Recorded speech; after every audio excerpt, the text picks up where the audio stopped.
regenerator, Dr. In vivo 4D. Dr. In vivo means Dr. Kim or Dr. Park or Dr. David and those kind of thing. And the 4D means four-dimensional. The reason why the biofabricating is important is our tissue and our organ and even entire our body is three-dimensional, right? So we have to print it out. We have to culture cells in a three-dimensional type. But so far, we have been doing the two-dimensional cell culturing, but it has been working so well. But in the future, but we have actually extra technology, so we have to do that for the real dimensional drug testing or the tissue engineering. But that is not just the only thing that can realize a total organ regeneration platform.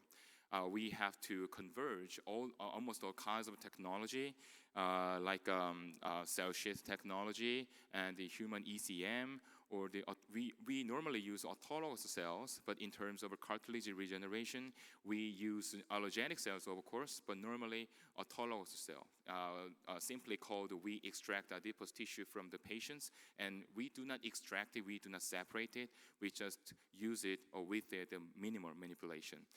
And as I said, biomaterials like bioink or biopolymers, including PCl or PLA or the arginate and hydrogels, are very important because the bioinks and the outcomes from this 3D bioprinter should be implanted into the human body directly. So it has not to have its toxicity and the other kinds of chemicals and the other things that we can imagine very harmfully. And here's the why 3D bioprinting is so important. This is another evidence. This is the 3T3 fibroblast from NIH. And as you see here, 3D printed cells and manually spreaded cells are almost the same on the first day. But after 6 to 7 days, you can see the many cells are dead within the manually spreaded Petri dish. The reason why it's happening is these cells are equally spreaded onto the tissue and then the three-dimensional scaffolds. But in terms of a manual experiment, they are suffering from the necrosis and lack of ingredients. So because of that, many cells are dead. But now we have only this results in the normal laboratories, but these results are relatively good. But if you printed out the 3D bioprinter or organ regenerator, you can secure those kind of results. So better than this. Then this is the first application that we have created about 6 months ago. This is dermatology solution.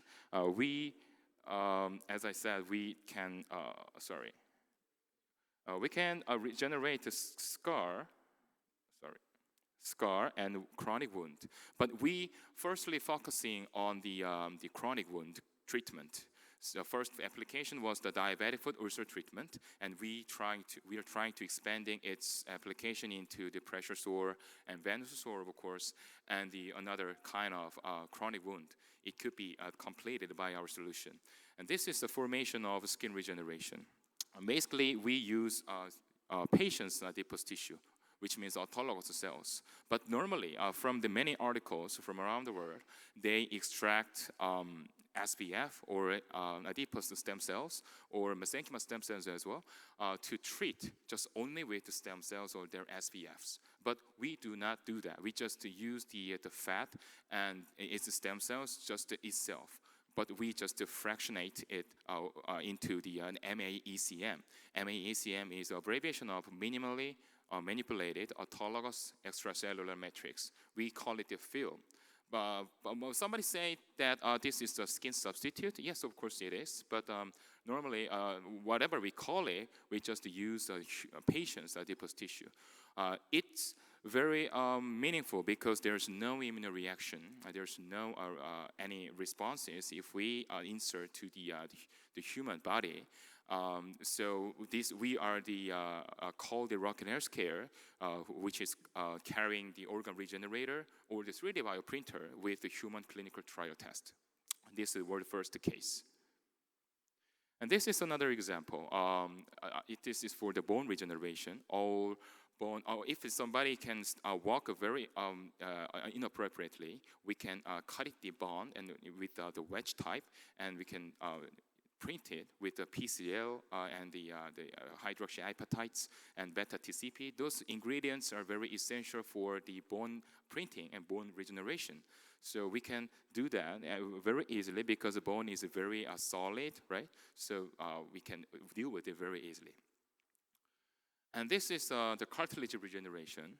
This is the formation of the cartilage regeneration, and the same as the skin regeneration by using the human adipose tissue. And we mix it with allogenic costal cartilage powder. The costal cartilage is right here. Is normally have the 90% of the regenerative, the cytokines and growth factors. That is a well-known fact. So we choose the costal cartilage among the many cartilage within our body. So we have the license to import the costal cartilage from the United States, and we have a license, so we can do that. But we cannot make it fine powder type, so we should establish the center of excellence within the hospital or the clinic providers, and we call it the center of excellence of the cartilage regeneration platform. We can do it with some hardwares I will show you in the next page. And this is retina regeneration and heart patch application as well. In case of this video, I cannot click it, but we can find that this is the cardiomyoblast and Hubeck cells are bunched up together, and we can find that this tissue is beating with no any external stimulus and electrical stimulus as well. It's maintaining about the 5 to 6 days. So we just focusing on we got the successful result twice last year. So we are developing its model very sophisticatedly, and we will launch about next 2021 or the even later. But we are developing it. And the more detailedly, the skin regeneration platform is like this. This is the porcine, which means pig experiment of the wound treatment. We just print on the pig's skin directly, so we call it the direct skin printing.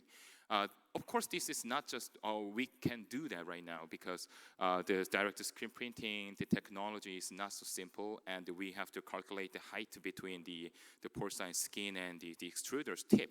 But it is the future type of the bioprinting for human body. But now we are thinking about the normal wound healing procedure. This is very, very well known for the doctors and even the researchers, right? Everybody understand that. But the blood vessels are a very important point for curing wound and the contraction procedure, of course, because it delivers the cytokines and growth factors to the wound site, right?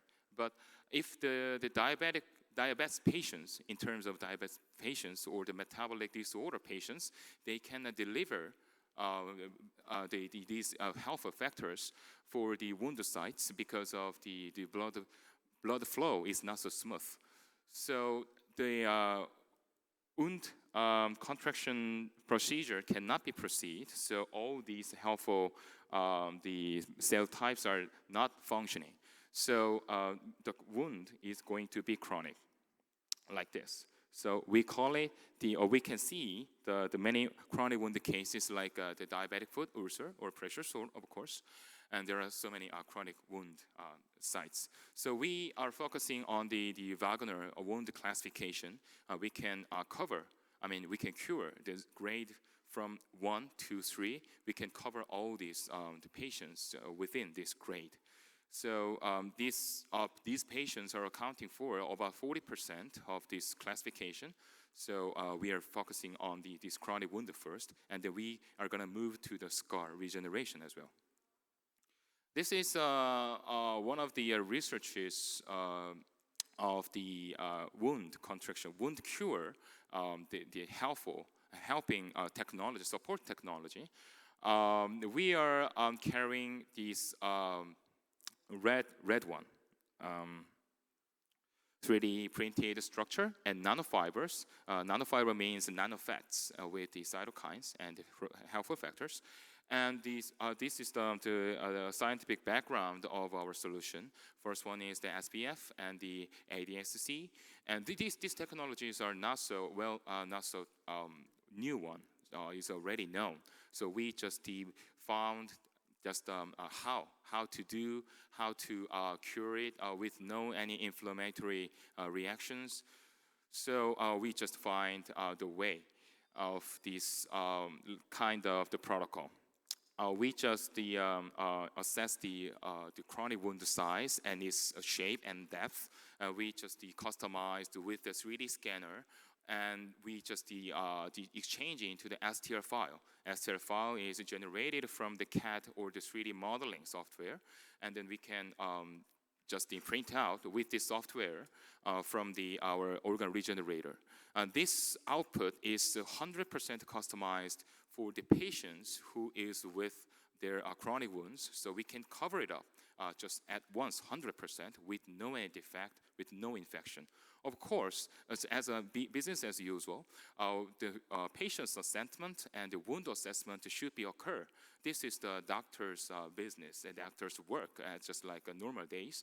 But right after that, the dressings and negative pressure wound treatment or the skin grafting are being conducted right now so far. But now we are changing these procedure into the customized therapy within conducting within just 30 minutes or 20 to 30 minutes within the operating room. So we got the EMA's approval before being the human clinical trial with this protocol. And there's the two conditions, which are the minimal manipulation. Minimal manipulation means physical manipulation, simply. We have not to add some chemicals, or we have not to culture it or reuse it or those kind of things. And homologous use means we have to use it as the same purpose was the adipose tissues purpose, original purpose, the cushioning and the protecting the tissues and those kind of things. So under those two conditions and under this EMA's approval, we have the results of like this. This is the first our patients of the diabetic foot ulcer treated by our platform. This is a 65-year-old woman, and she has the chronic wound, the diabetic foot ulcer on the right sole. It's a 10-month-old chronic wound. And the reason why the black area, this is the sole, but the black area right here is because of skin grafting. She got treated about 11 to 12 months ago with the skin grafting with very high cost. But after 2 or 3 months, there is a recurrence here like this. So they cannot contract it, they cannot cure it.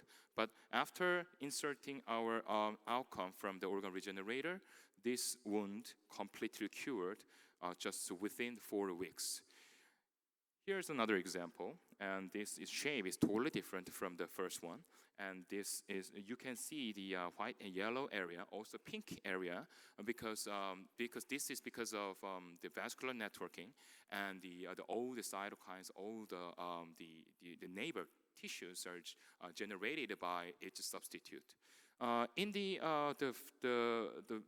first case, you can see also the vascular networking within the skin substitute. This is a very sensational phenomenon because there is no blood vessels, and the very poor blood flow causes its chronic wound. But the situation is totally converged into the different way. So here's the more examples. And in case of these patients, it takes only 2 weeks, about 13 days, I guess, 13 to 12 days to 100% cure.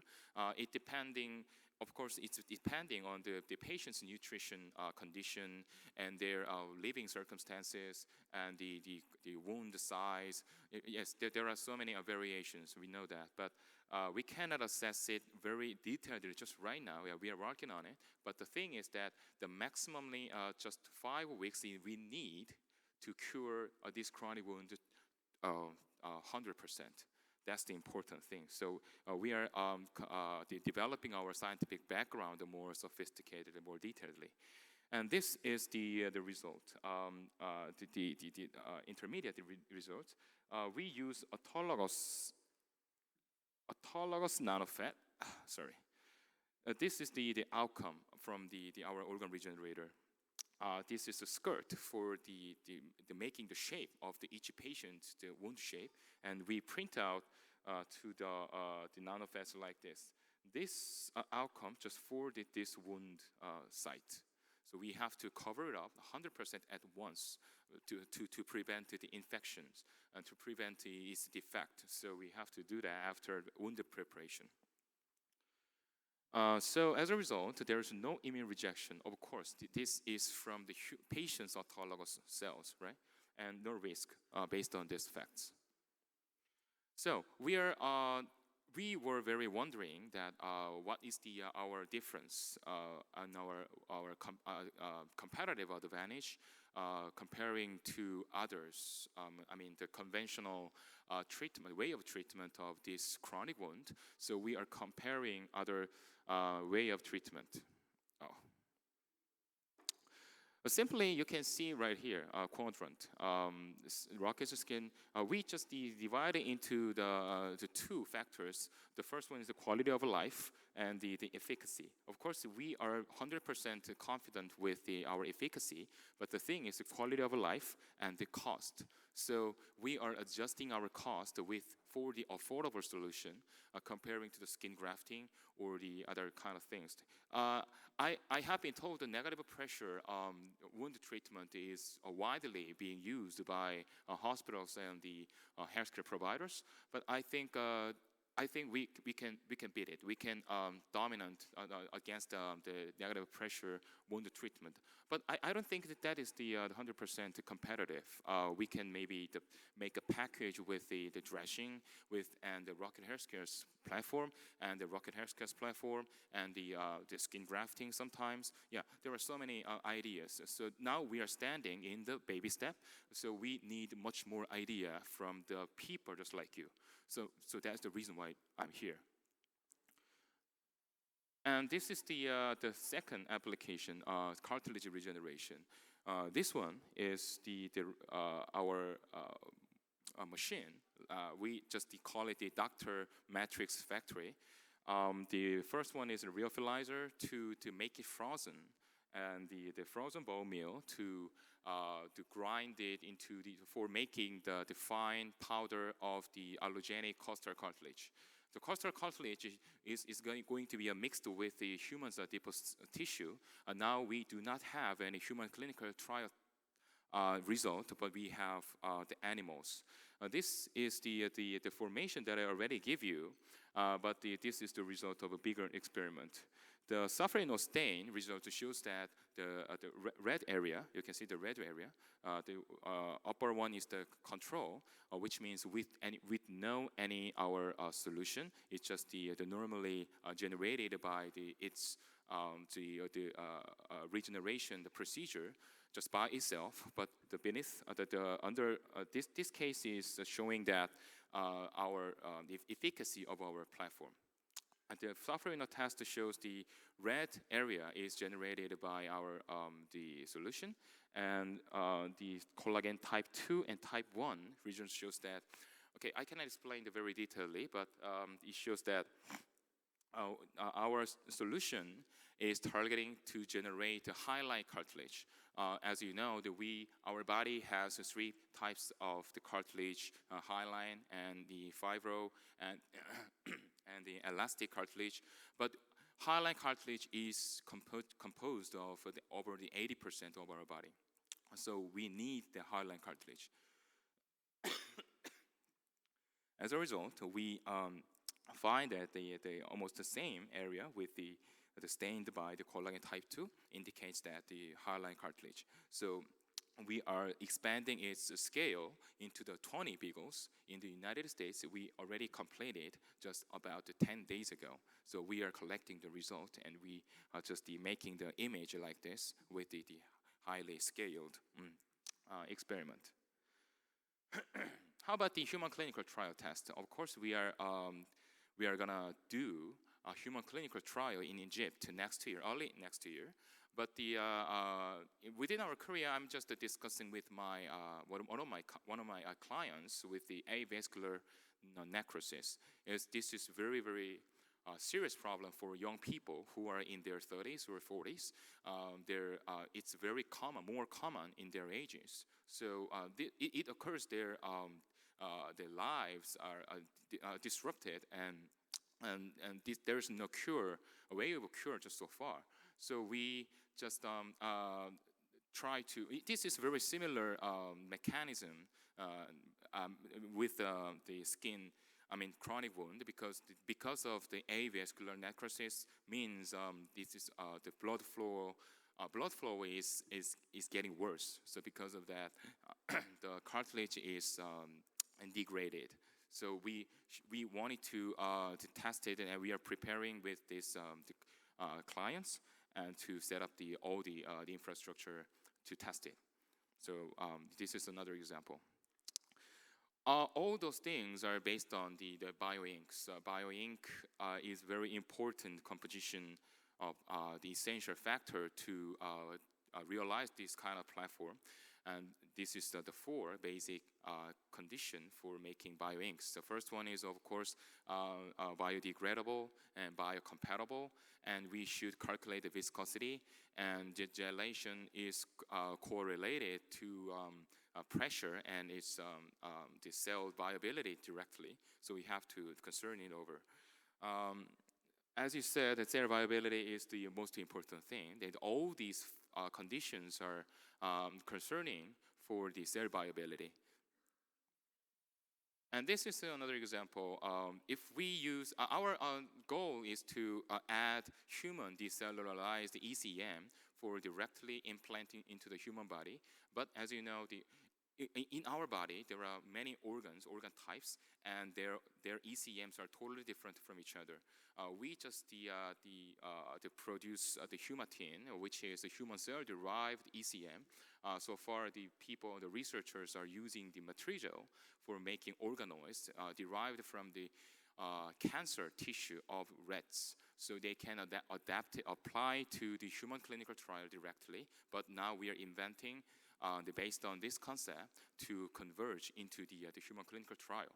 But we are also producing the customized human ECM from the heart and the kidney and retina and of course derma and the Hubeck cells. So our basic concept is add into the hydrogel those kind of decellularized human ECM, and we want to use it directly to human clinical trial. So that is itself very meaningful for the human clinical trial test. But this is the concept of some researches. And this is the bioinks variation. The bioinks are simply sorted by the hydrogels, including collagens and gelatin. But this is not simply articulated for all the researchers from around the world. They use it with the mixture of another components and many things, right? We cannot say it just only one word for all researchers. So we have to adjust it depending on their topic of research. As a final, the presentation, this is our organ regeneration, organ regenerator hardware, Dr. In Vivo 4D. It realizes skin and cartilage and regeneration platform. We cannot think our platform without Dr. In Vivo 4D or 46. We designed this machine as a clean bench because we have to print out living cells within this the generator, right? So we have to maintain it sterilized 100%. So we equipped the H14 HEPA filter and the UV lamps simultaneously for gelation and the sterilization as well. And we also have the temperature controller with the accessory machine to control the bed and the syringe site for the printing out the bioinks. And this is a configuration. If you somebody interested in this, I'm gonna give you some much more information. And so I don't have to talk about all the details of things. The thing is, we have 3 product lines: the standard, upgrade, and premium. Yeah, that's the thing. And we can print out the scaffold, the various types of scaffold. And this is the software. This is not a modeling software. This is just the adjusting the parameters. I'm so sorry to interrupt. Can you conclude for the time issues? As you know, we don't want to run out of time. Okay. So, okay, this is the conclusion. We are, as I said earlier in this presentation, we are not just the 3D bioprinter manufacturer company. We are a healthcare company providing with the organ regeneration platform, including skin and cartilage. So just unlike our competitors in terms of 3D bioprinter, we are focusing on the organ regenerating, not just the bioprinting. So that is what I want to give you today. And thank you for listening to me, and sorry for consuming the time much. Thank you.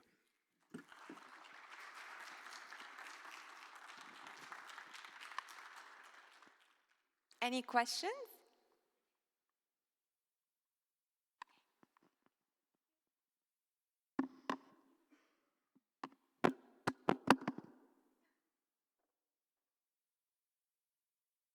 Thank you so much, Mr. Cho, for the fantastic presentation. I believe this is going to change the face of healthcare as we know it. Now let's move on to the next segment, which will delve into the subject of healthcare investments. We have Dr. Mohammed Hafiz, CEO and founder, Ta'afi International.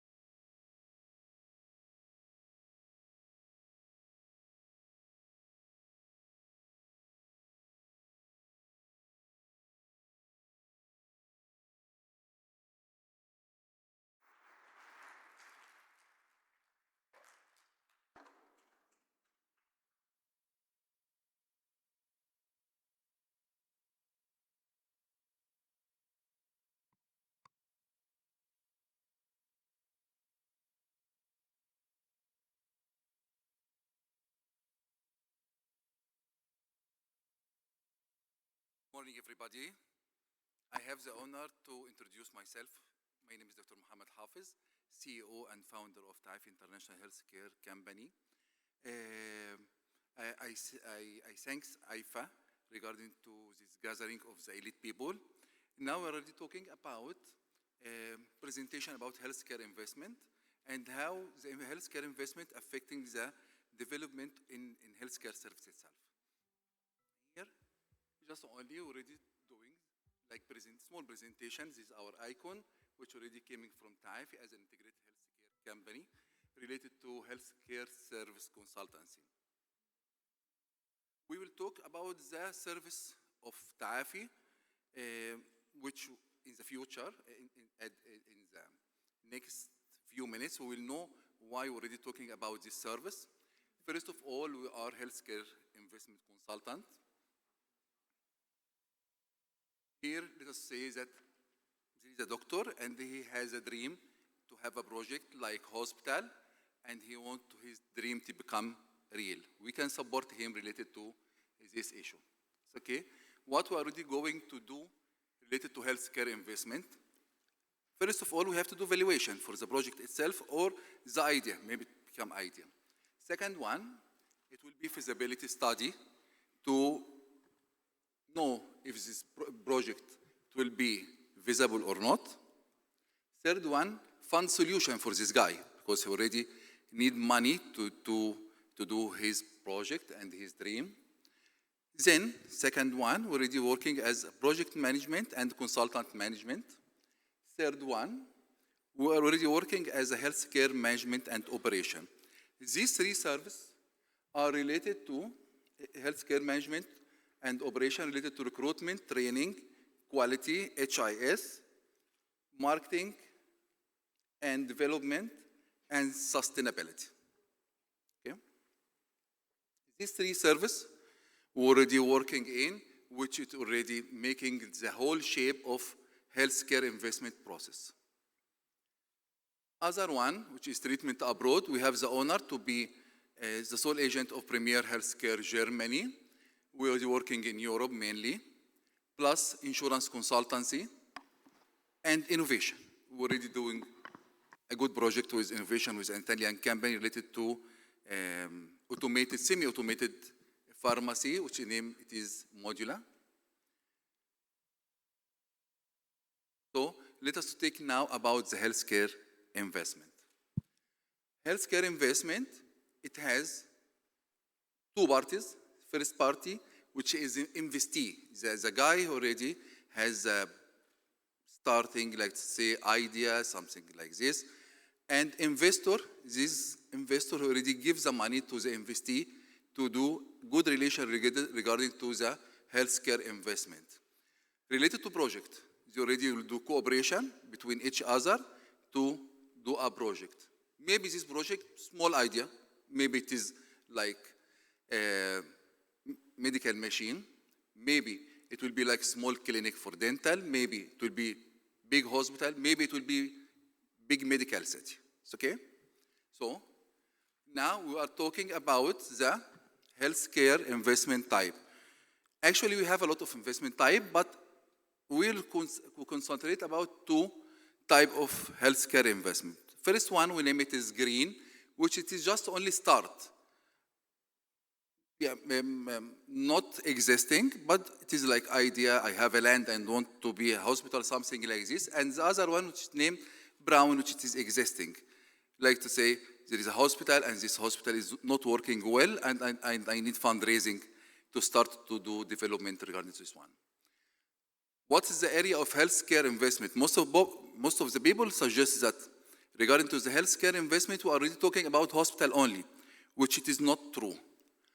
We are already talking about the healthcare investment, let us say, related to information technology itself, pharmacies, private clinic, dental clinics, medical center, X-ray center, survey center, analysis center, hospitals, medical cities, as we mentioned, medicine factory or pharmaceutical factory, accessory factories, medical devices factory, research center, spas, psychological sanitarium, or medical education or medical university, and medical insurance and others. Now we're already talking about the healthcare investment. When we're talking about the healthcare investment, it comes to our minds that the doctor will try to steal the money of the patients, okay, which it is not true. Here, the healthcare investment, not meaning that I will increase the price of the service to get profit, or I have to breach our ethics regarding to the profit. But what is the mean of healthcare investment correctly? The correct definition of healthcare investment is best utilization of available resources. Let's say I have a good doctor, okay, and has experience, very good experience. So I have to utilize him for the maximum regarding to his skills related to the curement of the patient in the right time and with high quality. These three items will lead to customer satisfaction. Customer satisfaction will lead also to optimum investment. Okay. So now the patient satisfaction factor. First one, I suppose that I'm a patient and I need to be satisfied from the service of the hospital. Okay? So first of all, I have to know that this physician or this doctor, he is an expert and a professional doctor. I have to know well that this doctor, he can treat me well. It's okay? This first thing. Second, items which are affordable price. Yes, I can go to a good doctor, which has very high fees, so I cannot afford this amount. So if the price is affordable, yes, I can visit this doctor and continue with him. Second one, friendly staff. We always facing a problem related to the communication with nurses or technician and the admin. So if we already have a friendly staff, at this moment, I will be satisfied from the service of the hospital. Clean and modern facilities. It's okay if you're already going for a clean and modern facility, sure. at this time, I feel the trust with the service itself. Benchmarking recovery period. Let's say I already went for Dr. X and Dr. X already give me treatment and already get cured after 1 month. The other doctor went to another doctor and this doctor already gave me treatment and already get recovery after 1 week. This period is very important for each one of us. Let's say I can do some business, some work, some jobs related to this period. So by this way, I already get saving time and saving money. If these factors already provided for the patient, so at this moment, for the doctor and the hospital, it will get good reputation. Okay? This reputation will lead to increase the flow of the patient to the hospital. And then for the investor himself, if already gets increasing in the flow, sure, he will get increase in the income. These factors and this service will lead to optimal investments. Okay?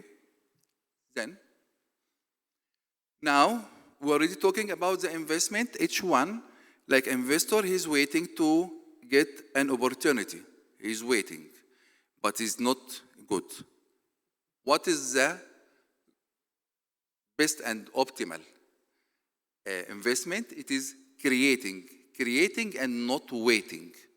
What does it mean? If already I'm going to create an opportunity for myself or by another people or by another team, so this meaning that I already saving time and also saving money, and I will get a unique or distinguished project. Okay? So now we are talking about create, which is meaning an idea. So if we already get a good idea, so I have to study it well and then start to do modification and development for this area, for this idea, sorry. And then at the end, we are already talking about investment or investing in idea. One of the most important idea, let us take about Da Vinci. Da Vinci machine, it is a robotic surgery machine which already did what the cannot human being do it in the surgery, like in the small area, and already released the human defect.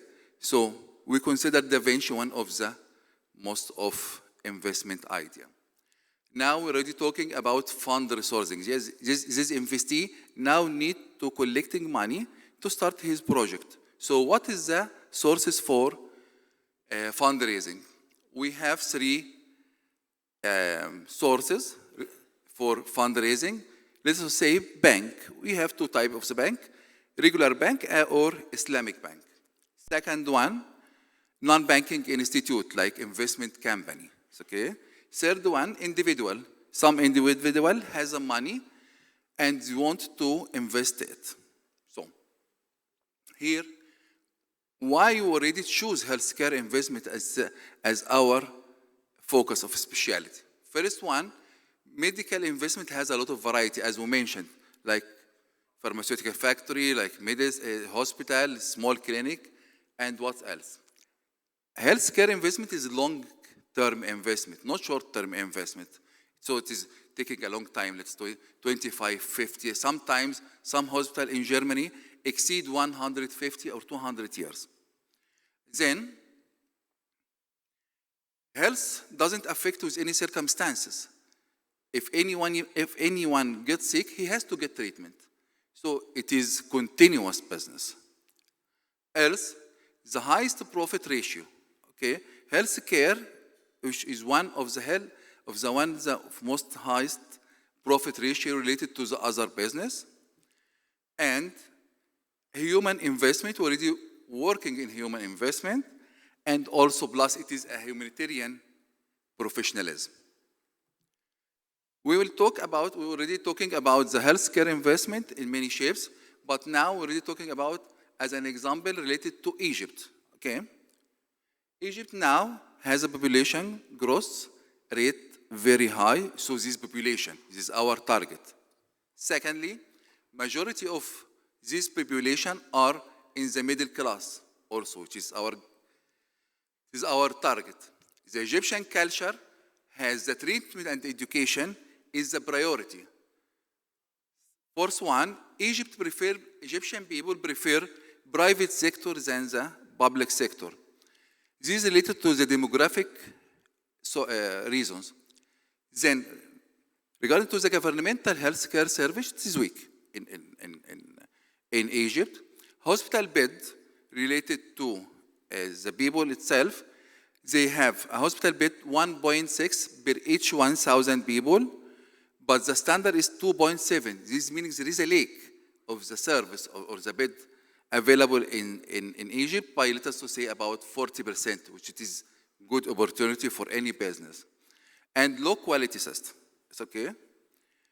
So now there is also another issue which already making this opportunity, it will be good for us, that new investment law already appeared in Egypt, which already encourage most of the investors to start to invest in Egypt, not in healthcare only, but in all sectors, but already get a very good privilege for any investor to do healthcare investment in Egypt. Also, already a new insurance and obligatory insurance law already issued in last year. Third one, the starting of the private healthcare insurance to appear in Egypt. Before, the private healthcare insurance is very, very weak. And as we know, that the insurance already is one of the major resources regarding to healthcare service and healthcare income. And Egypt has infrastructure of good quality of the doctor. And then regarding to the stability of the currency rate, making most of the investors start to doing investment in Egypt. ROI, especially in Egypt, regarding to hospital exactly, it is from 35% up to 40%, okay, from the total assets, not from the operation income. We will take a small preview about this one. Let us say that the population in 1998, it was around 65 million. In 2013, it will become around 90 million. This meaning that there is increase around 20% in the population within just only 20 years. This meaning that this business, it will not stop. This meaning it is running. Second one, related to the governmental sector. Governmental sector, at 2001, it has 120,000 beds. At 2012, it decreased to be 96. For the private sector, it was at 2001, it was 22,000. At 2012, it became 31,000, which is meaning increased in the private sector. Here, also regarding to the expenditure of the people related to their income, in 2010, it was 8.1. In 2013, it became like 9.8, which increasing 15% just only in 2 years, which it is high indicator that this business is running well.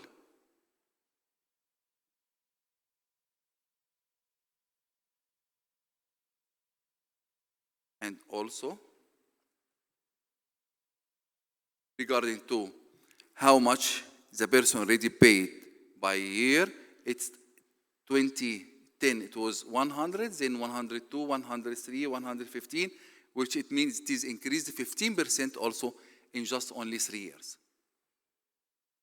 Here, now we're already talking about what is the current situation regarding to healthcare investment in Egypt. I'm sorry, because related to this, it is cut from the newspaper, but here it is to talk about Saudi German hospital already investing in Egypt around 500 million dollar. Regarding to MENA Health Partners, already invested around $170,000. Ilaj already get acquisition for Alex Hospital and Benzina Hospital. Now Ilaj has acquisition with 13 hospital. in Egypt.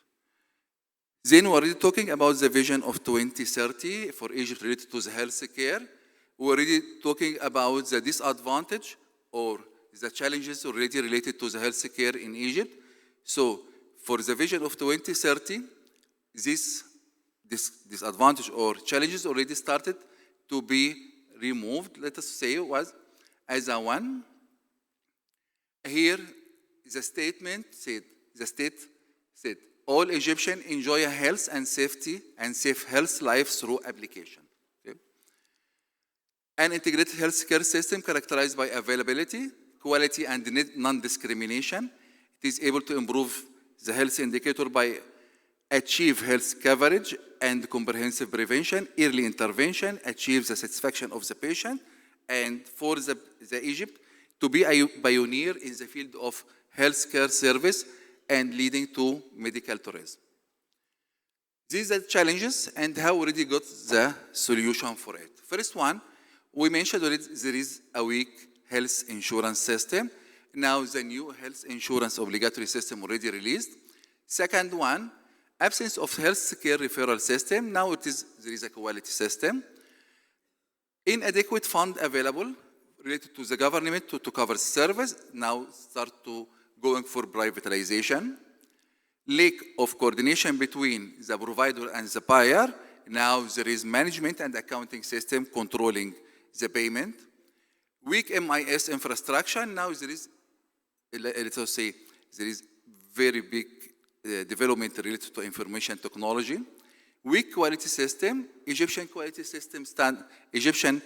standard related to healthcare system already issued. Poor availability of supplies of equipment. Now we already encourage the people to start to establish factory related to supplies and equipment.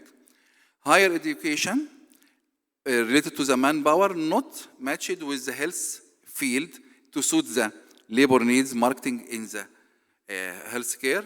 Now there is private medical education. So now the pillar of investment success, good study and good preparation, which will lead to management, and then for project continuous policy. Hospital model related to Ta'afi, how we're already working related to the healthcare investment. We will consider that there is one investee and he has a land and want to do hospital in this land. Okay? So first of all, we have to study the land itself and then doing valuation for this land is an example, and then doing the feasibility study, and then start to release the teaser for private equity or acquisition, and then negotiation between two parties to making this cooperation is viable, and then going for doing the design, construction, and reconstruction according to the case itself, construction and interior. In the same time, we're already doing the policy and the procedure to save times, okay? And then we start to do preparation for the medical equipment, and also in the same time, we're already doing the recruitment. So everything here is parallel, it's okay, not continue, not step by step.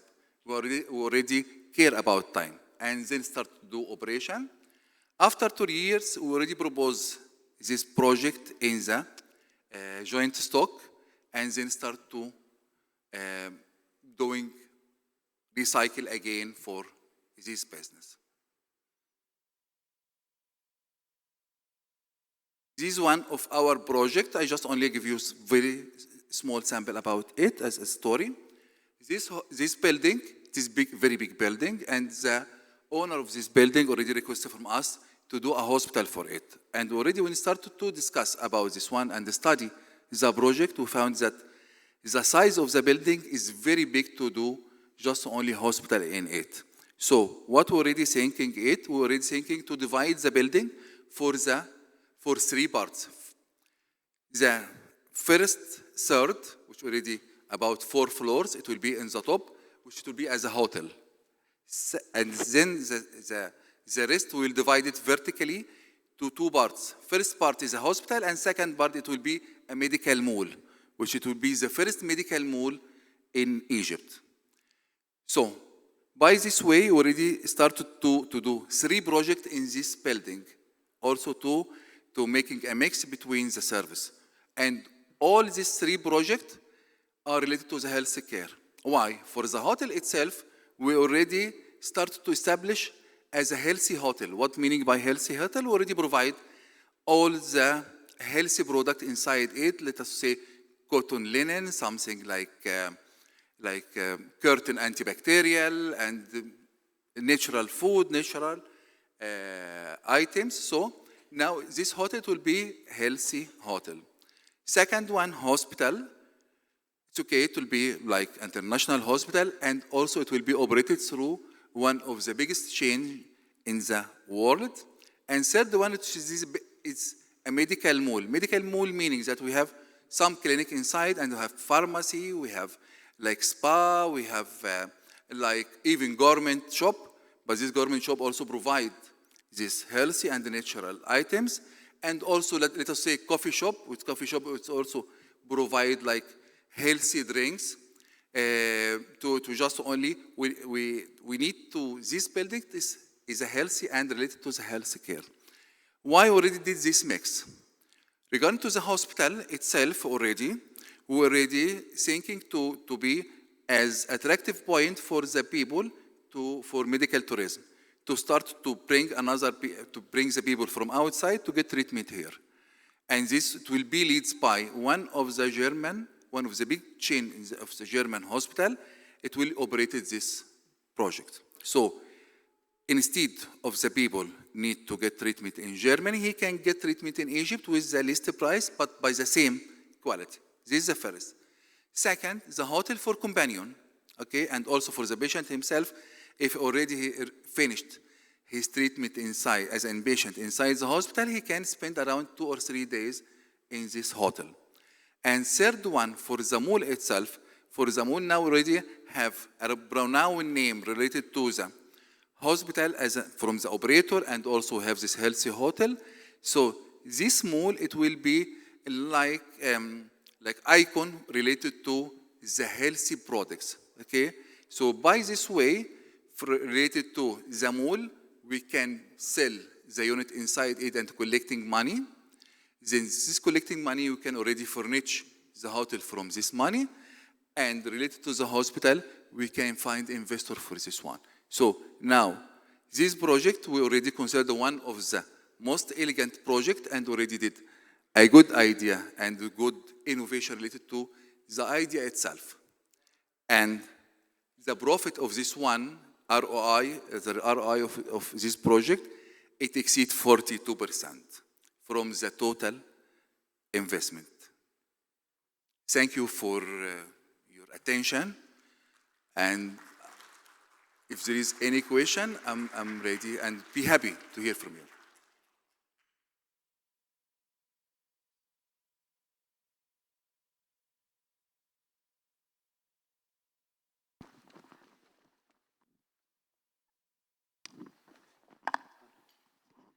Thank you very much, Dr. Mohammed.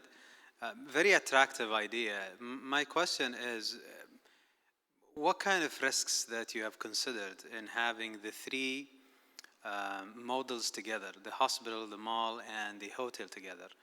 Let's say in case of emergencies like a novel virus outbreak, or infection, or a disaster, God forbid. What things in place that you have considered just to mitigate this kind of risk? Yes. Thank you for this good question. Regarding to the main concept of this one, now we already care about 2 items. First of all, the patient, and to get good treatment, and the right treatment, as we already mentioned, related to this operation hospital by one of the biggest chain in Germany. So now we already provide the treatment itself and caring of the patient. Second one, we're already caring about the 2 parties of the investment process, the investor and the investee. So now already caring about for the investee to get more profit and the investor to get more profit. Let us return it back again related to the infection itself, as you already mentioned. For infection itself, as we already mentioned, related to the operation of the hospital by a German one of the biggest German chain, it will be sure, it will be going to do controlling for the infections, control regarding to this one. And also, we can separate the three parties from each other by some insulation, by some antibacterial or something like this.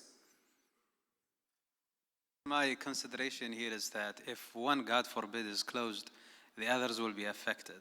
Like if, God forbid, because I have been through the, 3 novel viruses outbreaks, and I have been just in the middle of that. I'm sorry, I cannot hear you well. I'm sorry, doctor. Yeah. I'm so sorry, but I cannot hear you well because I think the mic is not. Does everybody hear me? Yeah, now Okay. it's good. All right. Yeah, now it's okay. I have been through different novel viruses outbreaks, like, SARS, like Rift Valley, like MERS-CoV. And I know how people are affected, psychologically even. So God forbid, like if a novel virus or like any emergency that is novel to people happens in the hospital, then the other two parts, the mall and the hotel, will be affected. Yeah. So I think it's, I'm just trying to understand how did you calculate the risk. The other thing is that you have like casual people, normal people coming to the mall or to the hotel, right? And I guess probably that the water system, the air conditioning system has to be considered in this case. Those normal people, like, some of them, might have like, asymptomatic period of serious infection. Yeah. And then if the water is the same, if the AC is the same, if the people use the same linen in the hospital and the hotel and they're just thinking that they are cleaning them aseptically, still the risk of infection, the risk of is there, plus other natural disasters like fire or whatever. So, I mean, to put these three like important investments or idea in one place, you risk losing all of them at one time. So how do you think about like mitigating such risks? I consider your question now. Okay, thank you, doctor. Later to say, we can consider these three, it is in the same building, it's okay. But we can consider these three, this building, it is divided for three buildings. So let us say for sewage and water supply. We already put in the design as it is a separate network for sewage and water supply for each part. So by this way, and also regarding to our engineering, already separate each network with some specification related to their works. Okay, so related to this one, we already separate sewage and water supply for each one as its project, as it is single project. This first related to the water supply and also for electricity. It will also be the same. We consider this each part in this building is considered one entity. This second one. For related to the infection itself. Okay, infection itself, we already also keeping like an insulation between the three buildings because it will not go from one entrance only. The three building, each project in it has its main three entrance. Okay, so we can consider that each project has a specific entity. For related to the fire also by the same way, also we consider it is a separate entity and already doing the fire system and fire alarm and firefighting for each project, it is as a separate project. So by this way, already consider that each project from these three inside the same building is considered as separate building. Related to the emergency, related to the hospital, maybe it is not appear in the picture that related to the hospital, we have, as we mentioned, three entrances. One entrance from the back related to the emergency. It's okay? So it has a separate entrance related to the emergency, which will not affect the hospital, which will not affect the hotel, and also it not affect the mall. This is related to your question. Last point, it might help you even to think about your project. We are on this platform talking about innovations and information technology and advances in technology is just. What about patient privacy? If you are like having like, state-of-the-art technology, using, because some people will come to your hotel or the mall, they might share the same Wi-Fi. I'm sorry, yeah. You might share the same Wi-Fi or the internet network. So how would you guard against, like, the information and privacy of the patients? The close vicinity of the hospital, and I mean the hotel and the mall, close to the network of the hospital is risky. So how do you really guard against like hacking the network of the hospital and then, like, spreading the information of patients? Yeah, Thank you. I already got your point, but as we mentioned before, that already consider that each department, or let's say hospital and mall and hotel, it is a separate entity, and related to the technology itself. As you know, related to the hospital, we're using HIS system, and for the mall it has system, and the hotel it has its system. But as you're already talking about that, maybe related to the machines in the hotel and related to the machines in the mall itself, maybe it affects the network HIS system inside the hospital. At this moment, our engineering also taking the precaution to doing some insulation or some, let us say, like a splitter. Really, I don't know, because as you know, it is very, very specialized work. But actually, already making like separation between any service already introduced or provided inside this building as separate entity. Okay. Hello. Yeah, I'm Dr. Kapil. It was a really nice presentation, Mr. Mohammed. Yes. My question is, you mentioned about the returns ROI is 30 to 40% is higher in Egypt, right? In one slide, you have mentioned about that. That is based on what kind of fundamentals? Like, is there so much deficient in services, or in, say, I'm sorry, doctor. Again, I think it's the same problem related to the mic. If you really yeah. Can you hear me now? Yeah, I hear you. Yeah. In one slide, you have mentioned about the ROI is 35 to 40% higher in Egypt, right? On the return perspective. How, based on what kind of fundamentals is a total vacuum in the services delivery, or based on what kind of research you have written that in Egypt as vis-a-vis other countries? To be sure that I already understand your question, now we're already talking about that the specialty of the hospital, right? No, you have mentioned about the returns on the investment. In one slide, you have mentioned about the returns on the investment is 35 to 40% higher. ROI, yes, related to the ROI, Yeah. it is 35, from 35 up to 40%. Yeah, based on what kind of fundamentals? What kind of fundamentals you have given this? I mean, based on, like, there are total deficient services, or I just want to understand that. It's okay. Yeah. Now, related to the investment itself, we're using some calculation related to the indication of the project in the future, okay, as for the feasibility study. One of them is ROI, we're using IRR, and also the INR.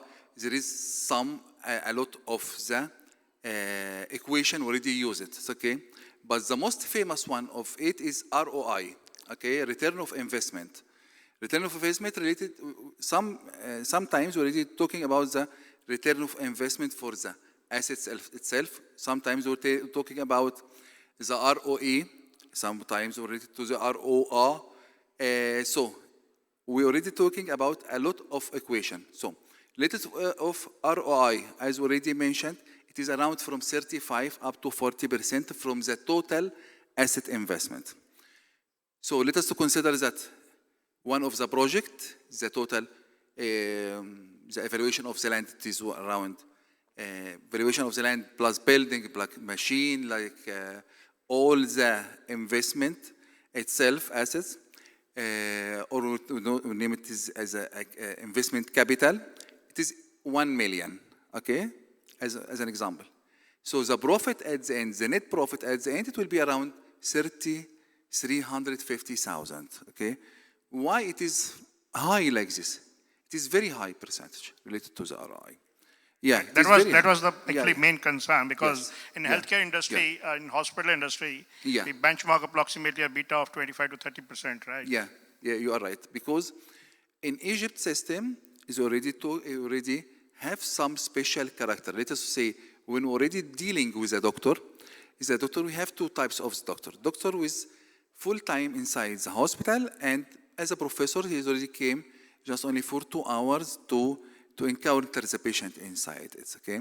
So by this way, is already making, like, let's say, saving related to the salary of the full-time professors. Okay, this is the first. Second, related to the rate. Actually, most of the, I think that if already have doctor working for 4 hours per day, at least he already encounter around 20 patients. So the high rate of the people related as outpatient. Related to the inpatient in Egypt, there is very related to the intensive care unit. So as you know, intensive care unit is highly expensive, and also operation is highly expensive. So by the end of our calculation and our estimation, we find that the average ROI for the most of the project related to the healthcare as a hospital only, it is from 35 to 40%. And also related to the information released every month, we have a society related to the healthcare investment, and we're discussing at the end of the year related to the net profit for each hospital. We found it is like this. It is the average for most of the hospital is started between 30 and to 45%.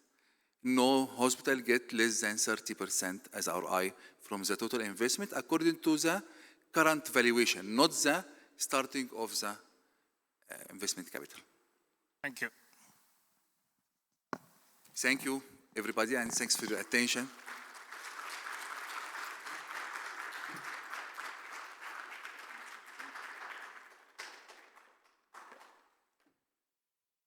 Thank you so much, Dr. Hafiz. That was very insightful and yet again another very important topic in healthcare. Now it's time to acknowledge and honor the exemplary efforts of individuals and organizations in healthcare that have played a significant role in transforming the industry. I would like to invite our guest of honor, Mr. Pravesh Dey, to honor the awards. A big round of applause.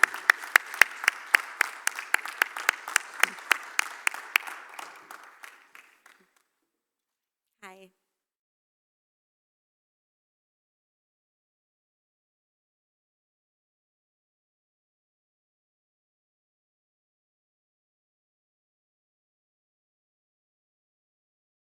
Let's welcome Alola Divya Reddy. Alola Divya Reddy, top 100 leaders in healthcare. Congratulations.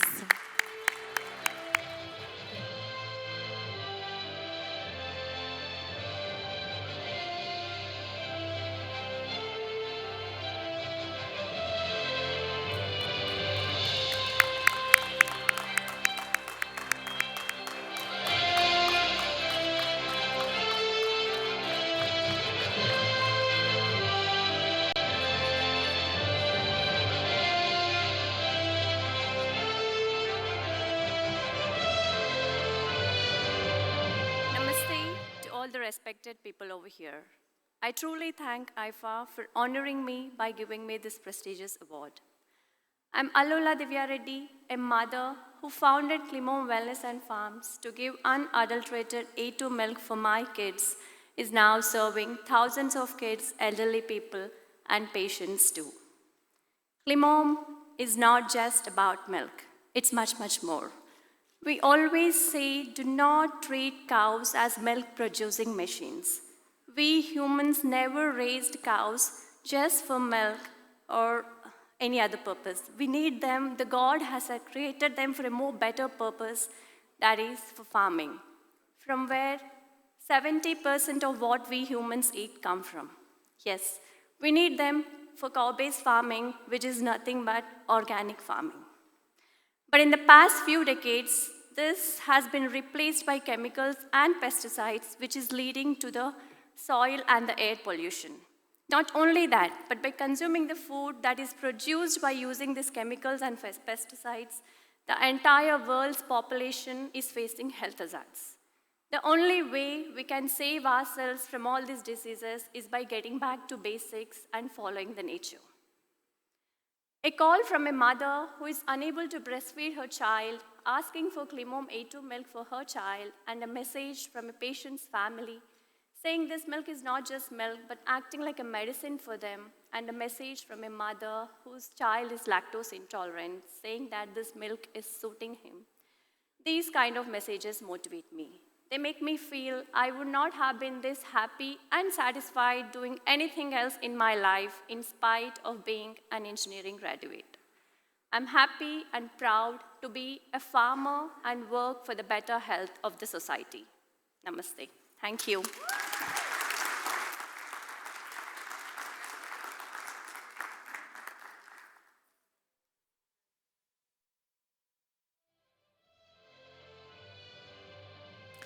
Let's put our hands together for the winner for Top 100 Leaders in Healthcare, Dr. Rahul Chopra. A big round of applause. Congratulations.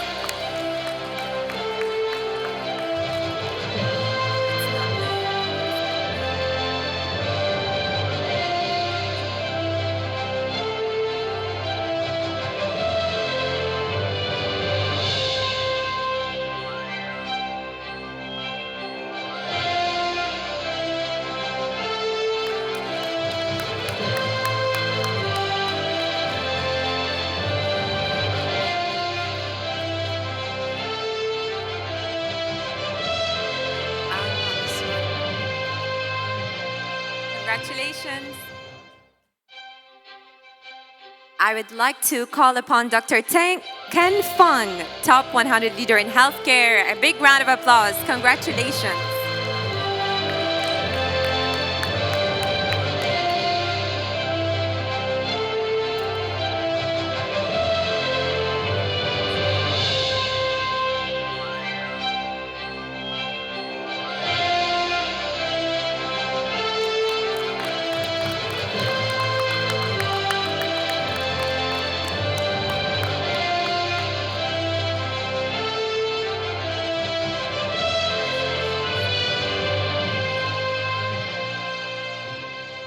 Let's all put our hands together for Dr. Meghana Kambam, Top 100 Leader in Healthcare. Congratulations.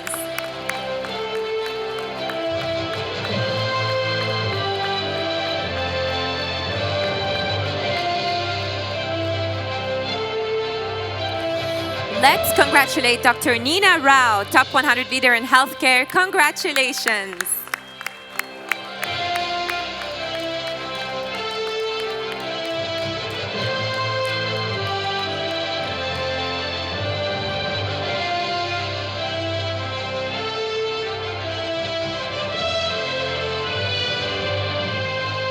Congratulations.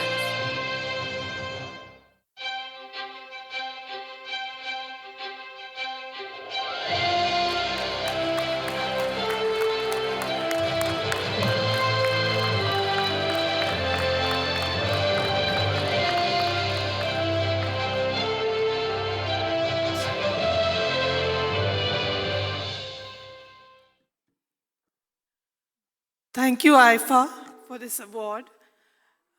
This award is a recognition for the cause for which my organization has been working.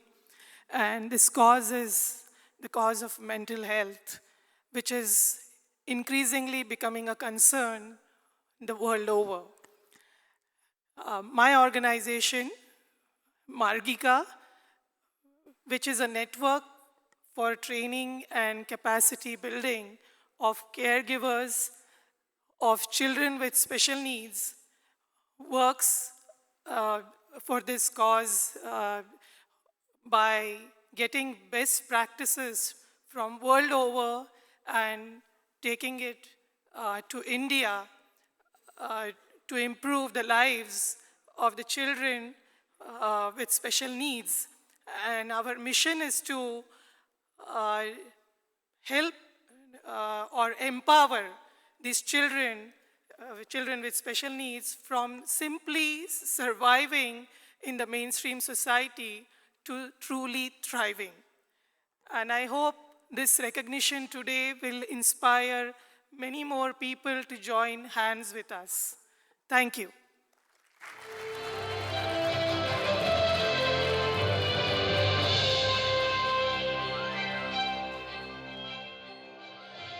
I would like to call upon Dr. Meghana Kambam. Congratulations, top 100 leaders in healthcare.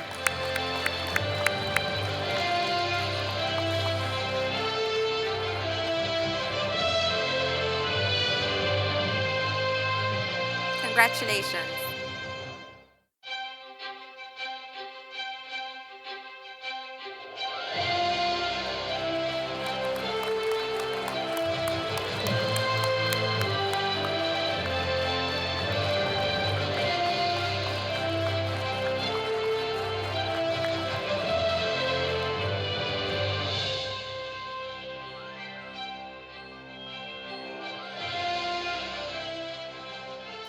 Let's all congratulate Dr. Sugan Mariappan, top 100 leaders in healthcare. Congratulations, a big round of applause.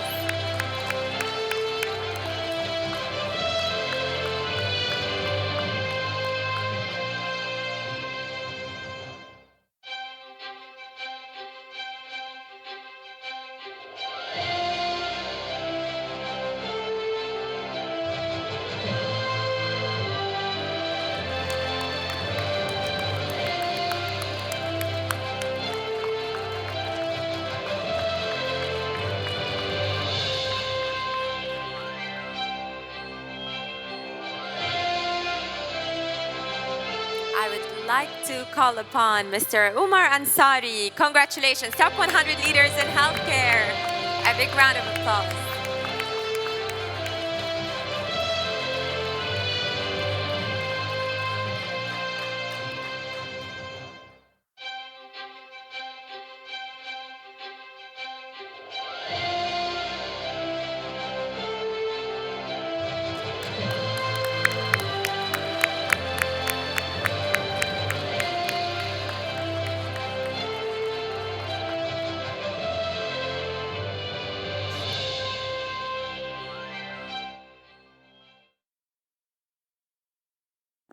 Firstly, I just want to thank Ifah for the honor of receiving this award. And I tell a little bit of a story. About 20 years ago, my sister gave me some of the best, worst advice of my life. And I say best, worst for a reason. 20 years ago when I was in university, I was thinking about going to medical school. My sister is 6 years older than me, who had just finished medical school and had become a doctor at that point and was doing a residency. And she told me at that point, if there's even 1% of you that does not want to go to medical school, don't go, because it's such a big commitment. And at that time, I actually made a change and started going into IT.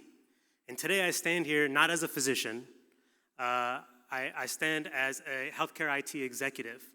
Now, I think that was one of the best advice that I got from my sister. However, for the last 20 years now, I have an older sister and an older brother, and for the last 20 years, my mother, whenever she introduces any of us, she says, you know, I have one daughter and I have two sons, and my daughter's a physician. She'll never say what her two sons do, because she's so proud of her daughter being a physician. And hopefully, with an award like this, she now has a reason to brag about me as well.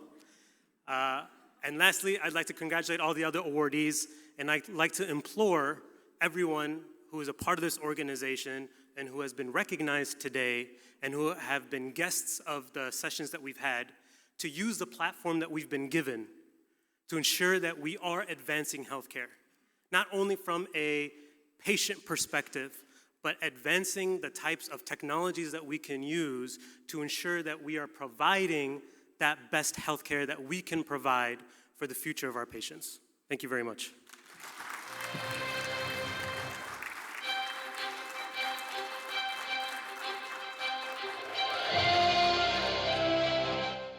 No one could have said it better. You all must feel very, very proud today. A big round of applause to all of you in the room. And now I would like to call upon Isabel Lee, top 100 leader in healthcare. A big round of applause to Isabel.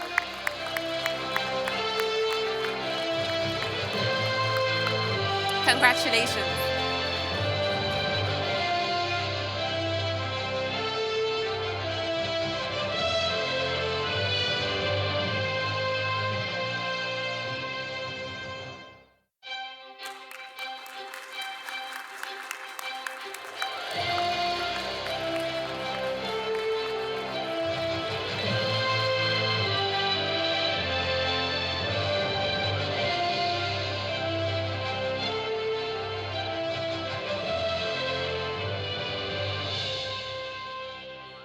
Ladies and gentlemen, let's call upon Ismail Shahada, top 100 leaders in healthcare. A big round of applause.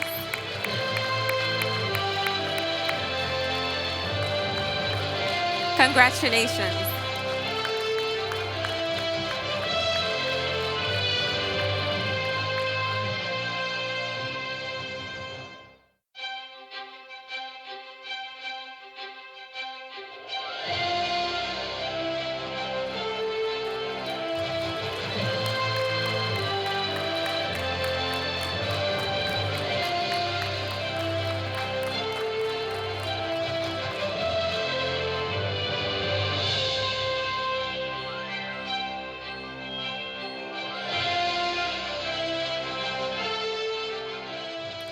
Ladies and gentlemen, let's congratulate Jalil B. Rahiman, top 100 leaders in healthcare. Congratulations.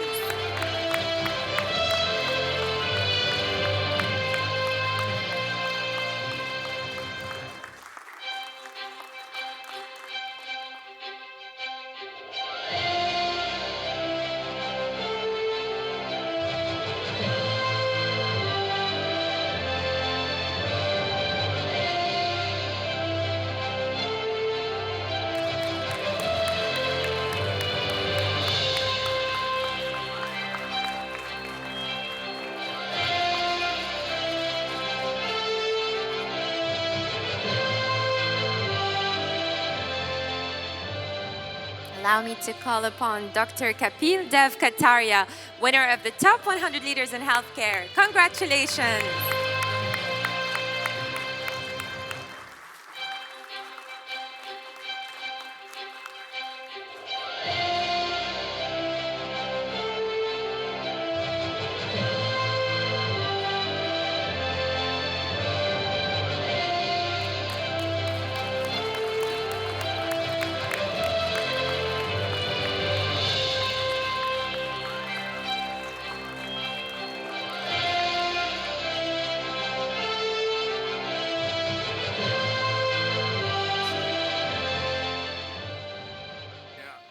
First of all, I would like to thank jury and Ifah committee honoring me for this award.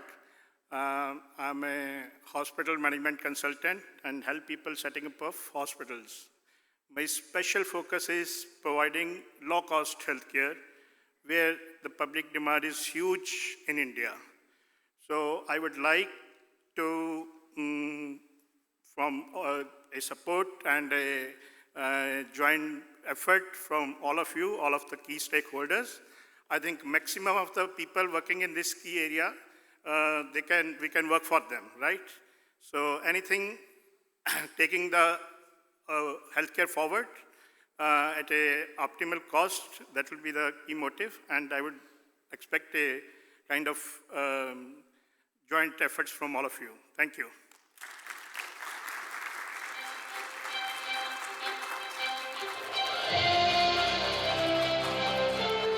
And now let's all welcome Ms. Lina R. Prabhu, Amazon's #1 best-selling author and managing partner at Path to Prajna Strategist. Top 100 leaders in healthcare. Congratulations.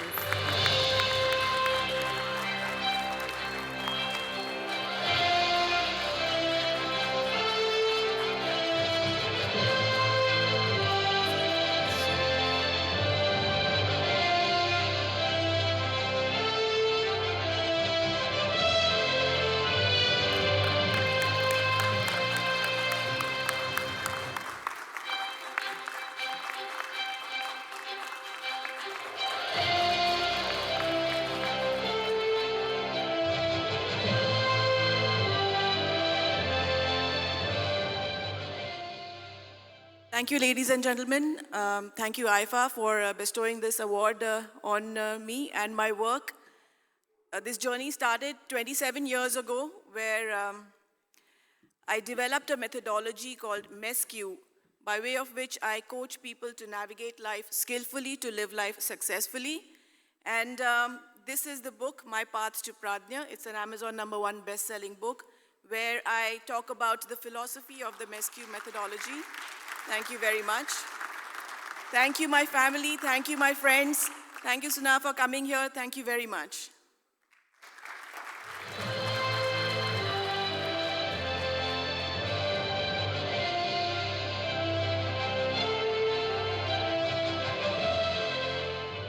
Now, ladies and gentlemen, I would like to call upon Pathik Divate, top 100 leaders in healthcare. Congratulations.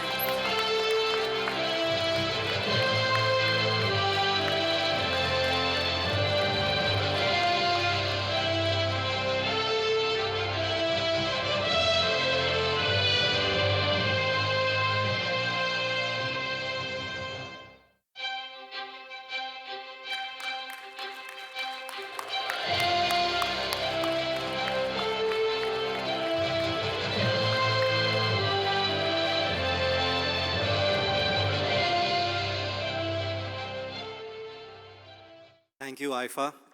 My name is Pathik Devte. I'm the co-founder of a hospital-based clinical research center. And we have about experience of about 300 clinical studies with the top 10 pharmaceutical companies. We also work with medical devices, biotech, and healthcare nutrition companies and benefited thousands of patients. A couple of years ago, we started an accelerator for startups to boost innovation, and we kind of nurture and mentor these startups. I'd just like to end adding to my colleague that we are all blessed to be in healthcare because we have the opportunity, we've been given the opportunity to touch human lives. So I think we should give it our best shot. We should really put in our heart and soul while we are on this earth so that when we move on, we can see the heaven above. Thank you.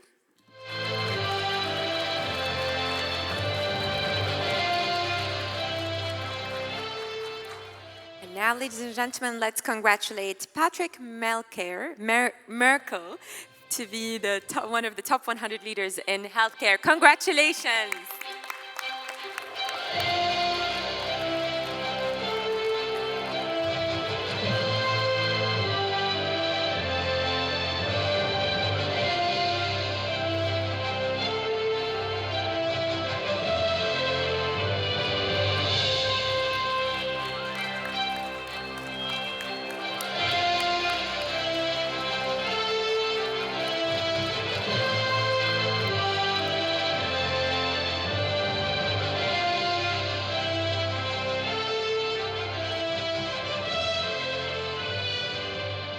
Let's congratulate Goldie Gaba to be one of the top 100 leaders in healthcare. Congratulations.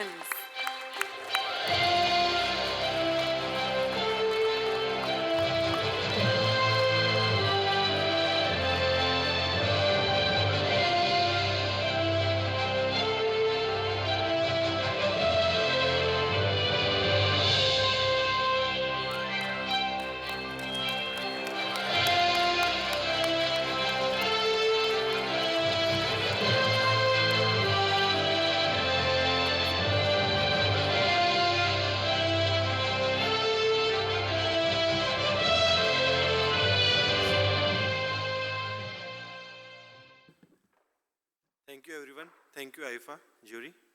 In fact, last 2 days, there is a lot of talk about medicine and pharmaceutical and all. I come from India, land where Ayurveda is introduced, one of the world's first medical system where people are healed without any side effects. We in Sanat want to carry this thing forward as an alternate where allopathy or medicines are not working and provide us sustainable and without side effect solution to human ailments. I want to thank my parents, my wife, my child, and to all the people whom I represent in Sanat, my management. Thank you on behalf.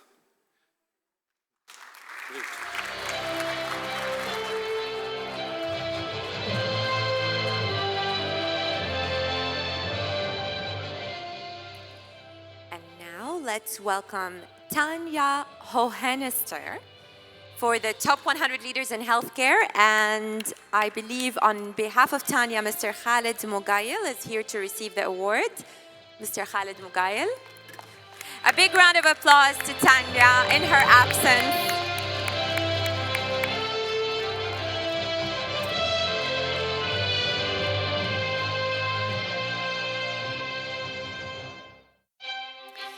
And now, ladies and gentlemen, we will be going to the category of the top 50 companies in healthcare. And I would like to call upon Evolve Brain Training, Dr. Upasna Gala. Congratulations for the top 50 companies in healthcare.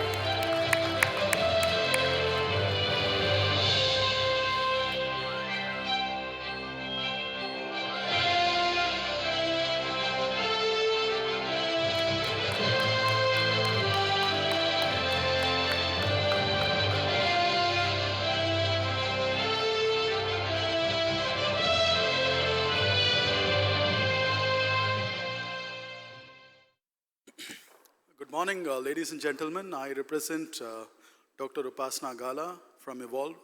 She is traveling out of the country, so she couldn't represent us today here. Thank you, Ifah, and congratulations to all the recipients of the award today. Evolve is basically one of the first brain training centers in this part of the world. We are involved in introducing non-invasive neurofeedback mechanism to enhance peak performance of the brain, resulting in better performance, reduced stress levels, overcoming depression. The techniques are deployed across spectrum of different people like sportsperson, professionals, and students. The ultimate goal of having this endeavor is to ensure that people live life to the fullest and they make the most of it. Thank you.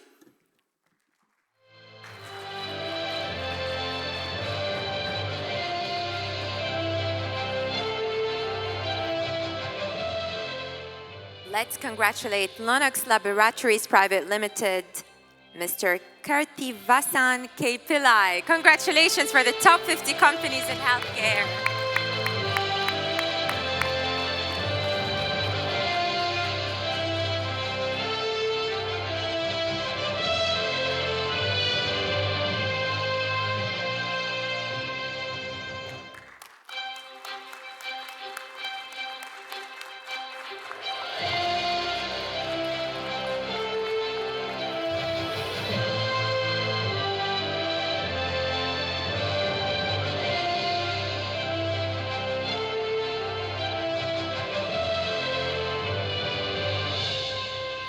Let's congratulate Rocket Healthcare, Mr. Brian White Cho. Congratulations for the Top 50 Companies Healthcare Award.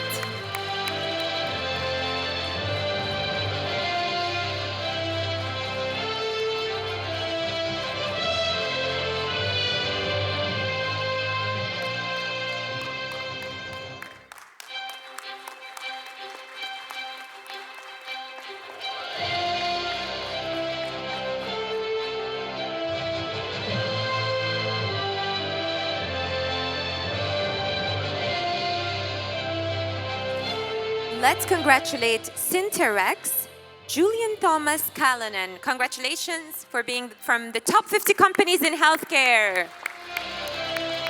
A big round of applause.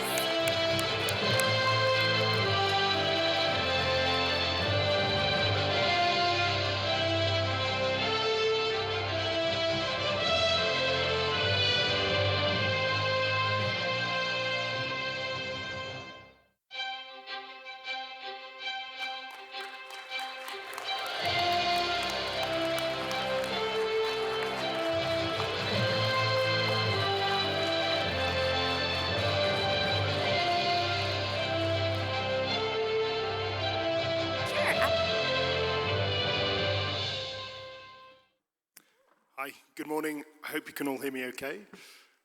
So thank you very much to Ifah for the award, and thank you all very much for your round of applause and for your audience here this morning.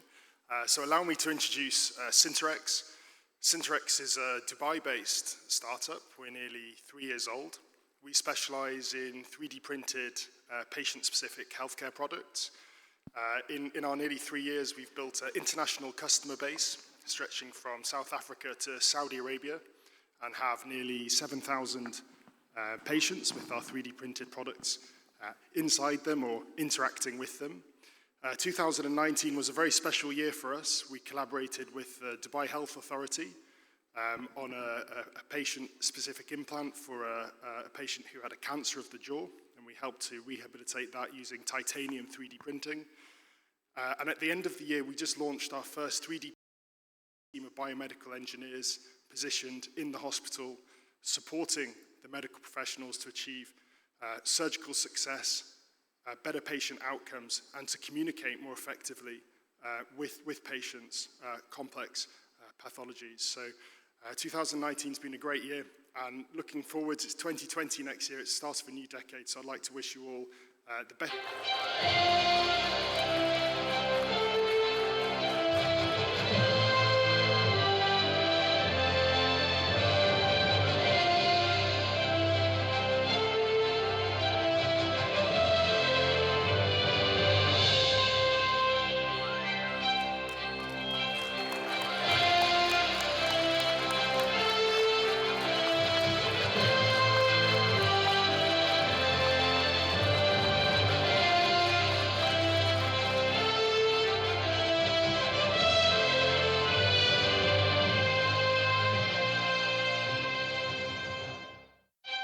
Congratulations.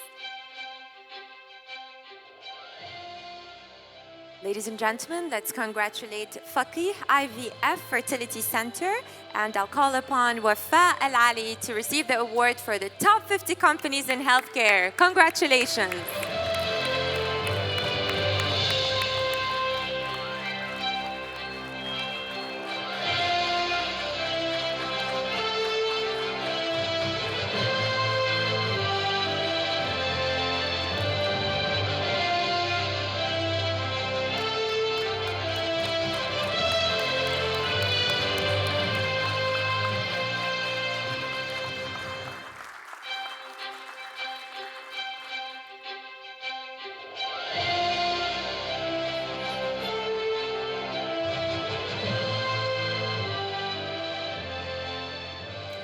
Let's put our hands together to Manipal Hospitals, and I'll call upon Abhiram Yamanandra to receive their award for the top 50 companies in healthcare. Congratulations.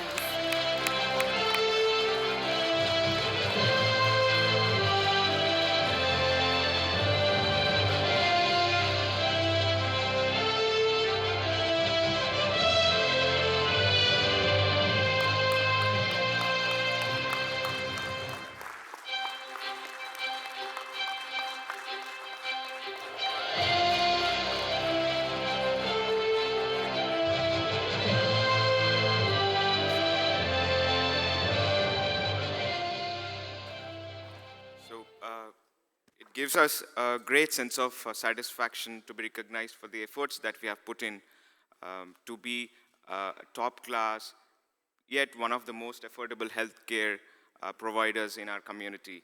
And we also have tried to generate simultaneously a lot of value to the investors who have believed in us.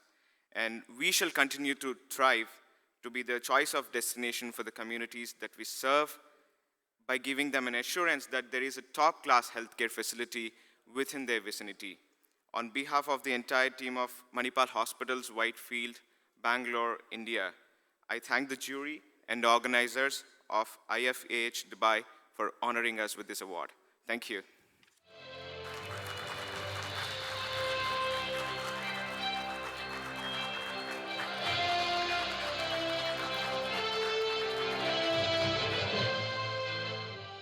I'd like to call upon Model Healthcare LLC, Dr. Sambit Kumar Das, for receiving the top 50 companies in healthcare. Congratulations.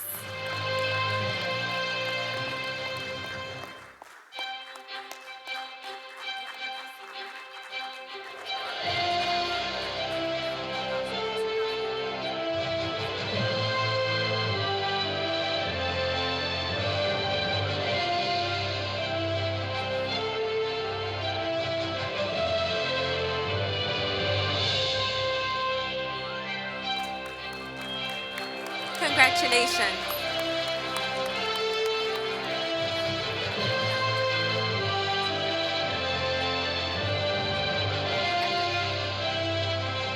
Congratulations. And now our last but not least in this award category for the top 50 companies in healthcare, Ta'afi International Group, Biniki Karaviti. Congratulations.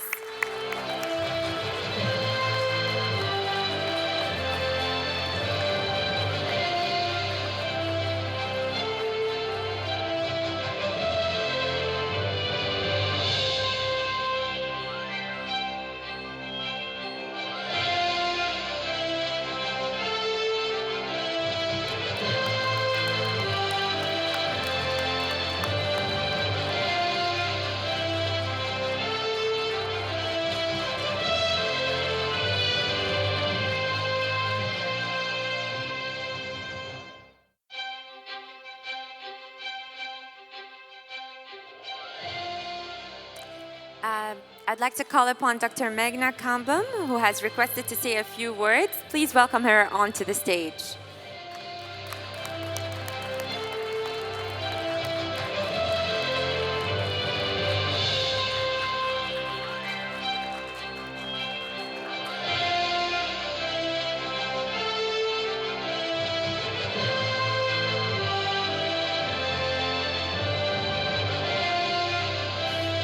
A very good morning to one and all. I thank the jury of Ifah for picking up the best minds in healthcare and the best work. And congratulations to all the other winners. And I'm privileged to be in the presence of the distinguished audience. 2 years ago, we started off Care and Grow, which is an end-to-end preventive healthcare system for school-going children back in India, which does all 4 parts of prevention, that is screenings, interventions, behavior change, and community engagement in a whole year-round program delivered on school campuses. It's a validation for us today that we have hit about 100 institutions and about 50,000 students with the service, very affordably, with about $60 per annum. So we're happy that we could surpass the shortfalls of preventive healthcare in like any other developing country, that is the shortfall of doctors or available resources to get to the right people at the right time. So we deliver through schools very affordably and accessibly, avoiding greater spends and avoiding people to come back to institution-based healthcare. Like hospitals are for treatment, Care and Grow, we want it to be a treatment at your place for prevention. So lifestyle disorders is what we target. Mostly along with screenings and interventions, and 8 lifestyle-related behaviors to be changed for the student, like nutrition, digital de-addictions, adult education, and combined together in 2 minutes after every bell at the school campus itself, we are starting the lifestyle change. So he carries that skill set to mitigate lifestyle diseases for the rest of his life. So we are happy that we have this validation in this effort of ours, and I sincerely thank my team, my family, and my friends who are there with us through all the and investors as well through all the problems. And thank you so much. Thank you.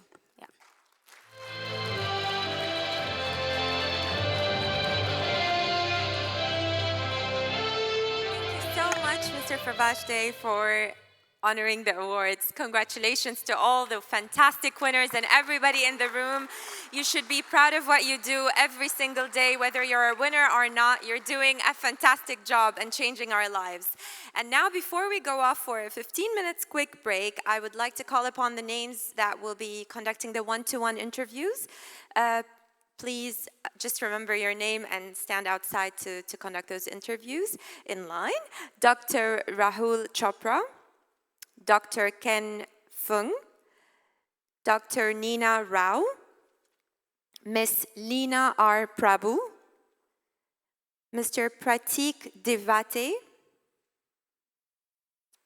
Goldie Gaba, Linux Laboratories Private Limited, Rohit Healthcare. Those are the names for the interviews. Enjoy your break, and I'll see you in 15 minutes. See you all lovely people.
fantastic, fruitful sessions coming up. In our next segment, we will get to learn about a relatively new development in healthcare, mHealth or mobile health.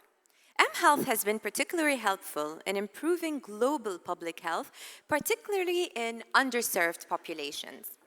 To take the discussion on this subject forward, we have Kirti Vasan Kuchitapatam Pillai, co-founder Linux Laboratories. Please welcome him with a huge round of applause.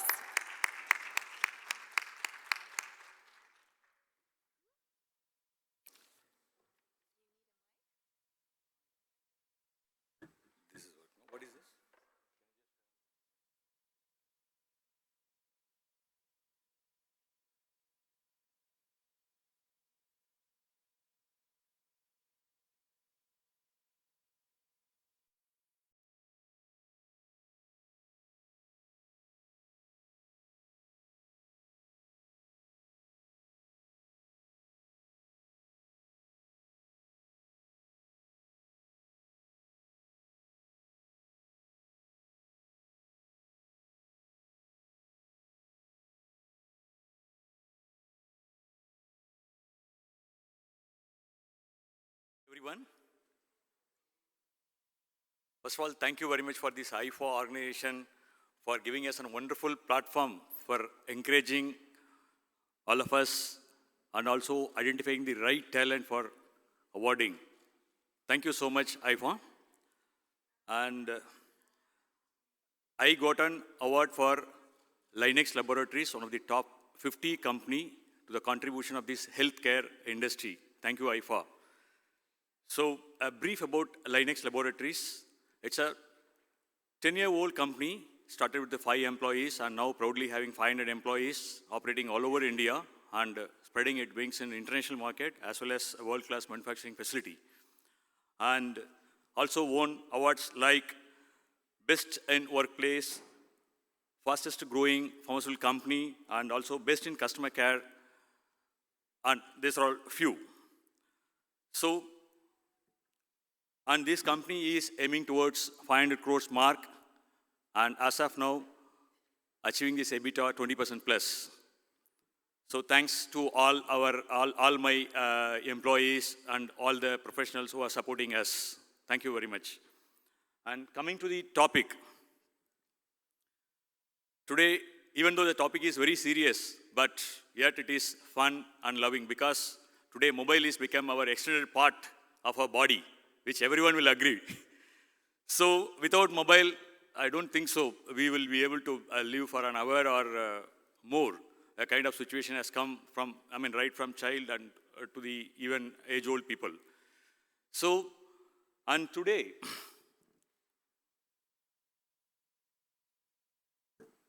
you see here with mobile, everything we have achieved, like our transportation, our social media, or any things, food, or our money transaction, or you name it, anything, you are getting it in your doorstep. And also it is there in your fingertips. So when everything is there through mobile, why not healthcare? That is very much possible. So let's see how it can go ahead, okay? So before going into that, I am coming from South India, a state called Tamil Nadu, which the language is 20 years, language is Tamil, which is believed and considered as 20,000 years old language, which says that, I'll tell you in Tamil, then translate, the translation is there. Noyatra varve, kurayvatra selvam. That means life without illness is undiminishing wealth. As you all know that, without wealth, how much ever luxury we are having, we cannot enjoy. Whatever the way, whether it is money or employees or any kind of wealth, if there is no health, there is no enjoyment. When you have an obesity and skin disease, you cannot enjoy clothing. And diabetes and cardiac problems, you cannot enjoy food. And whereas if there is no vision, visual treat will be missing. If there is hearing loss, any music or anything, good things, you can't. So what happens, whatever you want to enjoy in this world, you need definitely a very good health. So that's how, and today the humanity is moving for the last so many years towards achieving this goal, that is, Noyatra Vazhve Kuraivattra Selvam. So I think this is the right time where we can achieve this with this health, that is mobile health. Mobile health is nothing but medical and public health practice supported by mobile devices such as mobile phones, patient monitoring devices, personal digital assistants, and other wireless devices which are already in use, but not to the tune of 100%. It is all in the progress because the world is consist of so many differences. Okay, developed countries, developing countries, and underdeveloped countries where so many parameters, so many hazards are there. So how this can be achieved? Initially, let's see what WHO has taken some initiative. WHO has made some initiative on this, and with its 114 member states, where they have categorized as follows: communication between individuals and health services through health call centers, healthcare telephone helpline, and emergency toll-free telephone numbers, services, and health monitoring and surveillance like mobile surveys, surveillance, and patient monitoring, and also communication between health service and individual like appointments, treatment compliances, community mobilization, which will help to, passing a kind of messages through SMS, voice records about, the community disease like HIV, AIDS, or any other thing. And also they are doing awareness raising for health-related issues and access to information for healthcare professional at point of care like patient records, information, and decision support system. And also it helps consultation between healthcare professionals and individuals like telemedicine, mobile telemedicines. And also during emergencies, it helps intersectoral communication between the different departments. And WHO also classified and suggested 14 parameters which has to implement in due course so that, complete health can be achieved. Like health call center, toll-free emergencies, mobile telemedicines, appointments, reminders, community mobilization, treatment compliances, patient records, information, patient monitorings, health surveys, surveillance, awareness, raising, and decision support system. Wherein in developed countries like America and Europe, it is achieved more than 50% and above. Whereas underdeveloping countries, it is not even 30%. And many areas we are using SMS and voice recorded messages for implementing all these parameters. But once we achieve these parameters, I hope definitely we can achieve that, undiminishing health. So this is the status of percentage of countries which are established these parameters in a different, dark one is established, and that little light is in the pilot, and other areas it is informal, and whereas the top green is no information. This is the current status.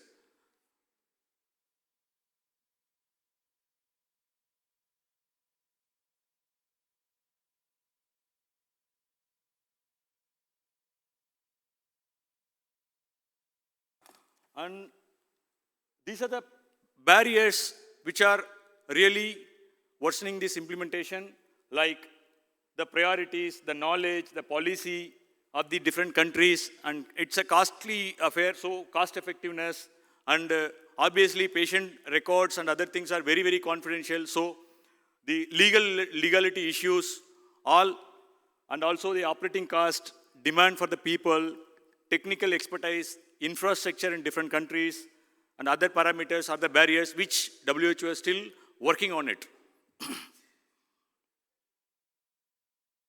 So coming to these are globally overall initiatives by WHO. Now coming to the market size, if you see health, mobile health, now estimated as $25 billion, and penetration to increase tremendously from current 25% smartphone users. Because now smartphone users, almost everybody is using smartphone. There is absolutely that olden days are completely, going away. And 25 billion numbers of devices to be connected by 2021. And 33% of enterprises will have a platform to support mobile, web, conversational, AR, VR development by 2021. And 40% of the new application development projects will have AI co-developed. And 66% and 48% of the complaints expect revenue and business growth. The technologies, as you know already, that IoT wearables, artificial intelligence, cloud, blockchain, NLP by voice, augmented virtual reality, which will work on the applications like monitoring, tracking, virtual nursing and advanced diagnosis, SaaS and advanced analytical services, increased security and simplicity, and clinical notes and care coordination, training and rehab. That is also very important. So now the current scenario, if you see, the influencing factors for the patients to achieve the health care is predominantly KOL, doctors, key opinion leaders in the doctors' fraternity, and hospitals. It's one segment, family, friends, patient supporting groups, social media, patient supporting groups, payers and regulators like insurance companies, pharmaceutical companies, and consumables are the major influencer for patient health care. Whereas now, with implementing all the WHO parameters and suggestions, the future world will be predominantly influenced through health, mobile health. Because as you know, everyone is having now their day-to-day health or registered in your mobile, like, how many calories you need to, burn, and all your walking, sleeping, everything is getting recorded. So you can have a check on. So there are exponential growth is there in health by 3 ways. One is that aging population, even though you feel like you are not sick, but still it cannot be considered like you are healthy. And the sensors and devices and disease, that's a second segment. And AI, VR, AR, IoT, cloud computing, and RFID are the other sources to achieve this exponential growth in health. Let us see these some medical devices which are currently being used. Like all your medical devices, medical wearables can be easily connected through mobile, and the information will go to your family and server and hospitals, which is a milestone achievement now. And these are the wearables like headsets, armband, watch, ring, shoes, belt, strips, clothing, mouth guard, glasses are also used to pass on the information to your mobile, so that your mobile records everything, and your health condition is recorded continuously, and you will have a big history. These are stretchable ultrasonic high performance device identify and capture arterial blood pressure, which are being used maybe, and the doctors group definitely knows much better about it. And tattoo-based glucose detection as well as ECG, everything is there. So that another device segment which are flourishing. Then ingestible pill sensor system. Like you put up in the capsule form, you swallow it and it will keep on monitoring your health always. So that option is also there, which will again pass the information to mobile, then again it will record. So if you see the list of attachable for the health monitoring, you have patch for cardiovascular signals and chemicals, and contact lenses for body temperature and chemicals, where physiological parameters like blood pressure and heart rate by measuring of ECG, BCG and pulse transit time with a thin and flexible patch. So sweat volume and sweat components like hydration, glucose, glycol, pH and electrolysis can also be monitored. Body temperature on skin, glucose and lactate in tear fluid also can be monitored. So pacemaker, tattoos, bio-ink, and smart pill also available for monitoring your physiological parameters in the device form. Then coming to AI, VR, AR, IoT, cloud computing, and RFID. You know all this machine learning, neural networks, deep learning, algorithms, data mining, big data, pattern recognition, predictive analytics, automation, problem solving, all can be achieved through artificial intelligence. So coming to the summary, that how mobile health can transform the current situation to the future. Your patient flow can become from fragmented to integrated and automated. Diagnosis and treatment from invasive can become less invasive, preventive, and image-based. And focus will be shifted from provider-centric to patient-centric and real-time. And influences from doctors, KOL, and social media, M-Health also will play a major role. From, data point of view, rather than generated, it will become automated and overloaded. So monitoring can become centralized from the hospital, it will decentralized shift to the community. And approaches like one size fits to all approach is currently followed, whereas it will go into the personalized medicine approach. And tools, from therapeutics, diagnostics, devices, it can be theranostics. And our objective is that treating sickness from preventive and wellness. So the current estimated market size in future is almost approximately 236 billion by 2026 with a growth of 44%. And by 2025, it will be USD 111.1 billion by 2025. So the market is very big.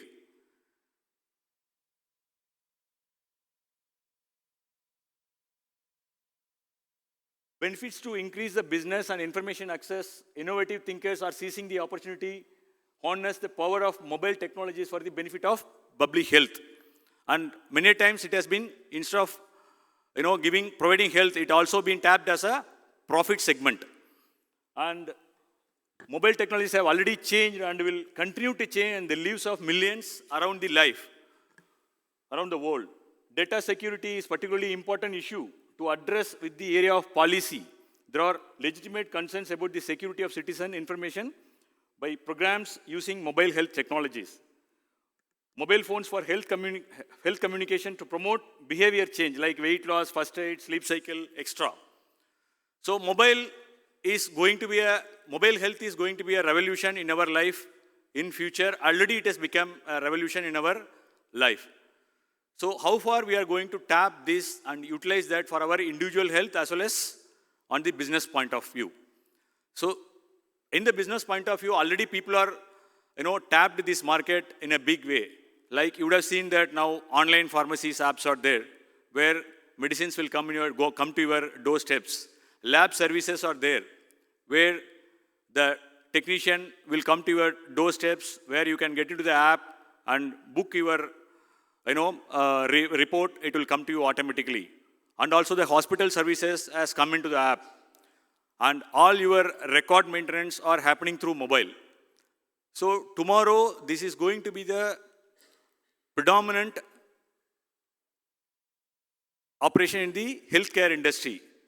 So I sincerely request all of you to look at this as a business point of view and also to achieve this better health. Thank you.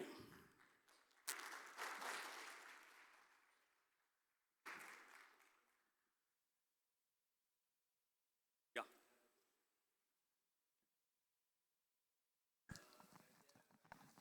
Various sensors whole body, which is giving signals to the mobile to how to take care of that, or maybe for any kind of medicines. But from health point of view, if too much radiation around your body, I don't think it is good for health. So are we working something on that? Because now if you go to the doctor, doctor says you should keep away from your mobile for some times, at least in late, when you are sleeping. At least you should keep mobile away because you are getting radiation, and lots of health issues we are going to get because of that. So like in this conference, one way we are talking to go towards a natural manner. Another way we are talking technology. Of course, it's very good support for advanced healthcare. But in this case, if lots of signals are around, lots of you can say sensors are around your body, you are getting signal from there. I think it's hazardous for health. We cannot say that exactly. Now pacemaker is there. Pacemaker has been kept in the heart, okay? Right. But it is not a hazardous for the health. It is helping a person to live for a long. And mobile phone also in the same case, if it has been used right, with the right sense, definitely mobile phone won't be a hazardous for health. And more importantly, I'll tell you, so far not much of incidents has been recorded or in the medical point of view.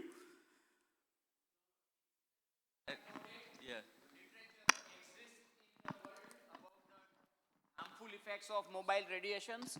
Harmful effects of mobile radiation. His contention is very correct, and what you are saying, that pacemaker is a metal, but it is not radiating radiations. True. So therefore, it will not harm. Whereas mobile does have. There are things. There are things, and there are options, and there are problems, and then solutions. So you can put things which can block the radiation and things like that. Do not keep near the heart. But the consciousness creation by him about the good and the bad part, both parts we must know. And the tool is a tool. A good or bad use of it makes it useful or harmful. So we must concentrate on the negative aspects of mobile, especially for children, where currently the mothers have been thinking that mobile is a good babysitter, and they see like this, and that is very bad. And we have proofs of retina and corneal damages amongst children, even in a city near to me in Ahmedabad, and ophthalmologists have been putting the notice on their message boards. So kindly accept, read more, and you will realize that his point is correct. And we all understand, this is only to bring it up for general purpose. Utility remains, there is no doubt about it. Yeah, I agree 100% with you. Thank you. But that's why I told you that if it is used with the right sense, definitely it won't be a hazardous for us.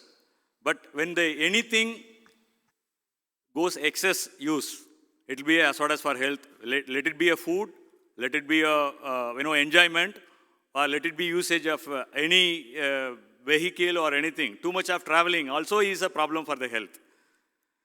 So I hope it has to be used with the right sense. Thank you. Thank you. Thank you. Thank you so much. Yeah, please. Hello? There is one question to be addressed is about data security. So everyone is aware about the radiation and all that. But at the same time, if my data is with the hospitals, what guarantee does me as an individual have or my family have that it will not be misused for commercial gains by the organization around the world? Come again? I'm not getting. Hospital or any pharmaceutical company can misuse my data. Yeah, that. So there has to be, so like you are creating a platform to address various things and benefits. At the same time, there is a huge risk like Aadhaar we have. Yeah, so that's there is what- always a flip side to that. So at the time of development and taking this thing forward, a separate need is there to address these kind of things so that once the system is 100% ready, there is alternate available where the data is simultaneously protected. Yes, I agree with you. That is why I told already that in the barrier slide, health barriers, this is also one of the issue where that data security as well as this legality is also in the process. It is yet to be, framed properly. It will take time on its own. Sorry to interrupt again. I am MD Medicine with Cyber Law. I'm the first MD Medicine with Cyber Law in the country. I practice computer medicine and cyber law simultaneously, not leaving the other. I would tell you that the security, like if you came to know as a chief of country that in US what is the problem with the Trump and you misuse and it has implications. Your and my data in our clinic of our patients are also vulnerable. Therefore, the question is already discussed, and sir, you would know HL7 and HIPAA. All these things are taken. WhatsApp before was not secure, and currently it is encrypted end to end. So others will not be able to get that. So what I mean is that we need to start implementing HL7 and HIPAA type of securities in our program. Then only the doctor and patient and the patient permitted doctor will have an access. So the things are already done. We do not have to design, but we have to be ready, ask for it, and then implement it. Then, like WhatsApp has done, we will also have we already have programs, one-to-one access secure. Both ways, the data will be secure. So we have to, the problem is technically solved. Technology is available. Now it's only a question of implementation. The more and more people are concerned about their data, the more and more implementations will be done.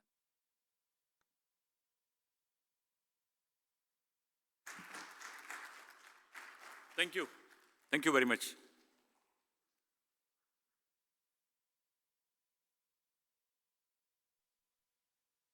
Thank you very much. And now, ladies and gentlemen, we have an insightful panel session. Though the narrative around mental health is slowly changing, we still have a long way to go in fighting the stigma attached with mental health disorders. To lead the efforts of this discussion, I would like to welcome on stage our moderator, Sue E. Gooden, Chief Executive Officer, Progressive Health Center, to touch upon this crucial topic with our panelists. Please, a louder round of applause. This is an important topic, ladies and gentlemen.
Every day.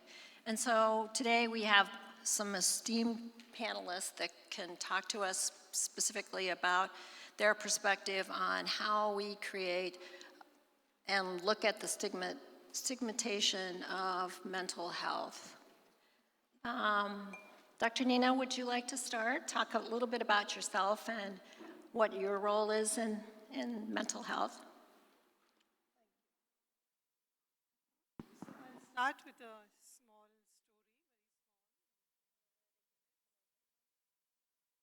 story, about this story is about a small boy,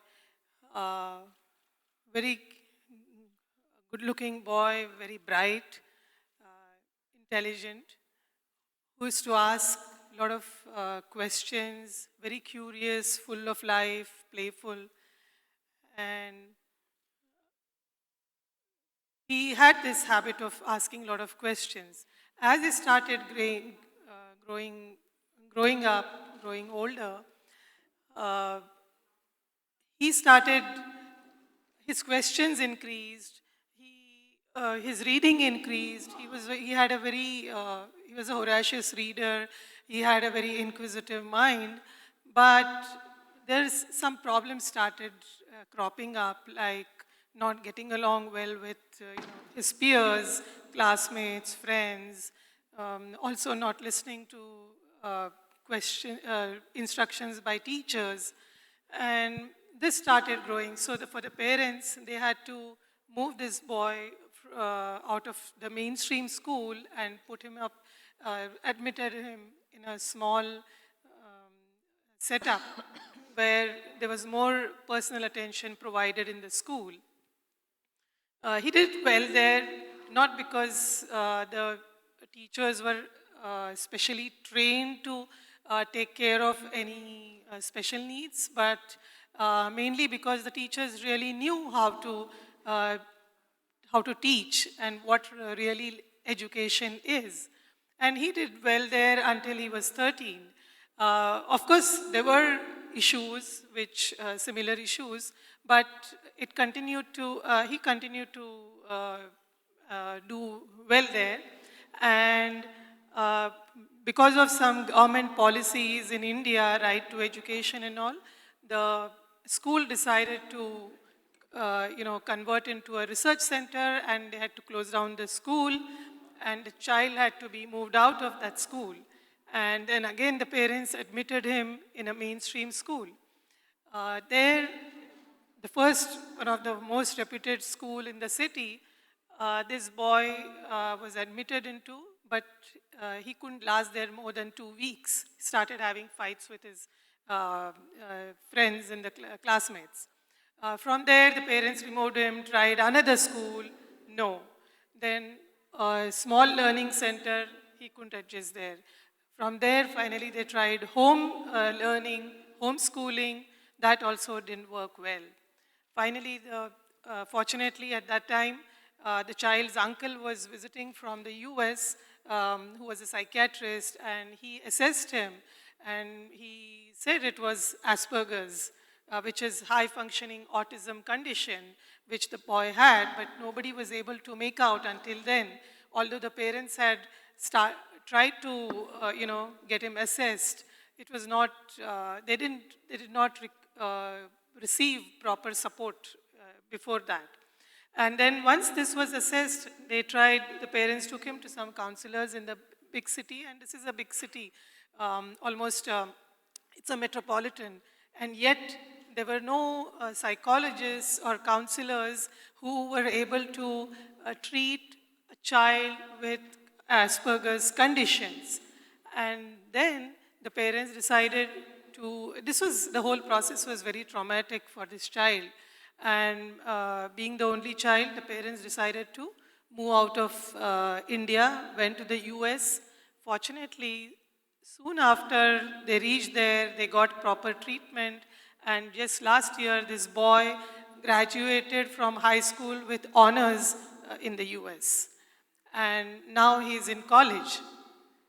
So having gone through all this process and seeing what the problems in India are, the mother decided to start this organization, Margika, which is a training and capacity building network for children with special needs.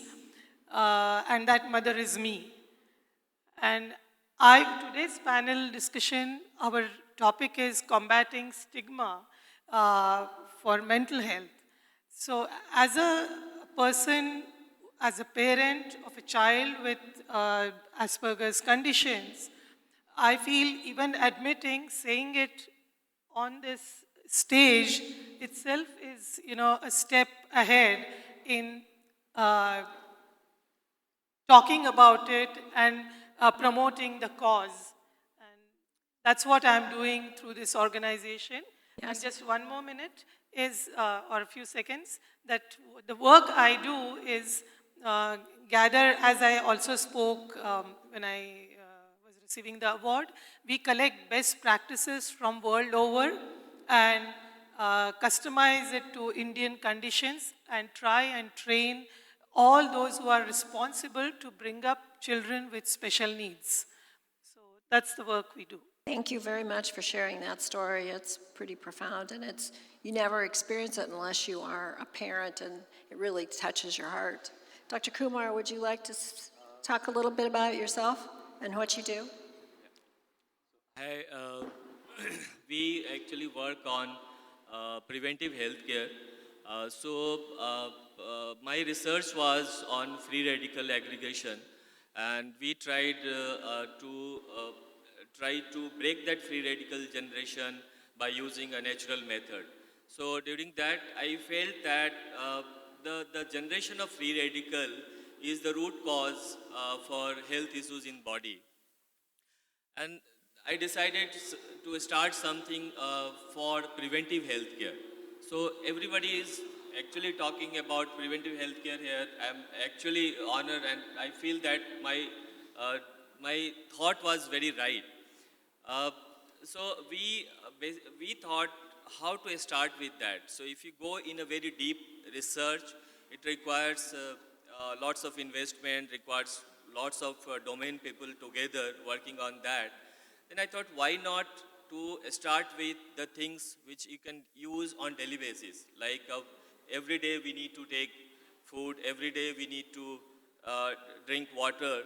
So if something we can do some improvement, and see the climate change, the pollution, the food habit, everything is impacting more towards the health issues, right? The lifestyle health issues basically. And you can see the younger people are getting diseases of older people. And the WHO says that 71% death are occurring in the age of 30 to 69. So why we are not able to stop it? So then I thought, okay, if we change our habit, at least at the age when we are crossing 30 and 35, and screen out and see that if we are getting deficiency of something, which can affect our physical health or our mental health. Okay, so we are developing different kind of products using for the preventive measures. Like in this topic, I felt that we also work on the brain food. So we always think mental health and that like suppose if you think about the male, they will think, okay, I should not discuss with anybody. I'm facing challenges, I'm in a stress, something is going beyond my hand, something is, the situation is not comfortable for me, but still I can't discuss with the people, I can't express myself because I'm a male. Okay, I have faced this challenge in my life. So if acceptance is there in society, and if you are open to accept it as an individual, and if society is accepting that the mental health is almost similar like a physical health, we take preventive measures for our physical health. Why we should not take preventive measures for our mental health? We take good food to take care of our health. Similarly, we can find out, we can screen out, we can think, okay, something we can use on our daily basis to maintain our immunity, maintain the deficiency in of vitamins or minerals, which can impact on your brain. Okay, so in this line we are working, and we can see a very positive result. Yeah. I think thank you. I think the most important thing is that we're realizing it's physical, mental, emotional, and spiritual, and we're all one. And if you're only working on the physical, everything else might be affected by it. And so we really have to get that message across. And I don't think that's happened in mental health. Dr. Chopra, would you like to? Uh, I think rather than telling what are the stigmas and what, I think everybody knows what the stigmas are. People are shamed, blamed, given so many, advice, mainly from friends and relatives that you know how to do it, you can do it. So let's go away from that a bit. Reason I'm saying that is that I also want to tell you about this story. I was an invasive cardiologist and felt a little disgruntled with the way mainstream medicine was working. So I have now started a wellness center, which is based on disease-proofing your life, reversal of chronic disease, regenerative illness, and aging. But all these wonderful tenets are being driven by a mental focus. And the reason I say that is a little story. I went to see once a lady who was diabetic, and she was came there to decide whether we should amputate her foot. Anyway, that was another matter. I'm not talking about the outcomes. But many times in my life, I saw that the end stage of all chronic disease in modern medicine is not going anywhere at all. And the reason is that nobody talks about their mental health. Somebody is suffering from diabetes, heart disease, or whatever. Nobody wants to ask them, how are you feeling? What are you feeling about it? So that is one of the reasons I have taken to mental health, which is driving my program. My program is different, but this is what it is. Now, the same person lived in another town, so I asked him always to write me something because I wanted to see how his writing was. And suddenly I found that when he wrote, the left and the right side of the paper that he wrote was blank. And then I realized that he has got hemianimous hemianopia, which in lay terms means that this side of the visual field and this side of the visual field he could not see. His mind was protecting him from what he did not know by pretending that he knows. And this is what I call the racehorse blinders syndrome. And I think we have treated mental disease with blinders on. That means that we have looked at mental disease only in one aspect. We have ignored the 50% of what we know or we don't know. Same goes with drugs. The drugs that we are using are actually were made in the 50s and 60s. And these drugs are actually, what are they doing? They are numbing the patient's mind. They're shackling his brain. They give them a chemical sense of apathy and a false illusion of recovery. The fact that they change a person from A to B doesn't mean that he has healed. We cannot correlate causation, and the correlation and causation is very different. I mean, if I give someone alcohol and he feels happy, I can't say that he has an alcohol deficit. So this little blinder that we are only using science for 50% in mental health is terrible. And this 50% of health goes anywhere in science. I mean, imagine if there were some guidelines in cardiac health many years back, and the guidelines were proved to be wrong because 50% of the guidelines were said have low fat and all that. What did it result in? Imagine if we had used the other 50% of our minds, we would not be in this state. Imagine having come to a crossroad and the path that we took was wrong. Imagine taking a wrong path for mental health. I think it's terrible, and I think we must open up our minds to other methods of treatment, and which I want to talk about, the psychedelic drugs. See, psychedelic drugs, I have no experience with them, but I have read a lot about them. The truth is that psychedelic drugs actually can cause neuroplasticity. Now, I don't know if you are aware of this word. Neuroplasticity is the new buzzword, which promises that the brain can rewire with many gigabytes of increased neural work for healing yourself. And in case you have missed all the hype, neuroplasticity is the intrinsic and dynamic ability of the brain to actually reorganize itself and to adapt to different circumstances and to wide range of experiences. When we are born, we have about 7,500 neuronal connections. At the age of 2, we have more neuronal connections than the middle-aged guy. So the concept of the changing brain has replaced the fact that the brain is not a static organ as we think it was in middle age. And neuroplasticity is actually, it works when many neurons fire together. So neurons which fire together, wire together. And this is the strength of neuroplasticity. And I know for a fact from research that psychedelic drugs actually can cause neuroplasticity. That 50% of our blind spot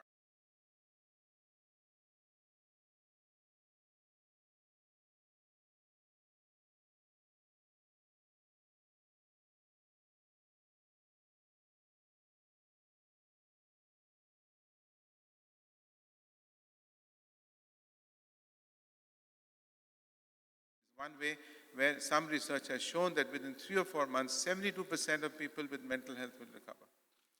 So I could go on and on with my run in town. I think we don't have Yeah. that time today, but Yeah, there's another subject, but we'll talk about it. okay, great. Well, thank you very much for sharing that. And I don't know, how much mental health is being offered to in medical school today? Do they get a class in mental health? A good question. Let's move on to Lena, and I'll give you. All right. Thanks, Sue. So I did my counseling from Northeastern in Boston. In 1990, I came back to India to start my private practice. And whatever techniques I had learned in college, I would implement them on my clients. They would be relieved for that particular situation or a problem, and then they would come back to me with another situation and a problem. So I realized that what I had learned was not helping my clients to deal with any and every situation in their life. So over a period of 10, 15 years, I tried to find out the operating systems of life, did a lot of research and development, and developed a technique called MESQ, by way of which I coach people to navigate life skillfully, to live life successfully, so that they can be what they can be. I wouldn't say they can be what they want to be, because from my perspective, the wants are limited, but what you can be is unlimited. So after working with a lot of people and corporates, then I was requested to write a book about my experience and the methodology. I wrote the book, and after publishing, within 3 months, it became an Amazon #1 best-selling book, and it's popular worldwide. And I take the methodology as in workshops and three-day workshops, intensive workshops, and programs for 3 months, and I impart this knowledge to people. And in April, I'll be coming up with a summit, which I will talk about later. Okay, let's talk about some questions. Nina, what would you say to parents who have an issue with a loved one that is focused on mental health issues, whether it be depression or anxiety? What kind of suggestions would you give to them? Yeah. So an event like this, when you, in any family, when you discover that you have a child who has special needs, your whole world goes topsy-turvy. And it's not, everything changes. Your whole course of life changes. And you go through different phases. Basically, it's initially there is this, deep, this intense grief around the whole anger. Why me? What wrong have I done? All kinds of questions you start asking yourself. So acceptance of the diagnosis, that itself is a big achievement in this journey, which begins once you have discovered that you have a child with special needs. So, but life is, once you accept it, if you go through, there are today a lot of support groups, a lot of trainings which are available for parents, which do talk about different phases you go through. But once you accept it, things are not that bad. And we don't have to, everybody doesn't have to be the way today's, our modern society has, certain, every child has to go through certain milestones and be there, in this highly commercialized world. You have to be an achiever, you have to be successful, you have to have so much money. But life is not about that. You understand the real meaning of life, and you embrace life in a whole, in a completely different manner. And finally, what matters is happiness, which is possible once you accept it. Right. Thank you. Dr. Kumar, sure, go ahead. Actually, really, it's a pleasure to meet a person like you. And I have seen that people who are suffering, they send their kids somewhere else. So either you have to just do away with that, or you have to accept it. So these two things are, you have to decide either way, right? She's decided and she's successful. So we have a very successful story in front of us. So we have to be motivated with that always. And I can see lots of good family, they are having these kind of challenges. But I have very few family I have seen that they have acceptance of that. So if we accept, and government is doing lots of things on that. There are lots of groups who they are working on this side.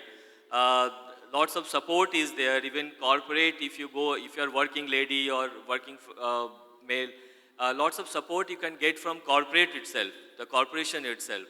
So I think it's a good way to accept, because now people are accepting it and people are talking about this. Lots of countries like if you see the happiness index, Finland and other countries, Denmark and all, they are top of this kind of things, because they are balancing family life and corporate life. So work and family balancing is very important. And if you are getting support from society, if you are getting support from government, support from your family, friends, I think need to accept and move forward. Yeah, that's a good point. I think the big thing is making or allowing people to understand that what you eat, how you sleep, all these things play into your mental state. Right. And maybe you can talk just briefly about yes, so even your I research. have seen, sorry. No, go ahead. Yeah, so even I have seen in my family, so I always talk, I'm talking about the preventive health care. So like if you are any 1 or 2 days, if you are facing constipation problem, right? So if you face constipation, it will impact your brain. No, you are not healthy, you don't feel good, you are irritating, and you don't want to talk to anybody, you feel that I'm not relaxed. No, I'm just giving an example like this. So mind and body are very linked together. No, if your immunity is not working fine, it will impact to your mind.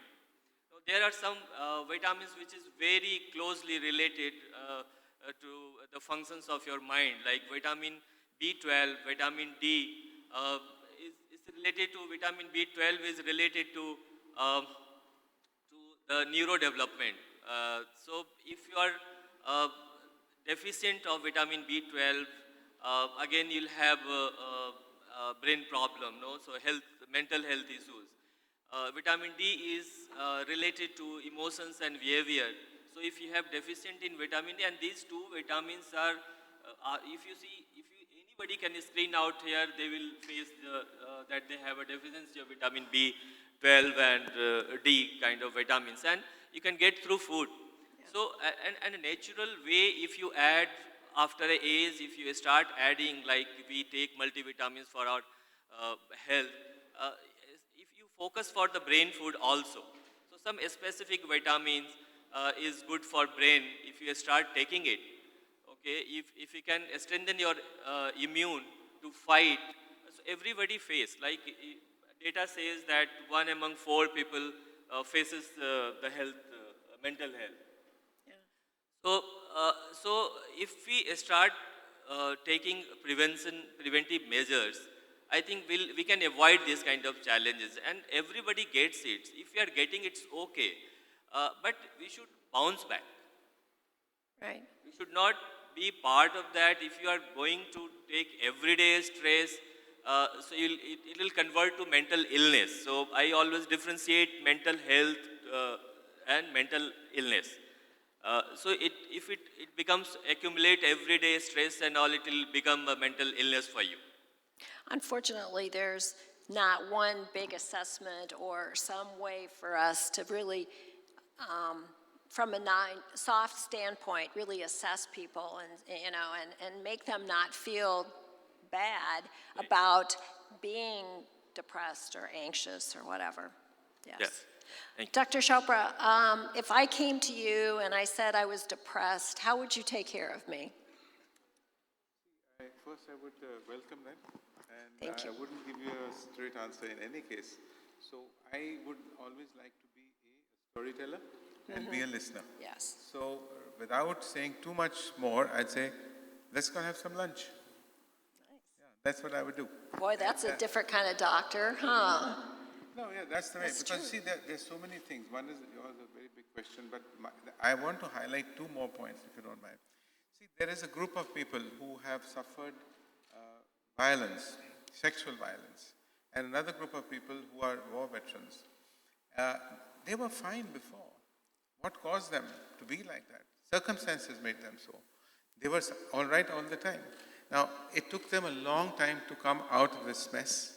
But the facts say that 20% of people with sexual violence and post-traumatic stress disorder commit suicide. Wow. So I again come back to that,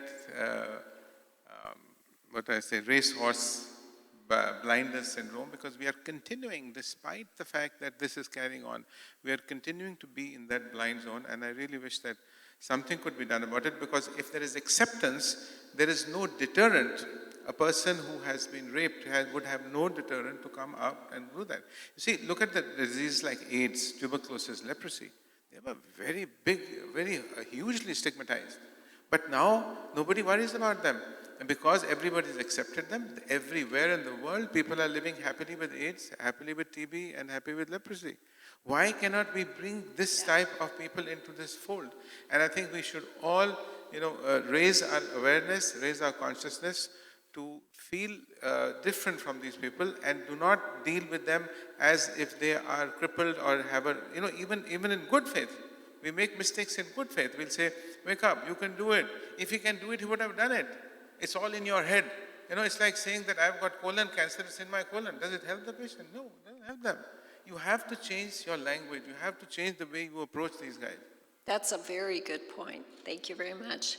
Lena, if I came to one of your programs and I was feeling very depressed, what are some tools that you could share with me to encourage me not to be depressed? So depression sometimes is used as in a very loose terms, and then there is clinical depression. Like anything goes wrong and people are used to saying that I'm feeling depressed, but there is no real reason for that depression. So if you would come for my program, it's like a step-by-step system by way of which I would take you inside to your soul. And that's where your journey starts from. So the disease which is manifested in the body, which these learned doctors are saying, so this disease is a manifestation which is the last thing which is manifested in the body. It first manifests itself in the mind. And there are various kinds of conscious and unconscious and superconscious levels of the mind, which are not visible. The brain is visible, but the mind is not visible. So there are various levels of the mind, and if your prana level or your life energy level gets impacted with negative thoughts or unhealthy upbringing patterns or something traumatic that has happened in your life, then the energy level in your mind gets impacted, and that's where the disease starts coming into your physical aspect. And by the time it is manifested in your physical aspect, it's like way too late to recover. So when the recovery has to happen, it has to happen at the mental level. So we've seen over here that in the past 3 days, there's so much emphasis been given on medical practices or innovations in surgery, in treatment of what is happening to the physical body. But the main problem starts from your mind, and that has to be healed first. What are the issues? Those have to be identified first, and then you have to heal those wounds. And so we are maybe called like the alternate healers. But I would beg to differ, and say that the alternate healing patterns should be mainstream, because they are not alternate. They should be the main practice. These things should be taught to us from childhood, because each one of us has a superpower of energy within us, and we have the inbuilt healing powers within us. If we are able to tap those resources within ourselves, then we would be able to heal ourselves. We would not need to go into any medical practice or take any medication to heal ourselves. So because of these new developments which have which have been brought about to make our life simpler, we have been taken away from what we are born with. And our effort is to bring us back, bring our people back to those basics where we could heal our body with our mind, with the power, the energy within us. And that's what we've been working on. Can I just say, person who's getting depressed, we should be aware who is he and why what would be the symptoms to start with. The person who's depressed is actually scared and tired. He wants to have friends, but he doesn't want to socialize. He wants to do something with his life, but he doesn't have the motivation to do something. He wants to be alone, but hates loneliness. Look at the paradox of the appearance. So when you see friends, you see relatives behaving like that, don't say, hey, wake up. You can go do it. You can do it yourself. They don't like listening to that. Just take them out for lunch. Right, I totally agree. And so much of it is around the emotional, the mental emotional, and we just don't want to deal with that. And unfortunately, the medical system hasn't been trained in that, so it's been very difficult. So wouldn't it be ideal if you could really have all of it combined, just like what you're doing?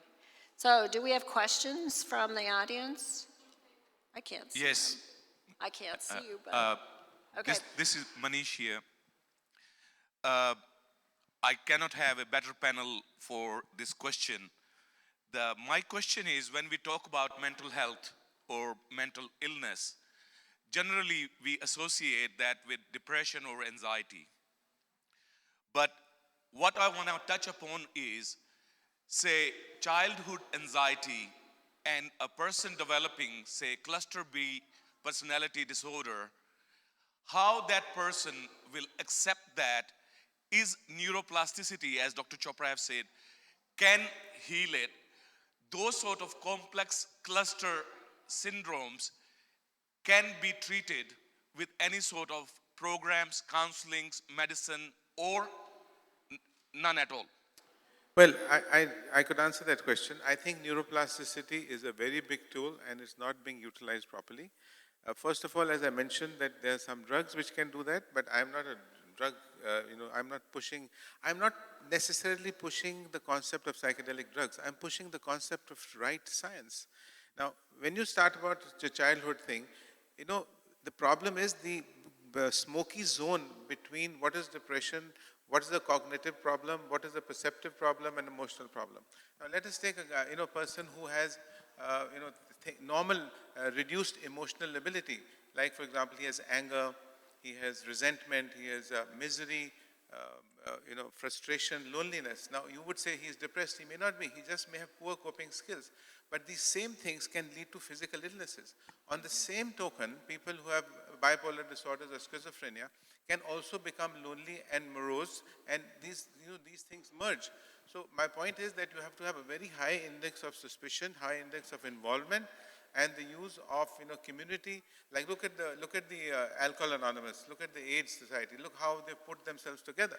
So people really flourish when they are in this. Otherwise, they carry that wound on their shoulders. I call it woundology. Wherever they go, they exhibit their wound somehow or the other. So I think what your answer to your question is that awareness, enhance neuroplasticity, because it is the one tool which nobody has utilized, both with drugs and with things like intermittent fasting can do it, reading can do it, learning a new dance step, using a new musical instrument, travel, involving yourself in community programs. You will be surprised how the brain can wire up to 100 billion neurons. 100 billion neurons. In a few weeks, we have seen people adding 5,000 neurons, 5,000 miles of neurons. 5,000 miles is the distance from LA to London, in a few weeks. I think we are really downgrading this wonderful inner capacity for us, for the brain to change. Thank you so much, panelists. We would love to extend the session, but in light of time, and I deeply apologize because we need to proceed with our next session. Thank you so much. And again, please, dear audiences, feel free to network and ask all your questions during the networking sessions. And please reach out to our lovely panelists. Thank you so much.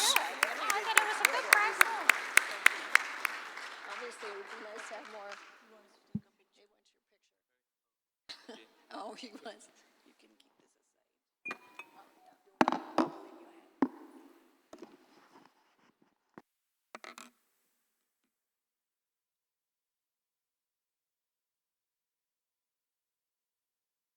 Thank you.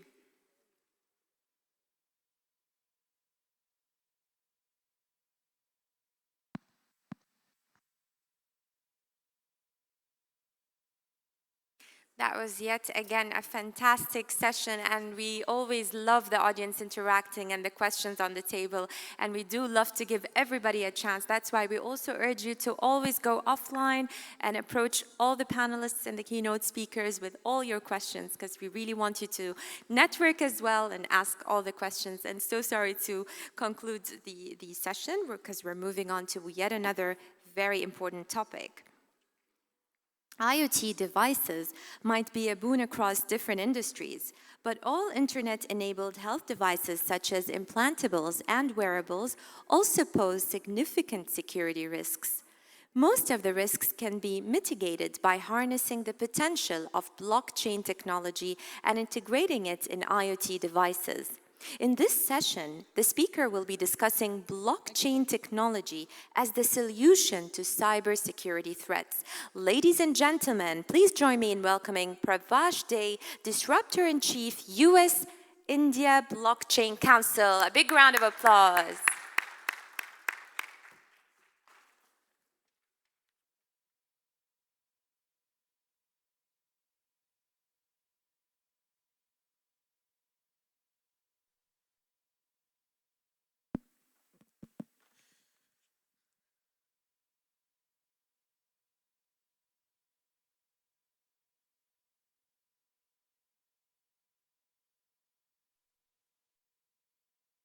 Okay, hi. Good afternoon, everyone.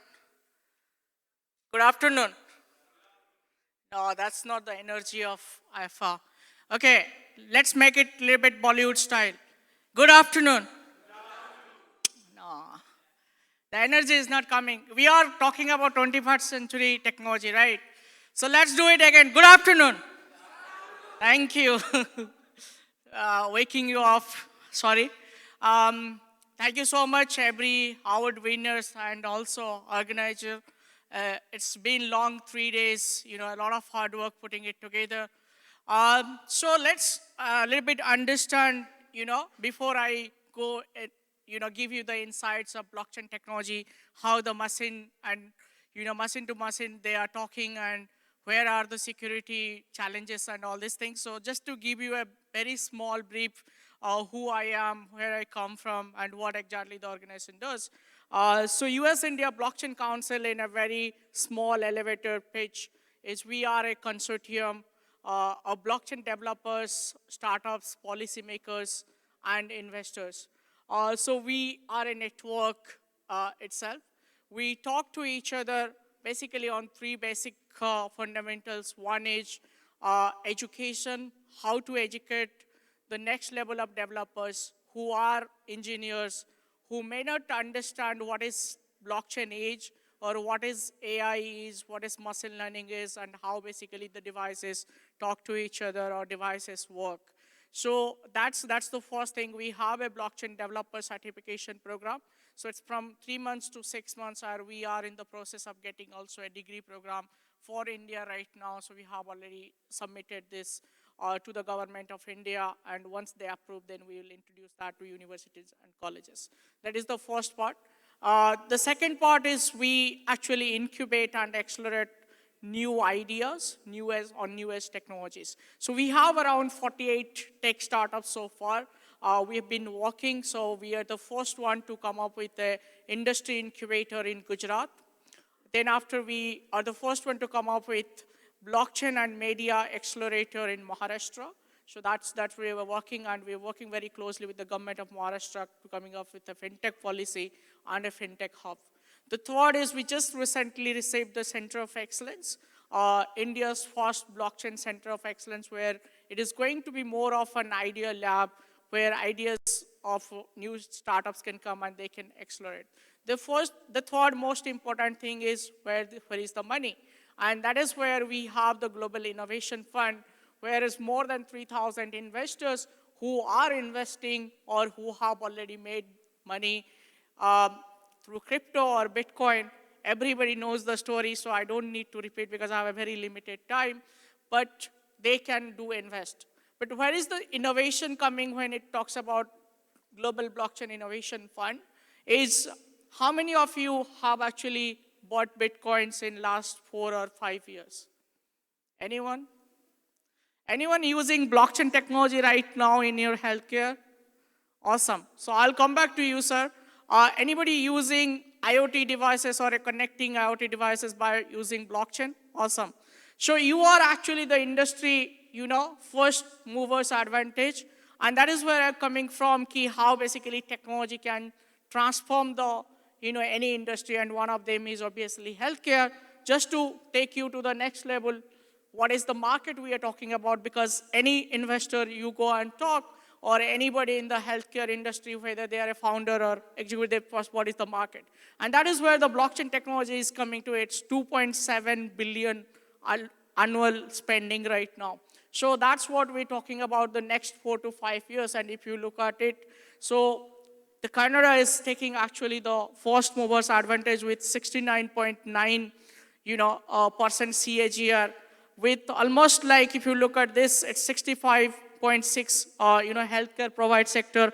And if you look at the global statistics, it's almost like 48.2 million, market share in 2018, and we're talking about 1.6 billion US dollars. So this is about the business who wants to invest or who want to see the future. But what is exactly the challenge? The challenge is actually it's a technology. Everybody talks about it because many people I interact, they say, okay, blockchain is actually Bitcoin.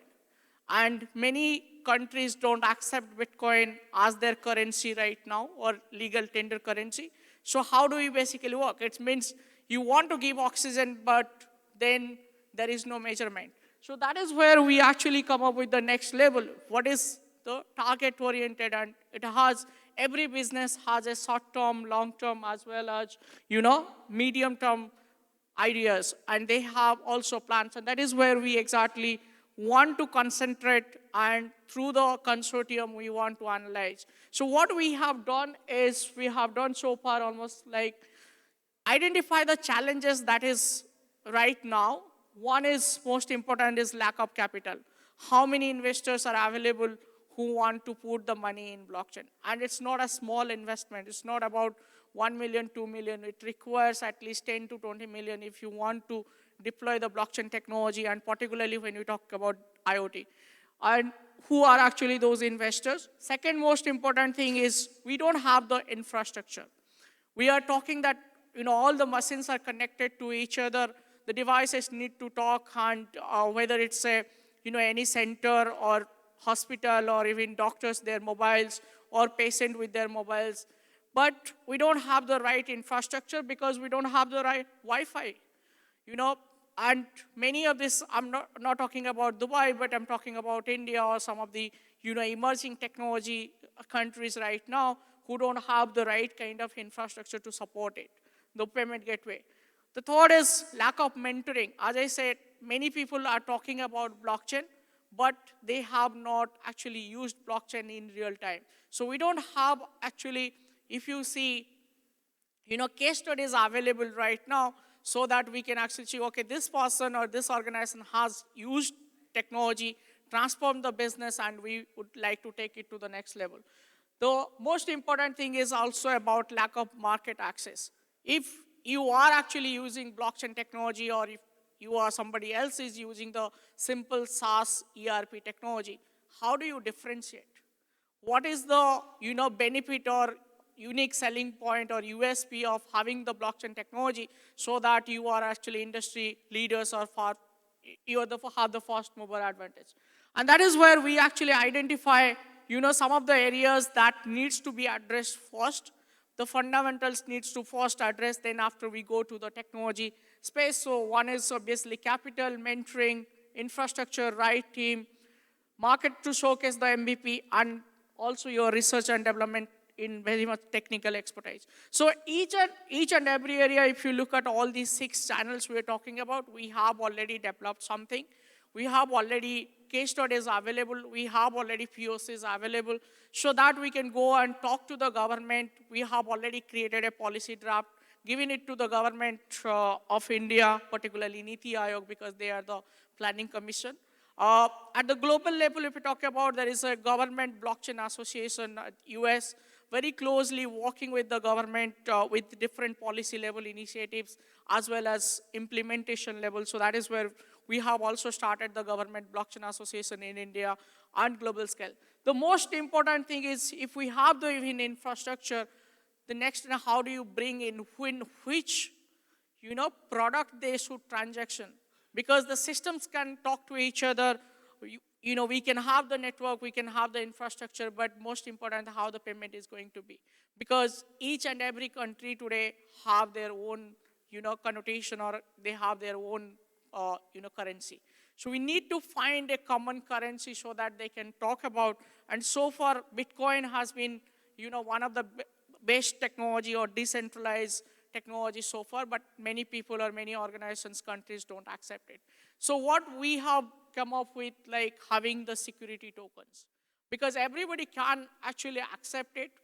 They can put it on their own fiat currency or one format of currency and then integrate it so that once you have the technology, you have the centralized power, but you can actually decentralize the complete ecosystem so that anybody who is part of it, and particularly I will go to the medical part. I'll just skip this slide and go to the next slide. So where we actually see, that's a little bit about the market.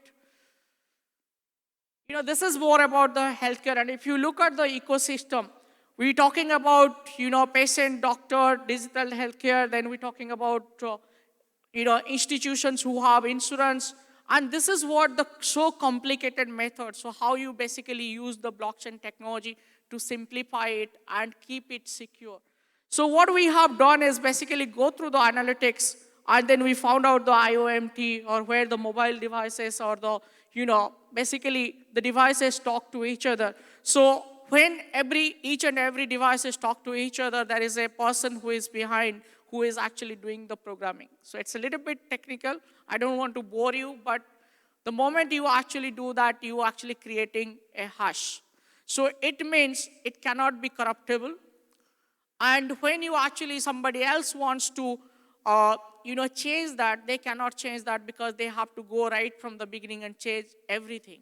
So that is next to impossible. So it means it's secure. Is it hackable? Because now we're talking about technology. Everybody have the access to open network. It means someone else is actually looking at your profile, snooping into it, and they try to hack your data. So today, the most important thing is any hospitals you talk about, or particularly in healthcare, industry, we have a lot of secure data. And how to basically you secure it, and most important, that is where actually blockchain can play a major role if you can integrate and then create the complete infrastructure. So and the second thing is basically when we talk about the POCs, we have actually deployed the technology, and right now we have the product available. So we have already given it to the government of UK, the National Health Services is using it. Now we have already processed this with the government of India. So if someone is from India, you probably know Ayushman Bharat. So the initiative has already been started. So now we are going to deploy that as well. The third most important is also the smart city connections, because most of the time, the budget part comes from the smart city to connect to the future city,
where it will be applicable and how it will be applicable, who will be the partners. It's a simple thing, but then it's not, it's gone highly technical, but then not explained in very simple terms. Right. So I will basically go back to one slide. I'll show you there where exactly it can be deployed. So blockchain basically you can deploy everywhere in the healthcare industry, because if you talk about the ecosystem, it comes right from the beginning where the data is generated, right? And that is the most important thing when people actually put their data in your devices or any of the systems. How do you basically secure it? Some of you say that, okay, we have a great firewall, we have all these things. But when actually machines talk to each other and you basically send the data from one person to another or even a doctor to doctor or at part, that is not secure. So it can be hackable. So that is where you can actually put the blockchain and secure the data. The most important thing is when the patient comes to any doctor and you write a prescription and they go to any pharmaceutical store, they get the medicines, right? So that whole process is very lengthy process. And once they have the prescription, that is very much manual. So if they lose that next time, there is no way you can actually create that prescription and show that prescription again and get the medicine. So that can be digitalized and put in a hash so that the next doctor or next industry professional can see it. The third part is actually the whole point of having blockchain is the transactions. So when actually you are running a hospital or any organization, is where the money is coming and where it is going. So that complete transactions can be put in blockchain because is when the patient is actually giving the money, whom they are giving. Is it to the management of the hospital or it's private doctors, it's with the pharmaceutical industry. So this is very much complicated when you talk about the industry as a whole. But I will take a very small example of, like, say for example, drugs. Pfizer company, huge company, getting their drugs manufactured in Sri Lanka or maybe India or Vietnam, right? The end consumer, when they are actually getting the drugs and having it. So how do you find out what is the authenticity of drug? Who makes it? Who is the manufacturer? Who is packaging it? What are the standardization being maintained? So that is the most important thing to find out, is the authentication part of it. So once you have the blockchain deployed, so you can track everything and it's very much transparent and it's real time. So basically, even if somebody trying to corrupt that data, that cannot. So that is where the security part comes in. Then the second important is obviously devices. So say for example, you have casualty, or you may have a doctor who is on call, right? And particularly when I talk about this experience comes from UK, because if the doctor works 6 to 7 hours or 8 hours, they are on call, so they can be at home. They can see what the patient is going through. Maybe it's through their mobile devices or the smart watch they are using right now. And then after, they can directly talk to the nurses or who are in the hospital to basically take care of the patient. So now think about it. This is the whole system or home circle is actually working with each other, integrated with each other. Now everybody is actually putting their data, putting the information so that the other person can do the reaction. So in between, if one person who is maybe not qualified enough changing any data, that could do a severe challenge or a problem or a danger for the patient. So that is where you can actually use blockchain, so anybody who is inputting data can be actually hashed and then they cannot change it. So that is very much using the blockchain. And as I said, the transaction where is the pharma research, because it's a very intensive, capital intensive industry. So we're not talking about small money investments, it's crores of government money or public funds are being deployed. So if you don't have enough research, and when you talk about the analytics, when the devices are being purchased, it's going from one part to another part of the country and then going to the hospitals and end users. So that is where you need like next 5 years, 10 years, 15 years data. And where do you get all those things? So if you don't have a proper R&D setup done, So that is where actually blockchain can help, because you actually have decentralized the complete system, but you still have a centralized power to actually take the automation and take the data.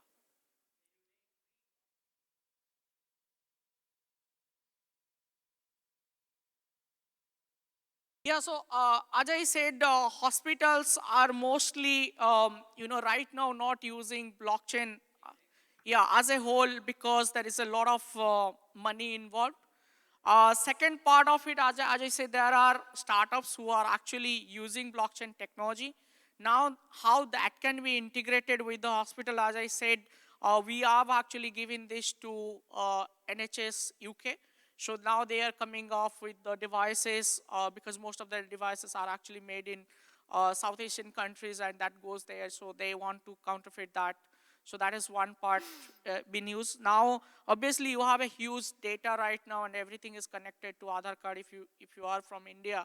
And Aadhaar card is not safe. It can be hacked anytime.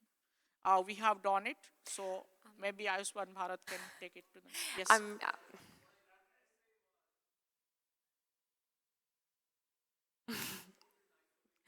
No one wants to eat.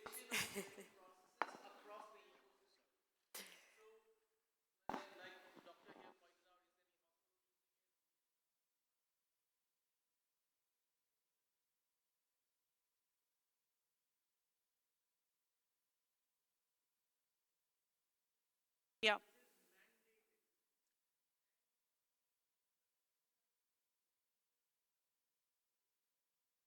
Absolutely. Can we just kindly conclude this after this question? So you may take the question, answer his Sure. question, and we can conclude to proceed to the next.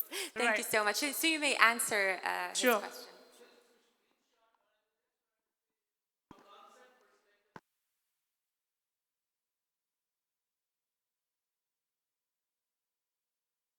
Right.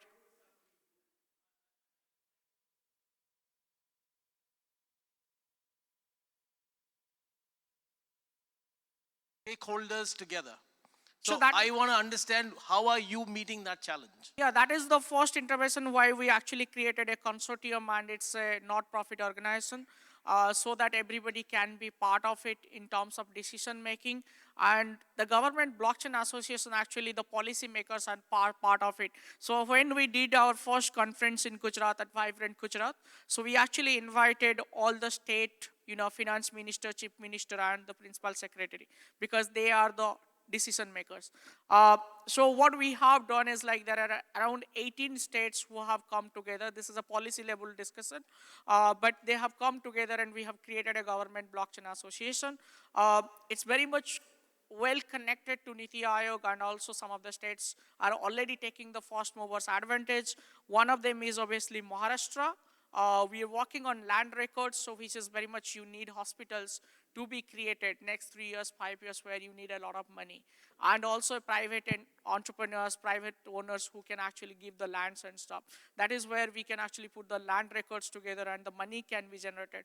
One of the best example, I don't know how many of you been to Visakhapatnam. There is a place called Amravati. And I personally, we did actually blockchain conference there. We sat down the top 50 blockchain innovation leaders, and we actually created a draft, which basically puts all the land, not only land records, but also the futuristic cities.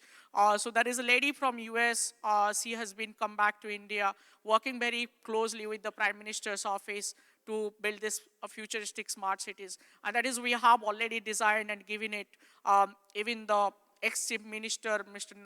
Naidu, actually went to different countries, did the road shows, how that can be used. And it is already in the process. So if you look at Amravati right now, the blockchain has already been deployed, partially deployed, and in the process. So yes, I totally agree with you. Everybody is not getting it, because the transaction is right now a challenge.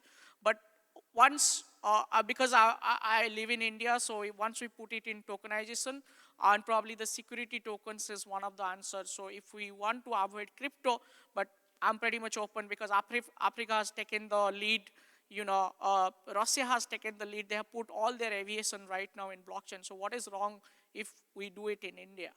I understand the crypto part, it's a very political decision, but we do have other options. Sorry. Thank you so much. A big round of applause. I'm sorry, because of time. Thank you so much. Now, ladies and gentlemen, we will be proceeding to our lunch break, and I would like to call upon Mr. Manish Chhabra to be here in 40 minutes to resume our sessions. Also, I'll call upon the one-to-one interview names for the ones conducting the interviews. That would be Abdallah Al-Ghamdi, Dr. Navas Hasman, Dr. Sushil Kumar, Dr. Chandan Nagaraj, Gemma Bailey, Joanna Taylor, Kitri Vasan Pillai, Lyndon Forrest, and last but not least, Manisha Raval. Enjoy your lunch and see you all after lunch.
had great meals, healthy lunch, and we are now going to have a couple of very intense and interesting sessions for the rounds of this afternoon. Now let's talk about the pros and cons of the increasing use of emerging technologies in the healthcare industry. We have Manish Chabra, founder and CEO of Shifa International FC LLC with us, who will shed light on the extremely relevant topic, meaningful access to healthcare, the good, the bad, the future of healthcare with technology. Please put your hands together and welcome Manish Chabra on the stage.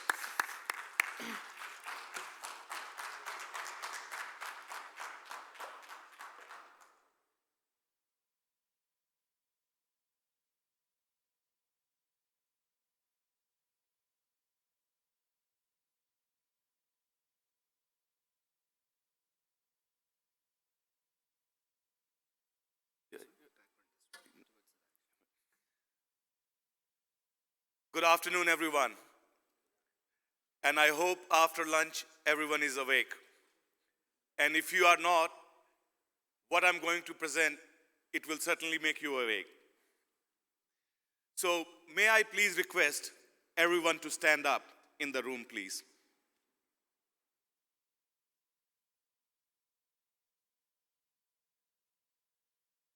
If any one of you have waited more than 30 minutes in a doctor's office, please take a seat. When you go and visit a doctor and you have to wait more than 30 minutes, please take a seat. Fantastic. Lucky ones here, those who don't have to.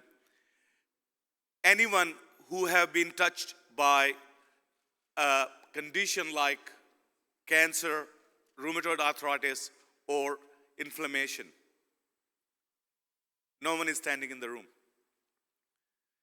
So what I'm trying to say is, we all are impacted by health and the health issues, and the limitation of time comes with it. So what I'm going to talk about today is how we're going to address this global challenge of access to meaningful health. So what is healthcare? So healthcare is not getting a medicine. Healthcare is not seeing a doctor. Healthcare not is seeing a physician. Healthcare is only valid if you have access to the health. If you are sick today, I'll give you the best medicine 20 years later. That's not the healthcare. That's not going to treat your condition, what you are suffering with today. Next slide, please. Oh my God, this is big. So before coming to the technology, I was managing a company, Pfizer, $1 billion P&L with the 1,600 people in my team. And I'm here in blue suit, and blue suit today as well. So what I do, everyone in Japan is not allowed to have any other suit other than black if you're going to a conference. But we can't be that mold where we have to be dictated by the suit of color of your caliber. Next slide, please. So what we're looking at the global stage, the challenge, we have 7 billion population today. It's growing at increasing rate. We only have 15 million doctors available on the planet to be treating 7 billion people. That means 466 patients to be treated per se by each doctor. That is not true. The geographical distribution of those doctors is so diverse that in India, one doctor per 14,000 patients. If that doctor will see the patients for 123 years, every day, 24/7, still cannot manage to see 14,000 patients. It's a massive, massive challenge. Next slide, please.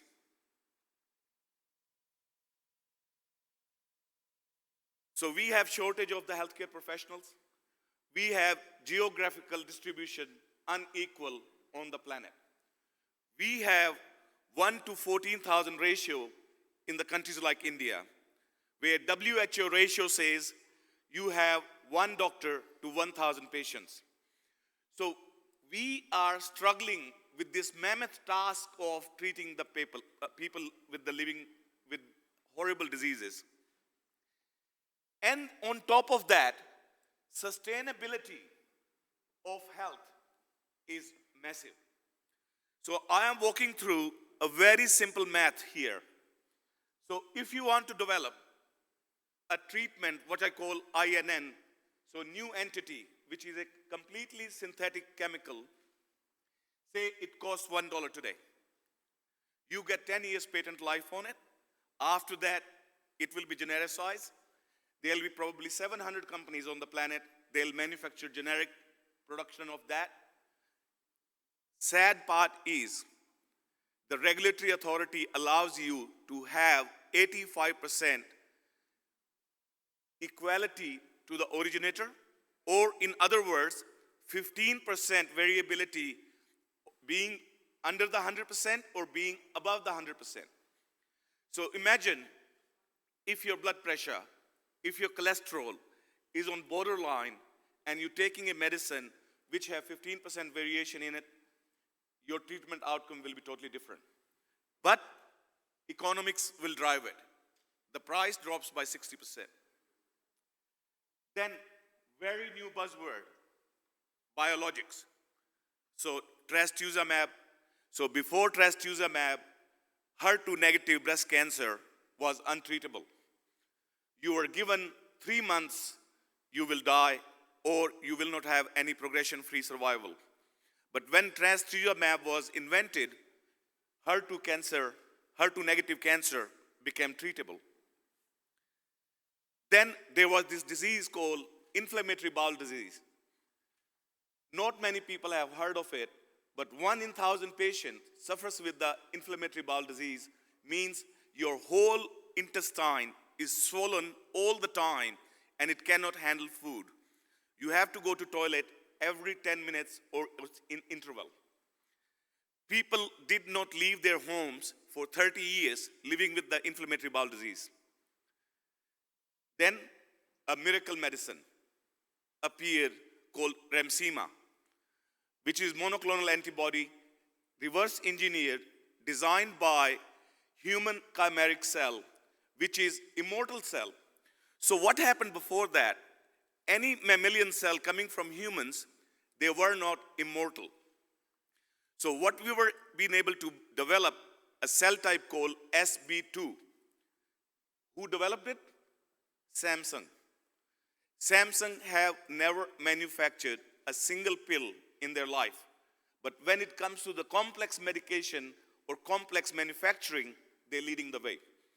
So what is SB123 is, it's human cell merged with ovary of a mice. And we created this chimeric cell. This chimeric cell is now immortal, means it can multiply for rest of the life. So the first one, only 3 cells were created. Then billions of cells were created. To keep the original chimeric cell, we created 3 secret banks where those cells are secured. No one knows where they are. In the event of a disaster, a cell mutation or genetic changes can damage the master cell bank. So the cost of biologics, yes, they treat patients really well. They bring you your life back, but the cost to treat them, it's $1,000 a month. In developing countries, you are talking about mortgaging your house if you want to have access to that. Following that, biologics had this great confirmation bias that our chimeric cell and the monoclonal antibody we are producing is so complex that no one can reverse engineer it. Means there will be no generic to the biologic. Here comes again, Samsung. They reverse engineered chimeric cell as well as its DNA vector and created highly similar, biosimilar to the biologics. Where in biosimilar approval, biologics for each indication, so indication means to each treatment for the disease, you have to have a clinical trial to get the indication. Where in biosimilars, to reduce the cost, you have to demonstrate three things. So the first one, can you demonstrate physiochemical analysis where 3D X-ray cryptography can show the monoclonal antibody on 3D angle looks exactly similar like the biologic. Number two, because monoclonal antibody binds to an epitome of a cell to create the process of apoptosis. So apoptosis is a process where cell is being told your lifespan has finished, now you need to die. Can the biosimilar demonstrate the same affinity to create the apoptosis? Yes. Then third one, you must conduct one confirmatory clinical trial in the most sensitive indication of that drug with very small number. And if you pass that, we will give you all the indications biologics have as extrapolated indications for the biosimilars. This has created a global debate around the globe because biologics says biosimilars do not have clinical data. Biosimilar says if we are similar enough, we have affinity enough, and we have confirmatory trial done, it should get the approval. So the result was there was internationally harmonized regulatory agencies, EMEA, TGA, and FDA came together and devised a regulatory path for the biosimilars. So now biosimilars are, by law, can be prescribed and substitute biologics. But challenge does not stop there. Because each biologic and each biosimilar is produced in individual chimeric cell. Means the microheterogeneity, I say it again, microheterogeneity is inherent characteristic of biologics or biosimilars. Means two biologics or two biosimilars will never be same. Every biologic batch have batch-to-batch variation because they're coming from the different cells. Each biosimilar have batch-to-batch variation that coming from the different cells. So most importantly, what happened? Biosimilars were challenged. Okay, you show us your variation between batch to batch is better than us. So they created a study called a bridge study in FDA. Biosimilars took 3 batches of biologics from US, 3 batches from EU, and 3 batches from Australia. And biosimilars took 1 batch of the biosimilars from Korea, being Samsung. Guess what? All 3 biologics have higher variation batch to batch compared to the biosimilars. So it means the biosimilars were actually more biosimilar than to the biologics. So costs have become an issue. Adoption is still not there. Europe have been very good adopting it. Norway have like 90% market share of biosimilars now, where Australia have 40%. So for emerging markets, biosimilars will be an answer for those life-threatening diseases, but adoption will take time. part to a technology called CRISPR. CRISPR is 21st century's finest innovation. What it does, it scans your DNA, whole DNA, identifies your chromosome number 13 have KRAS mutation on it, which will cause you non-small cell lung cancer, and you will die. CRISPR, you can think of a molecular scissor. It goes to every single chromosome of your body, cuts the 13th mutation out of that DNA, and leaves the human body's repair mechanism of that DNA to heal itself. And the trial being demonstrated with Novartis, 2 patients, paralyzed neck down, have regenerated the spinal cord, leg muscles, and femur and feet, and the legs. So means they create your body as a fetus and it develops your organs again. But the cost is $200,000.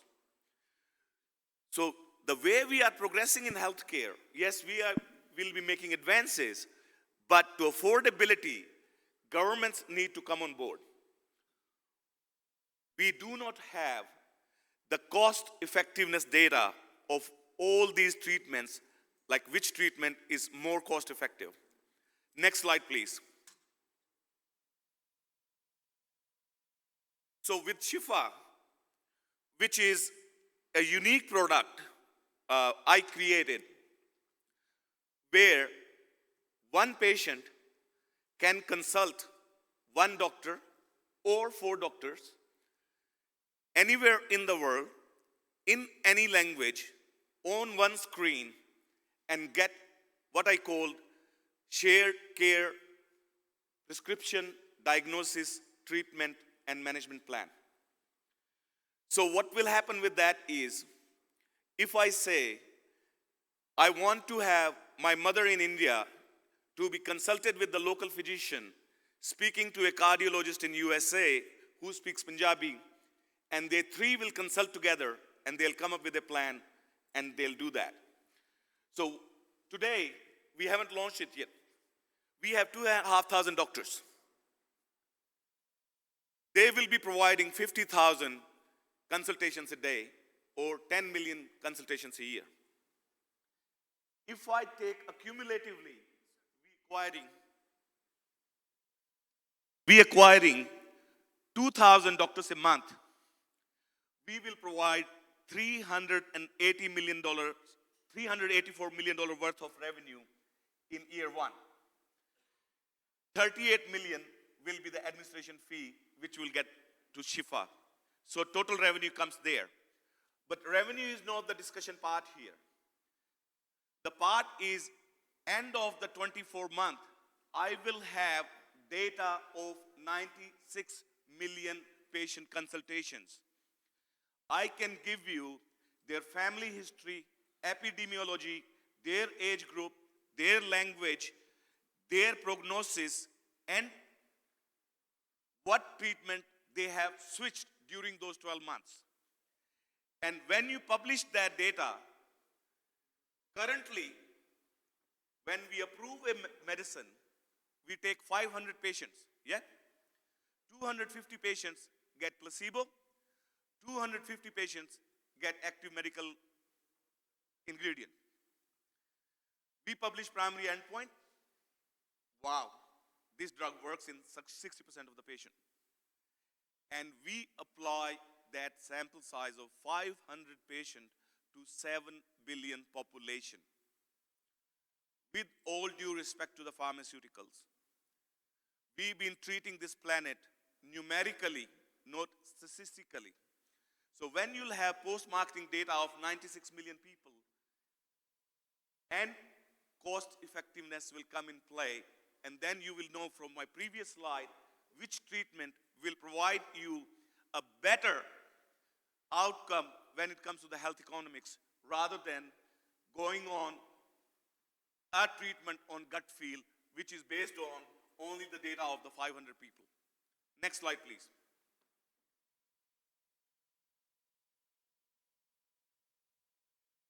I'm very fancy with the slides, by the way. There's a lot of things are here. So what is Shifa?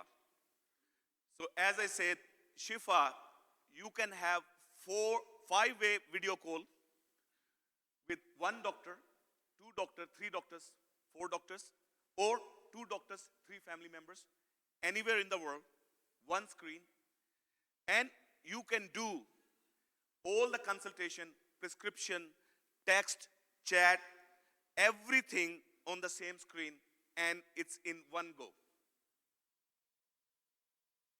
This will bring that burden of doctors not being accessible to 14,000 patients in India to very, very quickly from the phone.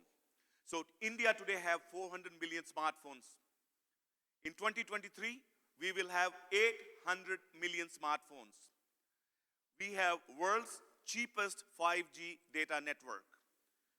We have highest adoption rate of the social media. WhatsApp had 300 million users in 3 years. India have done demonetization, means every person in India can pay by the phone via Paytm or Visa or debit card. So ecosystem is properly set in India to provide the right consultation in there. Then I want to talk about, thank you. So blockchain person in the room, put the hand up who presented. Blockchain person, probably left. So I'm introducing you eCryptoRex. So eCryptoRex is world first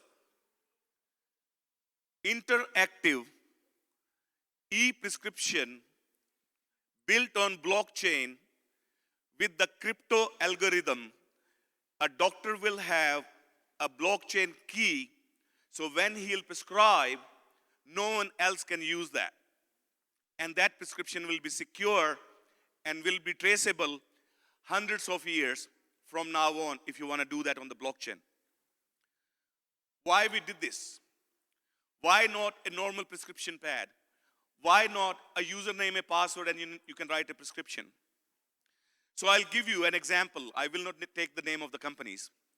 So when you register with a company to be a doctor on the system, to take appointments and provide prescription and all those kind of things, your username and your password stays with that company. So if that company have 100,000 doctors on the system and their prescription pad, I can prescribe 1 ton of pethidine delivered to different addresses via MetNed, and no one will ever be able to trace me. This is the risk in bioterrorism I'm talking about. That's going to happen, the misuse of medicine with the technology. So eCryptoRex is must. It's only generated once in a lifetime for the doctor. It's doctor's responsibility to manage it, and it's on the blockchain. Then we'll talk about multi-user and multilingual. So India have 65 languages. An Assamese doctor cannot provide a consultation to a Punjabi-speaking doctor. A Kannada-speaking doctor cannot provide a consultation to, say, Rajasthani-speaking doctor. A Spanish doctor cannot provide a consultation to an English-speaking doctor. So we built in 65 languages as well as English, plus we will be introducing 175 global languages in there. So artificial intelligence and auto-scheduling will allow you to connect to a doctor on the globe as per your schedule, as per the doctor's schedule, as per your language. Payments, invoices, everything is automated. You will never ever look at your books again. You will get a record. This many patients I have consulted. These many are the short consultation. This many are long consultation. Oncology is my key forte. Gastroenterology is my key forte. My population average age is 75. And that's your IP as a physician. So today, you do not get any IP rights to publish your data.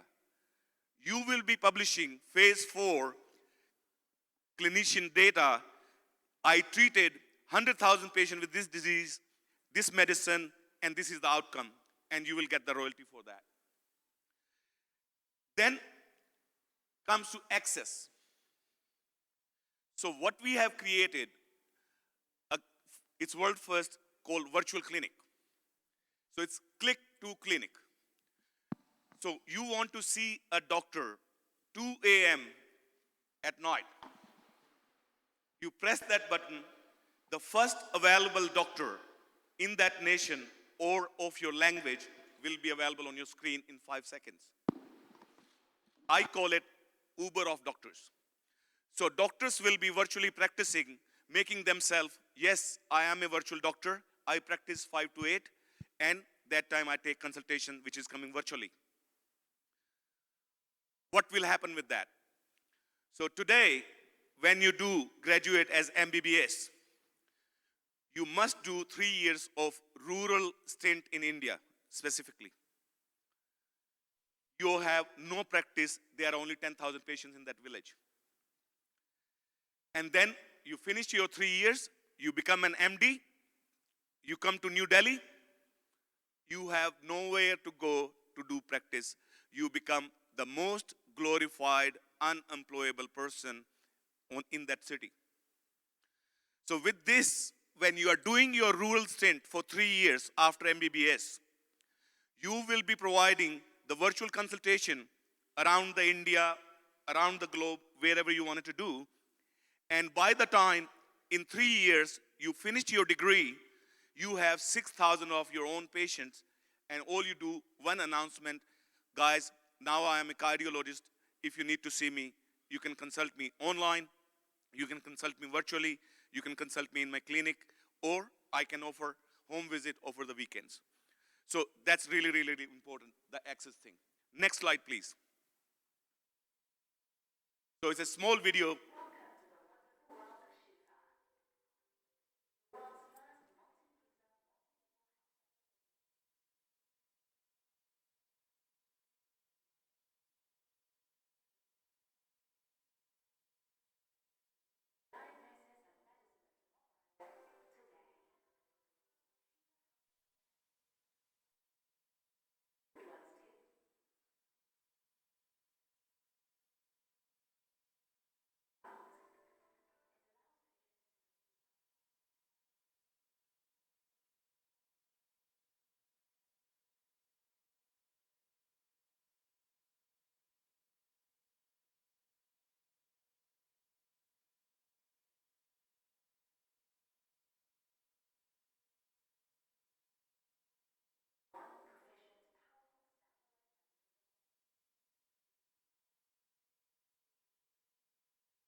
Next slide, please.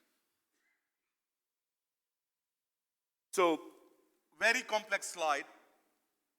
This slide worth $150 billion. They are 150 top companies advancing the healthcare. The size of this block is 5 billion. Yeah? This company does the breast cancer screening and predicts breast cancer 5 years early. If we keep moving through all the places, yeah? There's only 3 companies. Those who talk about access is the health care, not the medicine, not the physician, not the doctor. If you do not have access to the physician, to the medicine, to the doctors, healthcare means nothing. Out of this, Shifa leads the way in first way where it connects every patient to doctor of your choice anywhere on the globe. Another companies, there are 2 more. They help you make appointments, but do not provide any of the meaningful access. All other companies, they're doing, in today's day and environment, an appointment making company raising $40 million and saying we are managing your calendar. That's not on. So what we are seeing here is our focus in healthcare is invested in the wrong areas. So I sincerely congratulate Ifah to bring this initiative forward where we need to focus on the areas where it's needed the most. Not in the areas where it looks really fancy, but it makes no sense for the patients. Next slide, please. So this is my last slide. So what is our vision? What is Shifa? So Shifa, we're launching in India on 1st of December. Health Minister have sent us acknowledgement today from India. That is very pleasing and humble experience. And I'm really glad to share with you guys that Shifa will be providing an amazing service, not only to India, but Africa and Middle East. Because the proposal we proposed was, we want to roll this out to Iran, Iraq, Syria, Afghanistan, Libya, where our brothers and sisters are suffering from not having a doctor there, and it's not their fault. So we will be rolling this out in March in Africa, Middle East, to have all the world-class access to all the brothers and sisters so they can get right help there. So in Moonshot, what we want to bring in is Shifa vets. As 7 billion people today, we will be 9 billion people in 2030. We will not have enough protein on this planet to feed everyone. So Shifa vets will connect every single veterinarian with the commercial farming and commercial husbandry. So it means you can have a semen of Jersey cow from America to India, where milk production will go from 15 kilo to 30 kilos. You will have finest merino wool semens. You will have Angora wool. You will have alpacas. You will have finest lamb stock. You will have Wagyu beef. So that's a critical part for us. That's the next rollout for us. Then what we call is ADMs. So the prototype is in process. So ADM stands for Automated Dispensing Machine for Medicine. Why is that important? So we gave you Shifa. You had your prescription. You got your consultation from America. You live in a village where there is no pharmacy. So all that effort has gone to the waste. So automated dispensing machine can carry from 2,000 medicine to 25,000 medicine with a touch screen as a virtual pharmacist on it. So when you take your phone to the ADM, you touch it, virtual pharmacist will appear on the screen, will dispense the medicine, payment will be done through the blockchain in the background, and you can talk to the pharmacist. Every village, that my vision is, will have ADMs. Then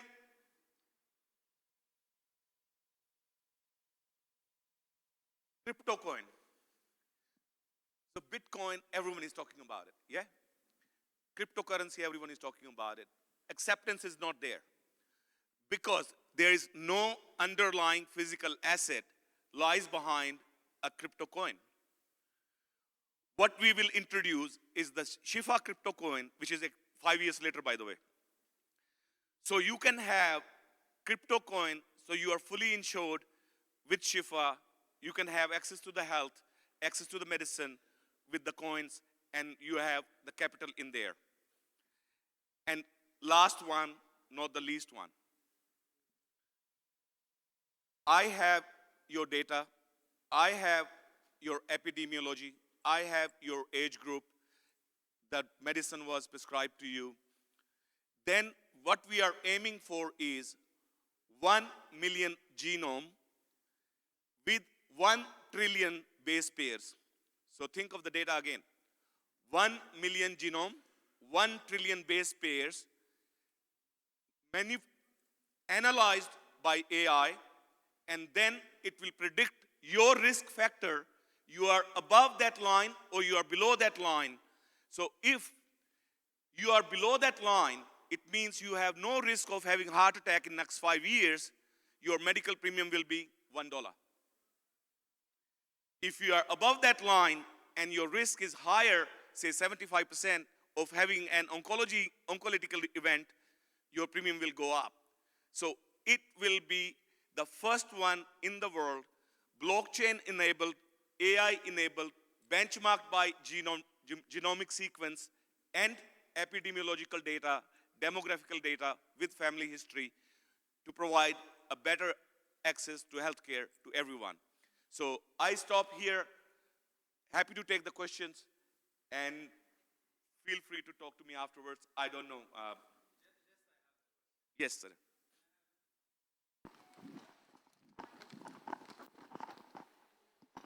Thank you very much. I was waiting actually for this nice presentation. Thank you. I think what you have presented is there to stay, is there to develop, and the fact that in India you have one physician to 14,000 people, this technology definitely is going to help many people. What I'm really concerned about is that there is a difference between access and accessibility. And I'll tell you our experience, as a family physician who works on a value chain, not a blockchain, it's a value chain. And sometimes really, I am afraid that we are losing the natural intelligence for the favor of artificial intelligence. And I'll give you an example here. If I am using your technology, get up at 2 a.m. in the morning and I have heartburn, I'm not sure if this is truly gastroesophageal reflux or it's a heart attack. And then the first person will be from Norway, the first physician in 5 seconds. That physician will tell me, oh, it could be heartburn, it could be a heart attack, you need to go to the emergency. But I don't have a car. And the nearest emergency is like, let's say, 20, 30 kilometers away.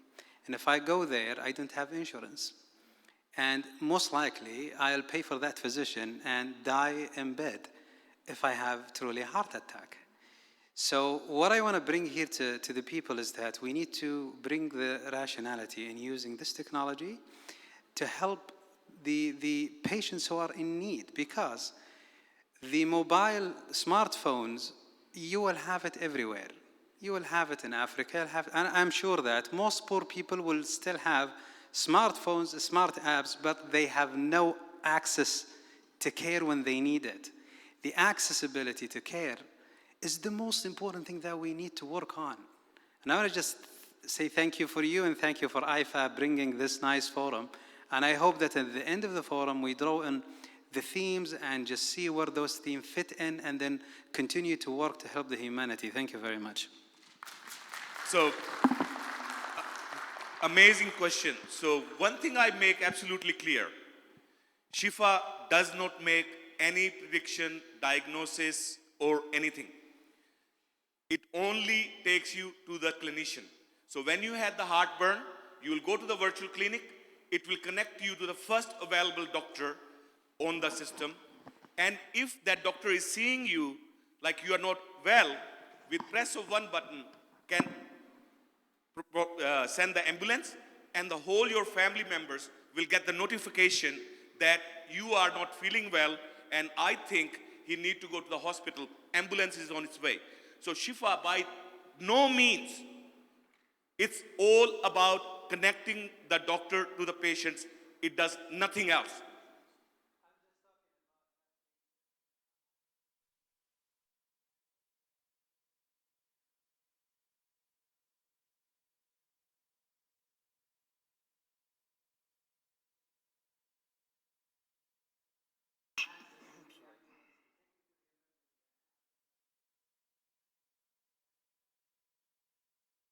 True.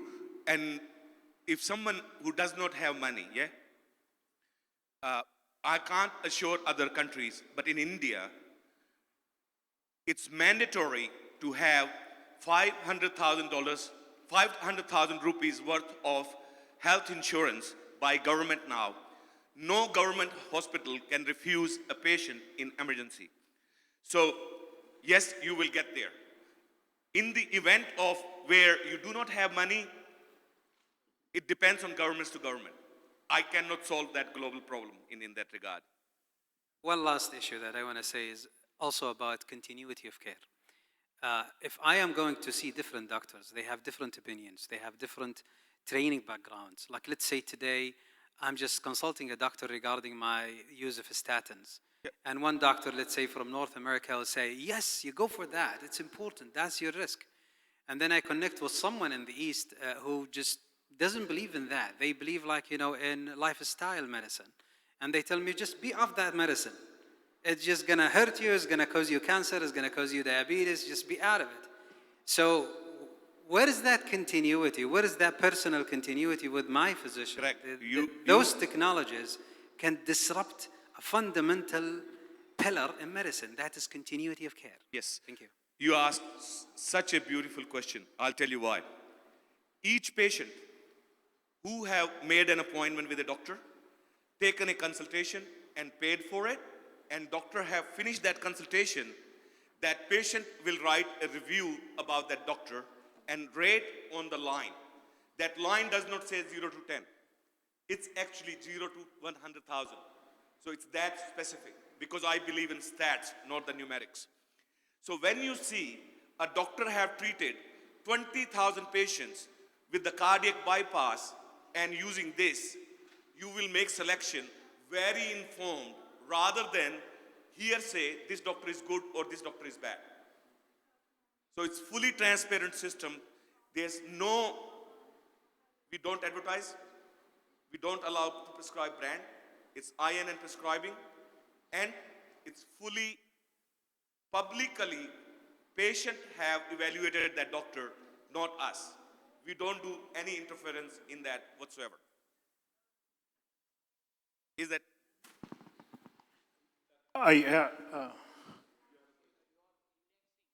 First available doctor is, what are the priorities? Is it the area, city, or the time first and a combination weightage? How do you index? So Sir, who will be shown to me first? Sir, you ask amazing question again. Yes, go ahead. Yes. Last one probably. Yes. So when as a doctor, you set yourself your profile, yeah? You say, I do virtual consultation in 5-kilometer area. So that's your boundary. You say, I do home consultation in 10-kilometer area. So whatever service you want to provide in what area, it's absolutely your choice in your profile. No. The patient has chest pain and he is asking, it is 3 o'clock, and maybe at that time you have 100 doctors in UAE who are offering their services, and Yes. doctors in India are not offering because they are, suppose, sleeping. Correct. So I am talking about the doctor's availability being reported to the patient. Priority 1, geography. Priority 2, timing. No. What is the indexing parameter? First available. First available where? Doesn't matter. 500, yeah, agreed, that distance doesn't matter in Yeah. virtuality. Correct. But trainings, So, but as a doctor, point of view, you can choose your geography. But as a UAE doctor, if you have chosen global consultation, so algorithm will decide the first available doctor for that patient who can get to that patient yes. in 5 seconds. Yeah, okay. So that means geography is in. Yes. Manish, yeah, this side. Manish, it was really wonderful presentation. I must compliment for your detailed study and all. My question is, like I have seen number of platforms being developed and few of being in fact couldn't survive. The point was again, as Dr. Abdullah has questioned, about the physical presence which a patient seeks. during any emergency, right? And where the differential point of differential diagnosis comes, the patient is coming with either heartburn or a kind of esophageal problem. So one has to differentiate. That's one challenge which was not addressed in online platforms. Another was what Dr. Bhuj has asked. So my point is, as in Indian scenario where there are 14,000 patients behind one doctor, actually speaking, doctors who are already very busy, they don't find that much time to respond to these kind of consultations. Barring these are the public institution, private institution, maximum top consultants, senior consultants, they are always busy. Yes, few junior doctors, resident doctors, senior registrars, they used to respond and they were being compensated. Later on, in light, you must have heard, you must have done a lot of survey. There was one app developed by Healthcare Magics and later on acquired by Abix. And there was some issues came about the compensation pattern. Doctor used to log in and they used to charge immediately without just putting 2 lines. How you people are addressing that kind of issue so that it can be, yes, this will be very good for kind of second consultation, I would say, in the chronic cases or the persistent cases. And emergency cases, I don't think that will be viable. You must have to supplement with other kind of support services as well. So it's a really good question. I'll tell you. The limitation why those initiatives did not work, yeah? No one considered India speaks 65 languages. So you are a doctor, but you are no use to me because I can't speak your language. That's one. Second, the review system was not identified, means you can register on a platform, any platform, without any identification. So I am on 5 platforms in India, from Australia, and make appointments. Yeah? In Shifa, without Aadhaar card verification from the government, you will not be able to register yourself as a patient. That's one. Same thing goes for the doctor. Without Aadhaar card, MCI verification, and verbal phone discussion, you will not be verified. So when you did not have identifiable patient and they are writing the review bad things about other doctors, it really jeopardized the access to that. Correct. Third, the compensation. So for every doctor, the use and download is free for the rest of the life. Yeah? We do not decide fee. You charge 500, that's your fee, you will put it in. You charge 900, you will put it in. So we do not make any decision on your behalf, your schedule, your fee, your timings, your area of service, and most importantly, your crypto key that sits with you, not with us. That will be on discretion of doctor to charge their own fee. Absolutely. We have no packages. We are not in a business of honeymoon. We don't sell any service. We don't hire any doctor. We do not provide any recommendation whatsoever what fees you should be charging. Correct. Good afternoon, Guillaume. On your right. I have a very small question. First of all, thank you for the talk, very interesting.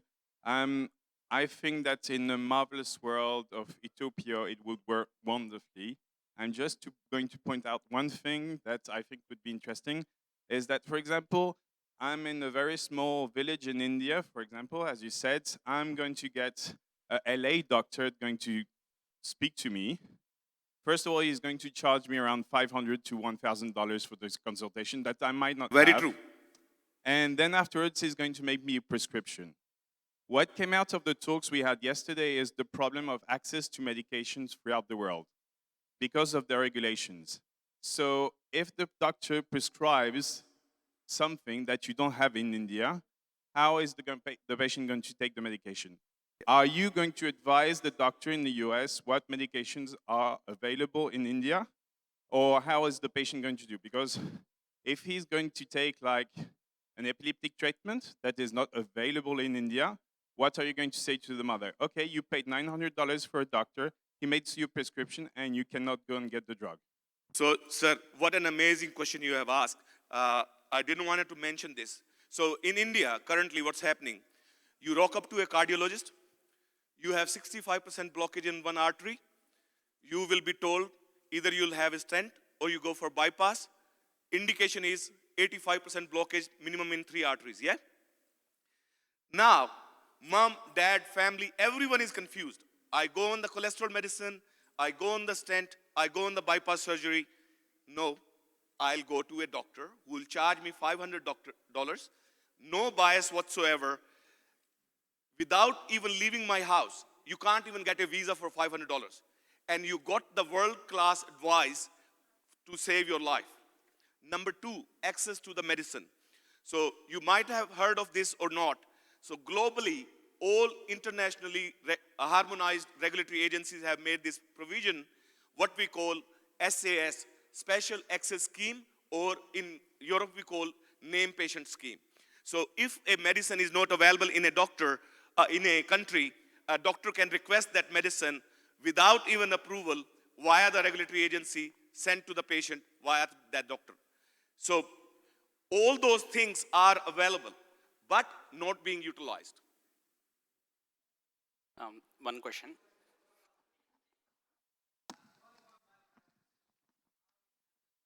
Issues. Let's say that a physician, let's say in Sweden, prescribed something for me in Saudi Arabia, and then I had, let's say, a permanent disability because of that medication. What is the regulation in this case? Like, you know, how do you license doctors and how do you handle malpractice issues? This is, I think, a critical one. Thank you. So that's a very good question. So that's why we're doing not the parallel launch, we're doing the sequential launch. So first we're launching in India. So it's registered in India, the law of India and the MCI of India law will be applicable. So when we'll bring in on Sweden doctors, it will be registered in Sweden, the law of Sweden will be applying, and they will be subject to the terms and conditions of that country. So it's not like Uber sits in US and no law applies. So country by country, there will be registration to the Shifa, and doctors will be abide by that. So if there is a trial and I am needed to attend there in Sweden. Sorry? Because let's say there is a trial for the physician. Yes. Who's going to pay me to travel to Sweden to attend the trial? Oh, we have medical legal team on there. So a patient, when, for example, we registered in Sweden, yeah? You received a malpractice report. Patient have provided that, yes, I was treated by this doctor, that treatment is wrong, and because of that, I'm suffering with this. We have full medical legal team by country to take that case to the local authority. In Indian case will be, say, MCI, it will be reported. If doctor is found guilty, license will be cancelled or suspended or whatever the outcome will be.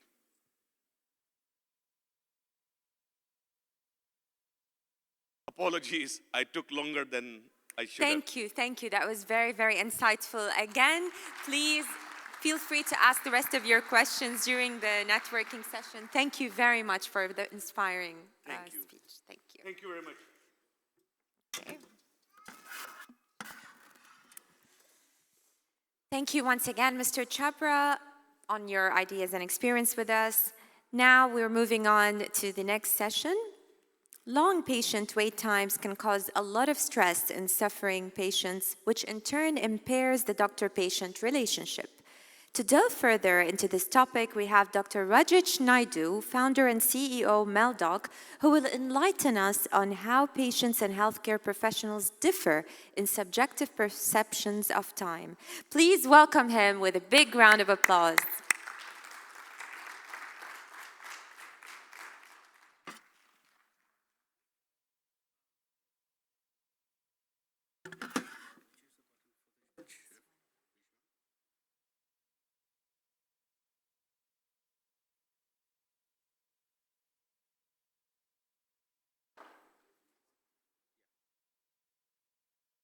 Yeah, hi, good afternoon, everyone.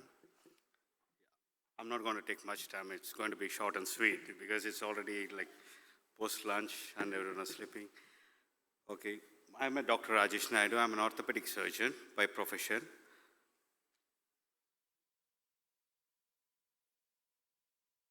Yes, actually, everyone are talking about technology in healthcare.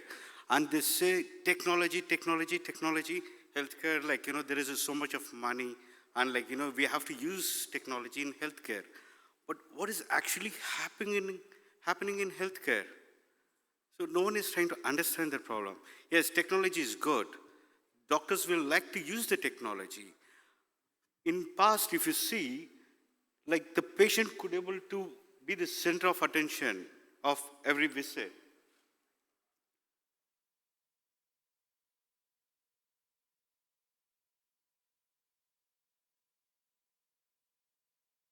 So in the past,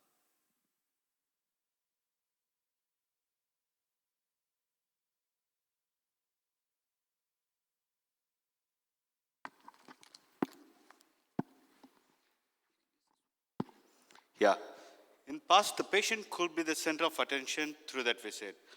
Now the doctor is dividing his time with his technology, and there is no face-to-face contact and eye-to-eye contact with the patient.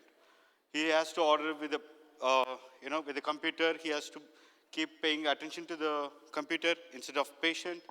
And there the eye contact is lost and awkward silence while the doctor is looking up something in the computer. All this causes the challenging communication issues between the doctor and patient. As we have seen, most of you over here could have gone to a doctor. You have visited. And as soon as you go to the doctor, they'll say okay, what is your name? Then he looks up into the computer and he'll be saying, okay, this is your name. Okay, what else? You'll be explaining your problems to the doctor, but the doctor is seeing the computer.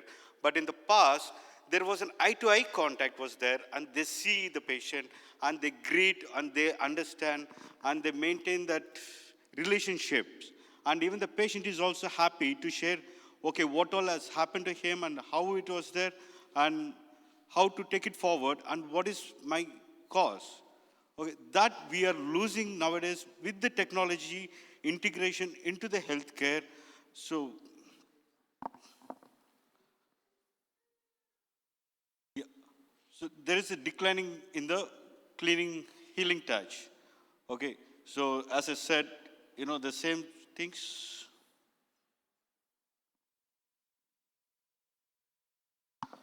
How are we going to change this? How we can bring back the olden glory of healing a patient and a doctor one-on-one with the use of technologies?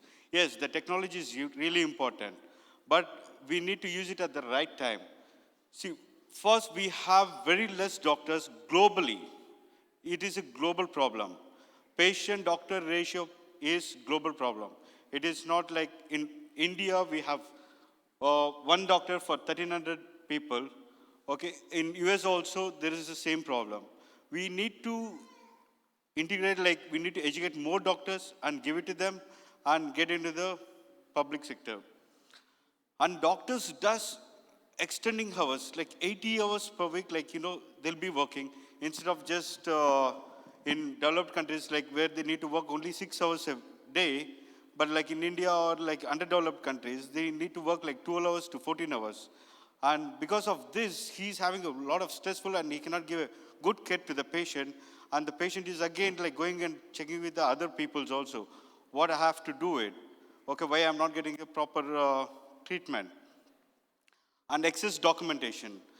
Now with all this AI and IoT is coming in, and we need to do documentations about what is the patient's comes in, how to do with that, and what all we have to write in that. That documentation is becoming more. We need to cut down on the documentation, otherwise we can just keep, now a speech to text is there. But in speech to text, what is happening with the doctors is, if the doctor says it's a fracture, but the text is taking it as a suture, who is responsible for this? Is this the doctor or it's the technology department which it has to be done? So we need to more incorporate the technology in a better way use for that. And healthcare system. The commercialization of healthcare system has handcuffed most of the practitioners, because practitioners now cannot treat the patients properly because of the healthcare where then suing rates are becoming increasing nowadays across the globe. So we cannot freely treat the patient, and we cannot say like, okay, you need to take this. In case if you're not able to do it, again, you need to come back and visit us. With the documentation and this commercialization, we are not able to give a freedom of treatment and disturb personal life for doctors. Yes, this is the most important. A doctor is also a human being, like, he has to have his family life and all the things, and at the same time, he has to give the right treatment for the patients, but he is not able to give it. The reason is extended hours, and now with the help of Google, all the patients search their disease in Google and they come to the doctor and they'll say like, okay, I have these problems. Please prescribe me medicines with this. Okay, Google is good knowledge, but like it's not the treatment case scenario. So, and patients also keeps asking, okay, doctor, why is this? Why is that? Like, why are you giving me this medication instead of this, like, give me the other medication. Okay, we cannot give it. If you want to take the medications, take it from the Google itself. Yeah, so that is one of the major problems where all the doctors are facing it. And, the technology is also good, giving more freedom to the patients. At the same time, we should know like where to cut down that technology and incorporate into the other systems.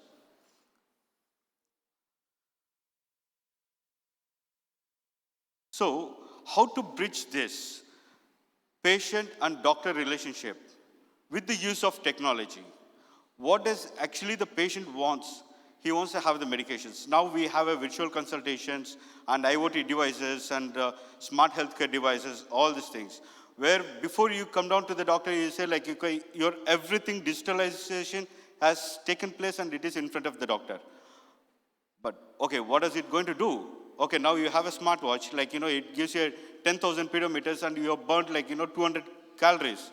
In that case, every day you keep walking 10,000 steps, every day you're burning 200, so you should have become slim and fit. So, and with that, it shows like the glucometer. The glucometer has been put up like, okay, your glucose levels are decreasing, and again it is increasing. So all these technologies, they're playing it like, okay, we are trying to do that problem and everything, but none of the technology is integrated with all this. We want a solution where the technology is good, like yes, speedometer is good, glucometer, and one-prick solution, all these things where it can come into one format. That can be given it to a doctor. And doctor can take that as a reference and cannot give us a treatment based on that. Again, it has to go into the regular diagnostic test and which it has to be taken it up and we have to convey it to it. And this documentation should be reduced from the doctor's side because doctor is also documenting it and the staffing also is documenting it. Everyone are doing the documentation and forgetting the real problem of doctor-patient treatment part. The treatment is coming low because of this. Yeah, so now the patients actually wants the doctor to listen what are their problems. And they should be available at any time. So now we have a virtual consultation, on-call consultations, and video consultations, and phone consultations, and anywhere globally where we can take it. Yes, the availability of the doctor is the most important because once the patient is there with one doctor, they like to see the doctor again. They want to take their opinion over there.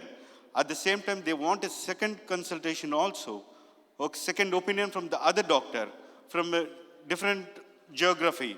So they can get the right diagnosis and the treatment.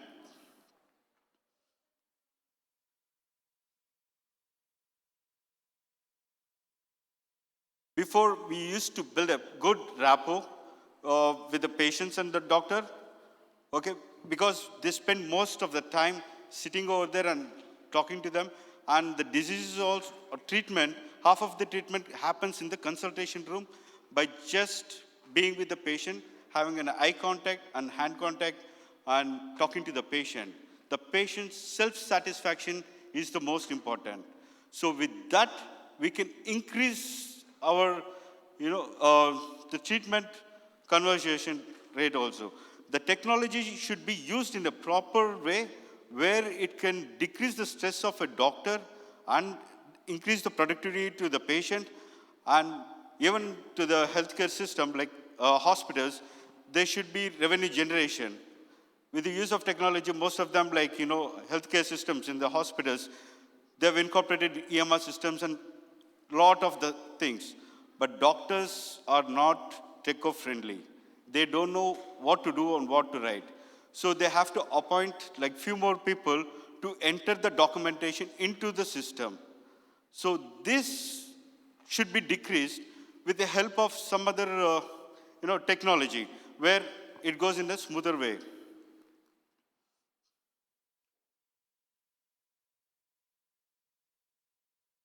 So,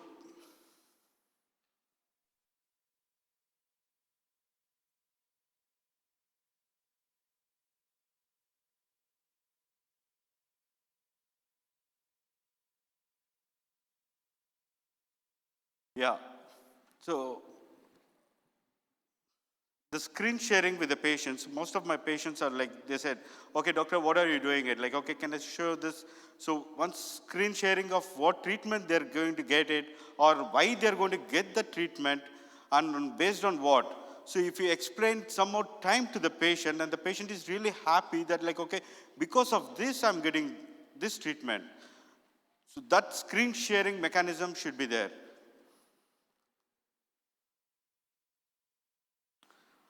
So the changing paradigm of healthcare. So doctors should have a digital life, like personal assistant, because every doctor having a personal assistant to them, it is very costly affair. Whereas in India, if you say like, a doctor is earning maybe 1 lakh per month, his personal assistant charges will be from 30 to 40,000 rupees. Half of his personal assistant thing goes off. So coming on to this healthcare, like healthcare, the backbone of the healthcare is doctor. We are having a lot of technologies, everything based on the, patient-centric customers and IoT devices and healthcare hospitals. But we are missing the doctor's life. We are not integrating the doctor into the healthcare. We are not thinking about the doctor is the main backbone for the healthcare system.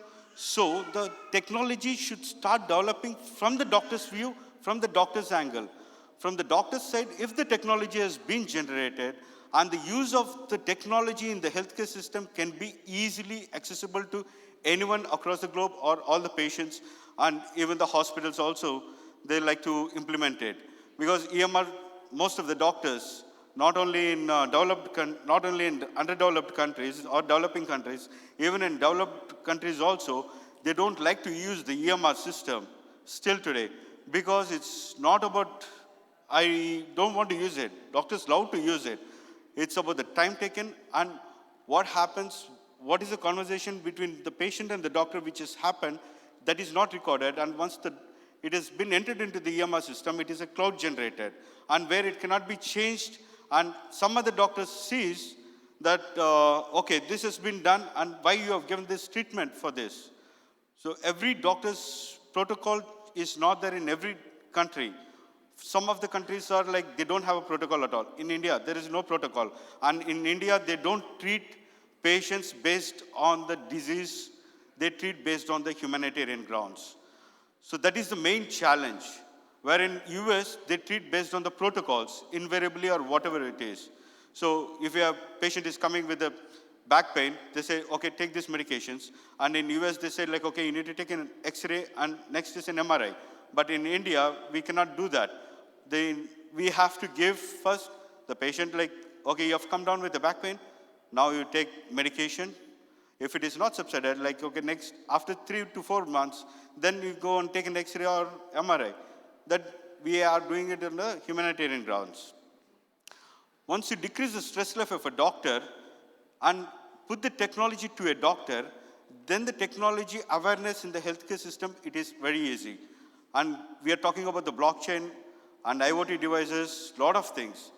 But I would like to suggest first let us start building technology for the doctors, make their life easier, and go further.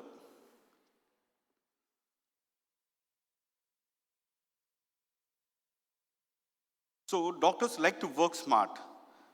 Most of the time, they say like, okay, we want to like take multi-directional ways they'll be going in. And they want to work in the morning, one hospital, they want to go to the one more hospital or clinic in the evenings to earn more revenue generation and to increase the patient revenue, patient generations.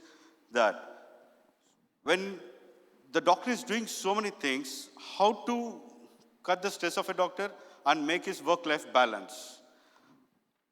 So that's why like we have developed a product called MelDoc where it is a virtual personal assistance to all the doctors. It is not only in India, it is a global platform, but we are launching first in India and then we are going for the global.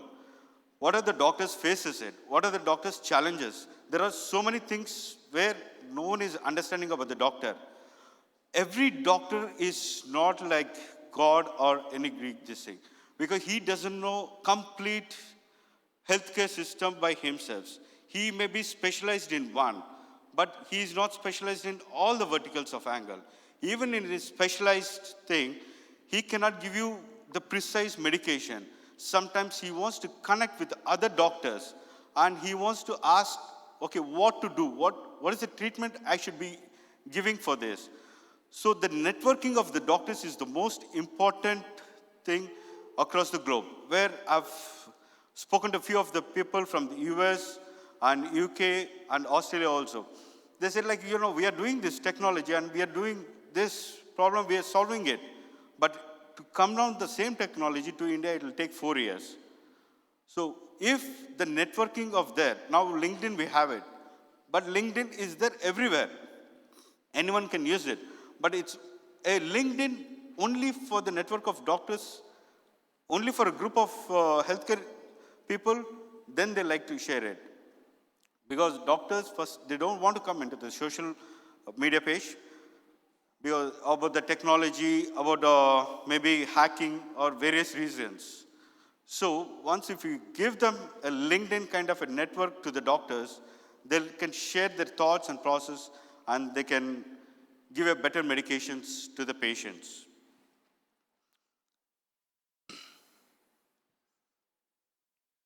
Yeah, so it's like instead of talking on the blockchain and IoT and all these things, let us go back to the same old treatment, how we used to do it. I'll give an example. There was one company called Ring in US.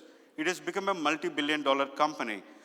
The reason for that is the company didn't change the user interaction of Ring, of knocking the door. They've given a button, a small button outside the room where like you just press the ring and from there you can see virtually in a mobile app who is outside your house. Because the interaction, the user interaction which has been followed for the millions of years, that has not been changed. In the same way, we need in a healthcare system, we should not change the user interaction. Without, taking off the user interaction, what we are facing it, doctor to the patient, and can bring the technology which can simplify all the elements, then it'll be a great way to go ahead. Yeah, thank you.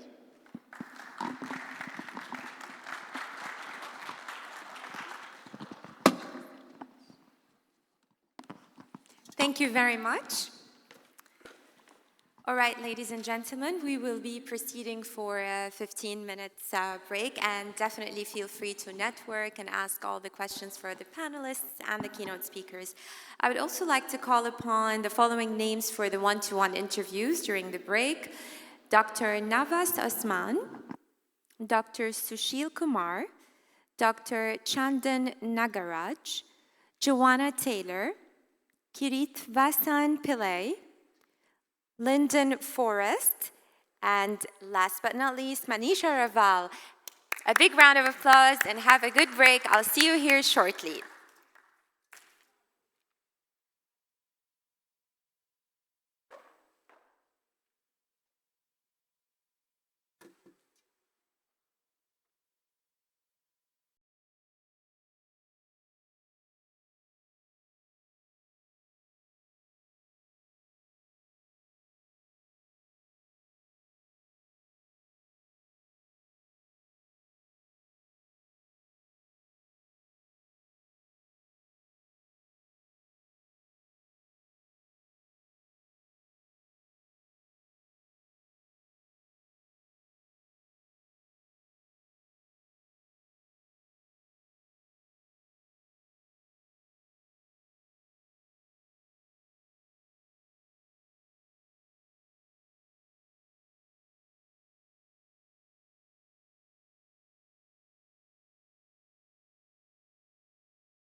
this conference of day 3 of Ifah. And now I would like to have live on stage Pratik Debate, CEO, Jehangir Clinical Development Center, our moderator for the final session of Ifah 2019. A big round of applause.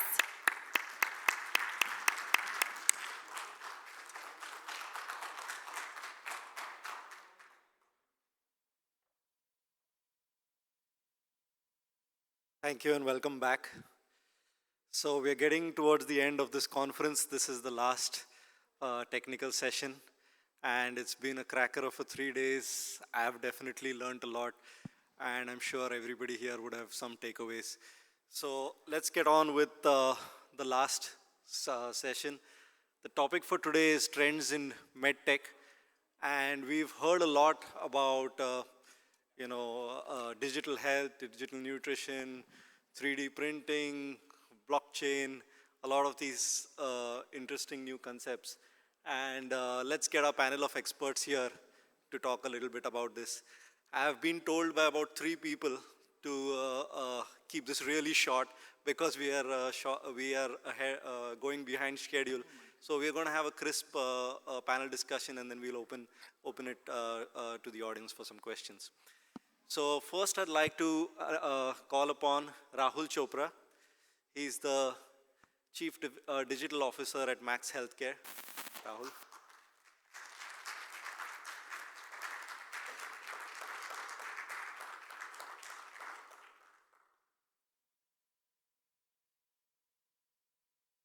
Next we have Dr. Chandan. He's a Senior Embryologist at Motherhood Fertility Center. Big round of applause.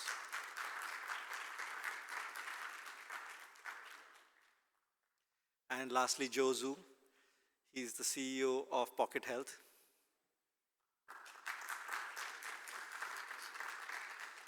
So Rahul from India, Dr. Chandan from Sri Lanka, and Joe from Australia. So we have a nice panel here.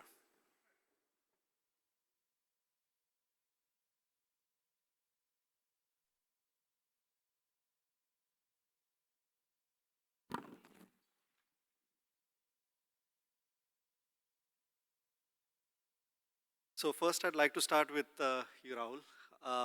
Obviously you head the digital practice of a very large chain of hospitals in India. So I'd like to understand from you, what are the disruptions you're seeing in medical tech, in med tech, which are coming to your hospital? I think everybody knows this, that in healthcare, innovation is going crazy. Every day I come across minimum 3 to 4 solutions, innovative solutions around healthcare. So having said that, I mean, my bit would be, don't get immediately overwhelmed by the kind of solution that we are seeing around us, because it's very important to before embarking on digital journey, it is very important that we start collating the data in a meaningful way. And things like, working heavily around EMR, your e-prescription adoption should be above 80% before really crafting a good digital strategy or picking some of the innovative solution. Otherwise, what will happen is, if we not embark on those aspects, probably the patient experience, ultimately the customer experience, covering the doctors, the staff, and plus our patients, it will not give a justifiable view to anyone. So it needs to be well thought through. That is my experience says. So when I started the digital journey in Max Healthcare, the first thing that we reinforce on was that the e-prescription adoption should go above 80%, so that all the doctor should use that and the data should get recorded electronically. Once we achieve that, it was easy for us to embark on journey like bringing care at home, because it's a combination of mobile layer with IoT devices, and you can very well plug in any AI-based solution to give a better experience to the customer. So that is the second layer that we have done. Of course, we came out with patient app as well, so that you can go ahead and ask for services on a click of a button. The other thing that strategically we did, that if you ever notice a Max Healthcare app, if you download from the App Store or the Play Store, 30% of job you can do without even login. Because we are very clear that first time the patient is inquisitive. So either most of the people are coming for cross references, they want to inquire about doctors, and then you proceed ahead with the login, and it could be very simple. You just ask mobile number or Gmail, and then you just get onto it. You don't ask for money upfront. You keep it very simple. That will be good. So these are the things, and hence you guys would be aware of that there is a lot of disruption happening around radiology. That's a straight kill. I would say that everybody, every health provider should definitely explore radiology as one of the departments that you can really disrupt through AI solution. If you, in our case, all the X-rays get scanned through AI algorithm. The anomalies get highlighted in red dots onto the film. It get auto-typed through AI, and in the GE PACS funnel, it moves to the checker. So the maker is AI, the checker is senior radiologist. So those are the things that can be easily done. Having said that, be very careful about implementing AI because it requires a lot of data to pump in to give you a meaningful information and even the accuracy. So sharing the data is anyways a lot of concern. I mean, the data privacy would be his aspect also. And in the conference, I was observing that many people are saying that AI is the thing. What we have done is that we have created an ethical committee to before embarking on AI journey. So ethical committee is very important. It's a combination of doctor, clinical directorate, information security head, right? The governing body, risk and compliance, all people together form this committee and review everything and then only sign a journey for the AI solution. That is very important.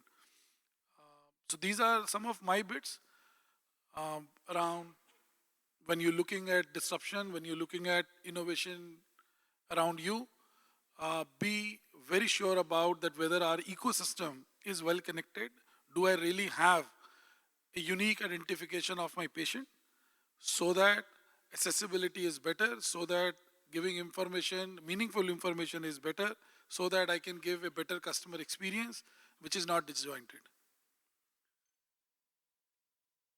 Rahul, it's great to hear that you all are intelligently using technology as an enabler and plus looking after the ethical considerations as well.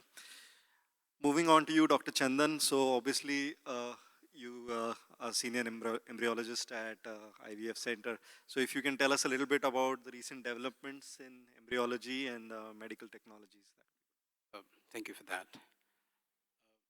When we consider an IVF procedure in an embryology, it is very important to make sure that we maintain the IVF plan which is prescribed for the patient. I don't know how many of you have seen the egg and the human sperms look like. It's almost, it's all the oocyte and the sperms will look similar. But when we start an IVF procedure, basically I just want to have a small introduction about an IVF procedure. It is a procedure where we take out the gametes, that is the egg and the sperm, outside the body. We create the babies, and once the embryos are formed, we put it back. So when the oocytes and sperms are outside the body, we have to make sure that those particular oocyte and the embryos belongs to the respective patient. So how do we monitor this? We have a special software for this that is called a witnessing software. which will make sure that when you take out a respective patient's embryos in an incubator, it makes sure that that embryos belongs to that particular patient. In case by mistake, because all the oocytes and embryos look similar, in case if you take someone's embryos, it will give an alarm system that that embryos doesn't belongs to that respective patient. So this artificial intelligent technology and the RI witnessing system helped in medical industry, especially in IVF industries a lot. Second thing is, once the embryos are formed, see, it's a basic wish for all the infertile couple to be called as a parents rather than just an infertile couple. So this IVF technology, we create the babies and we make them this wish come true. And second, importantly, I believe that it is not just to have a pregnancy done for an infertile patient. It is very important for an embryologist because he's having a future generation in hand because he creates the babies, the next generation. So it is must for an embryologist to make sure that whatever the babies which is resulted in an IVF procedure are most genetically stable. That's what even the couples look for.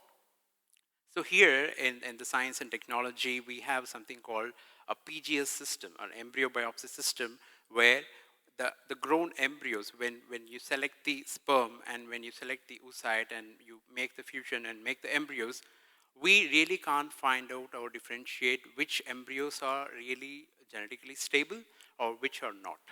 So this technology called PGS system, we take out each cells because the embryos are having multiple cells right now. We take out one particular cells from an embryo and make sure that that particular embryo, which in future resulting into a baby, will have any sign of genetic abnormalities.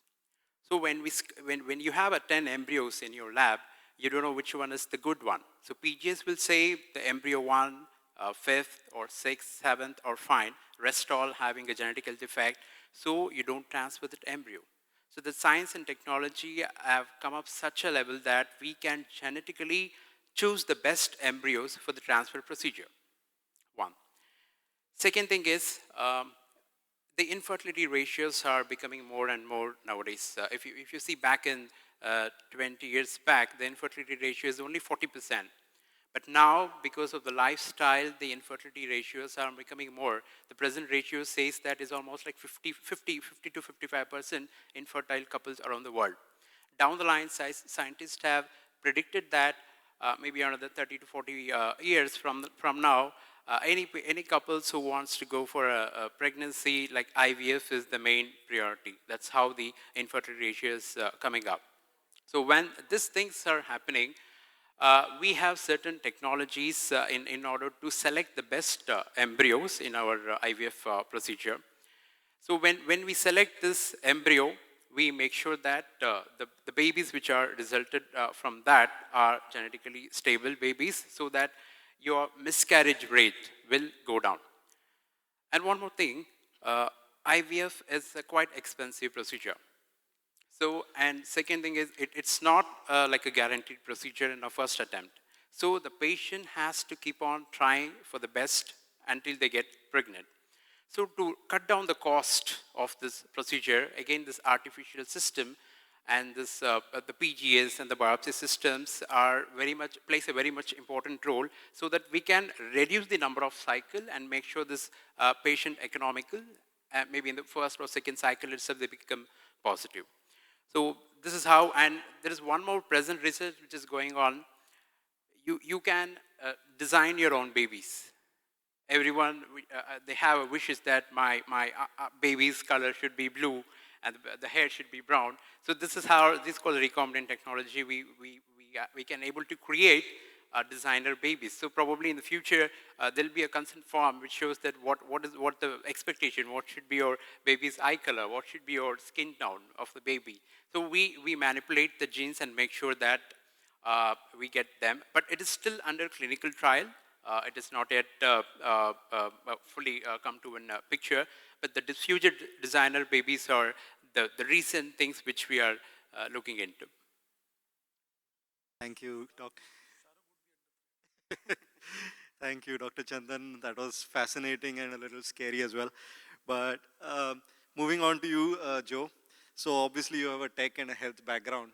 So if you can shed some light on slightly controversial topics like telehealth and blockchain. So there are two schools of thought, how much is too good. Yeah, sure. So our company does healthcare to your door. We're doing some work in the AI for drug discovery and senolytics and oncology. But not in the sake of everyone's time, let's just stick with the trends in medtech. So I think there's a few trends that's obviously coming out. One is telehealth with the mental health apps and blockchain, obviously. So I think we'd have to be I'm a big believer of technology. I just want to get that out of the way. And but I'm actually not a very big fan of telehealth. Telehealth, I think, has a lot of risks. It doesn't. Not everything's yes or no. So technology, we have to use that as a tool. And for example, if I'm dizzy and I need to see a doctor, you can't measure my blood pressure. You can't listen to my chest. You can't look into my ear. You don't know why am I dizzy. So the potential burden on the healthcare system for misdiagnosis can be actually quite severe. And just my firm belief that healthcare it's just not the best health practice, telehealth. And I think, which is why we're focusing on healthcare to people's doors. I think doctors still it definitely has its place. Don't get me wrong, I get second opinions and emergency situations, but it should be utilized with the general healthcare system. And also my view on mental health apps is also a little bit controversial, if you like. I think, again, mental health apps definitely has its place, but I think for patients that has depression and mental health, the last thing they should be looking at is their phone. For me, they should be, I know there's the argument that's the trend that the world is going, but it's a bit like someone smoking and then you're treating them with e-cigarettes. So I think I'd like to see these apps probably incorporate more of like features where they encourages the patient for outdoor activities to connect with people, maybe some IoT, some wearables, so encourage them to go outside. It's no secret that social media has definitely caused this dramatic increase in the depression. And I think, and I don't want to see these apps become another platform where people, it's all well and good at the start that you're focused on mental health, but as you scale, as you raise money, you're going to have pressures from the VCs to say, we want to monetize this, you need to grow, and before you know it, they're just gone from Facebook to another Facebook version 2. So. I agree, there's a balance. Do you want to add anything? I just want to pick from the gentleman who is sitting in the front. He raised a very valid point, accessibility. So I, as a digital fellow, into digital from last 10 years. So what has happened on 3rd or 4th of September, I met with an accident, 2018. So my C5, C6 got ruptured and it was Sunday. If you check on your mobile, it was like Sunday only. So accessibility, I forgot that the whole digital had gone, right? So all I need is doctor. So that is something which is very, very important. But having said that, just to support the technology aspect also and the digital and the AI also, what really helped me was that once I got that done, the MRI and everything was ready on my app, which was there from MaxScale. So the creation that we have done for the patient, I never realized that I will be a patient. I was hale and hearty.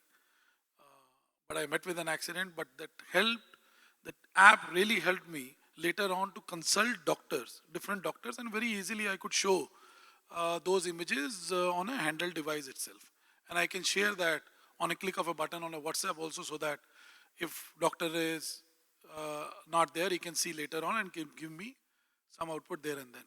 So yes, the argument is valid. The accessibility the connect, the touch of doctor. Even I as a CDO feel like I want to see the doctor for myself, right? So that will remain forever. It is just that AI can only complement to an extent which will lead to a virtual reality, which will definitely be augmented by AI and a human intervention. It will never ever be purely AI. That is how I foresee. Thank you. So we are running behind schedule, so we are going to stop the discussion and open the floor for questions. If you can do a couple of questions, and then the panel is always available for networking outside.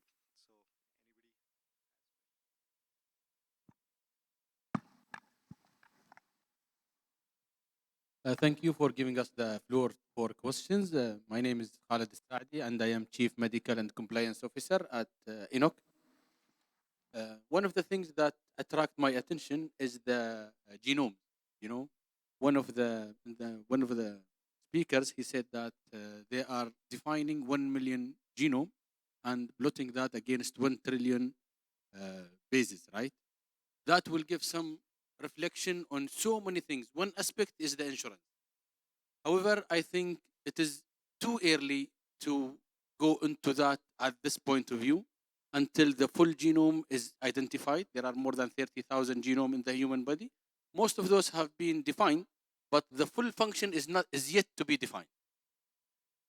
There are a lot of theories behind it, like microsites, myros, all of those things, or microsatellites, sorry, myros. There's another element, if someone have a chances to develop breast cancer, and breast cancer in ladies start at the age of 9 if the exposure is there. How much of impact that will cause on this patient apart from insurance?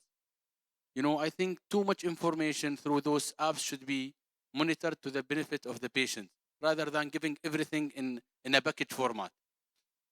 So I need to see how you look at this from patient point of view, not from insurance point of view. So Thank you. I would like to tell about a small incident regarding this data protection, how it's very important for us to maintain the patient's data very carefully. Back in India, where when we consider an IVF procedure, unfortunately some women or men may not able to produce their gametes. So in such cases, we are supposed to use the donor gametes. Of course, it's not allowed in UAE.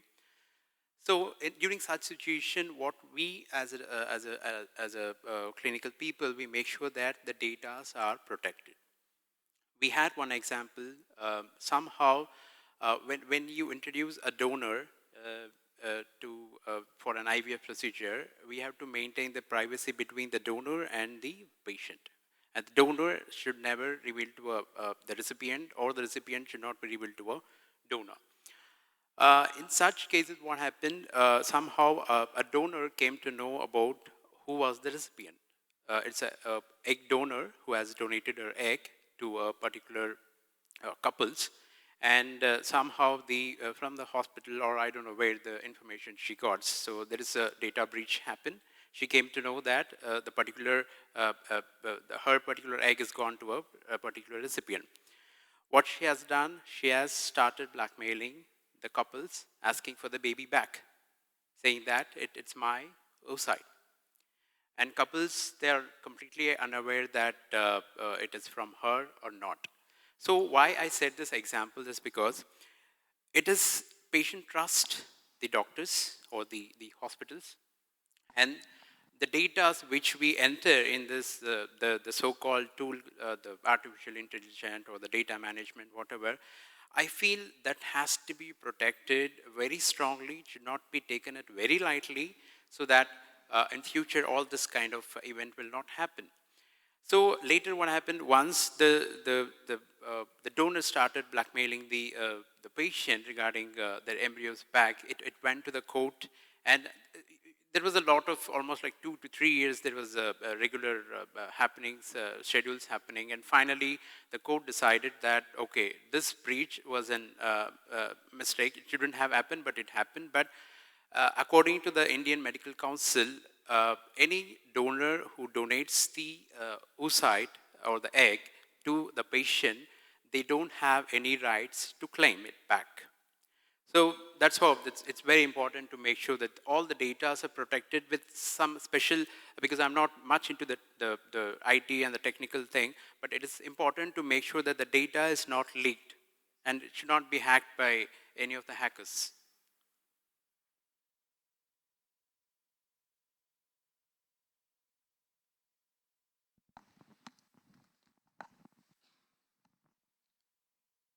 My name is Chukudi Cyril Ezako from Midlife Healthcare Services.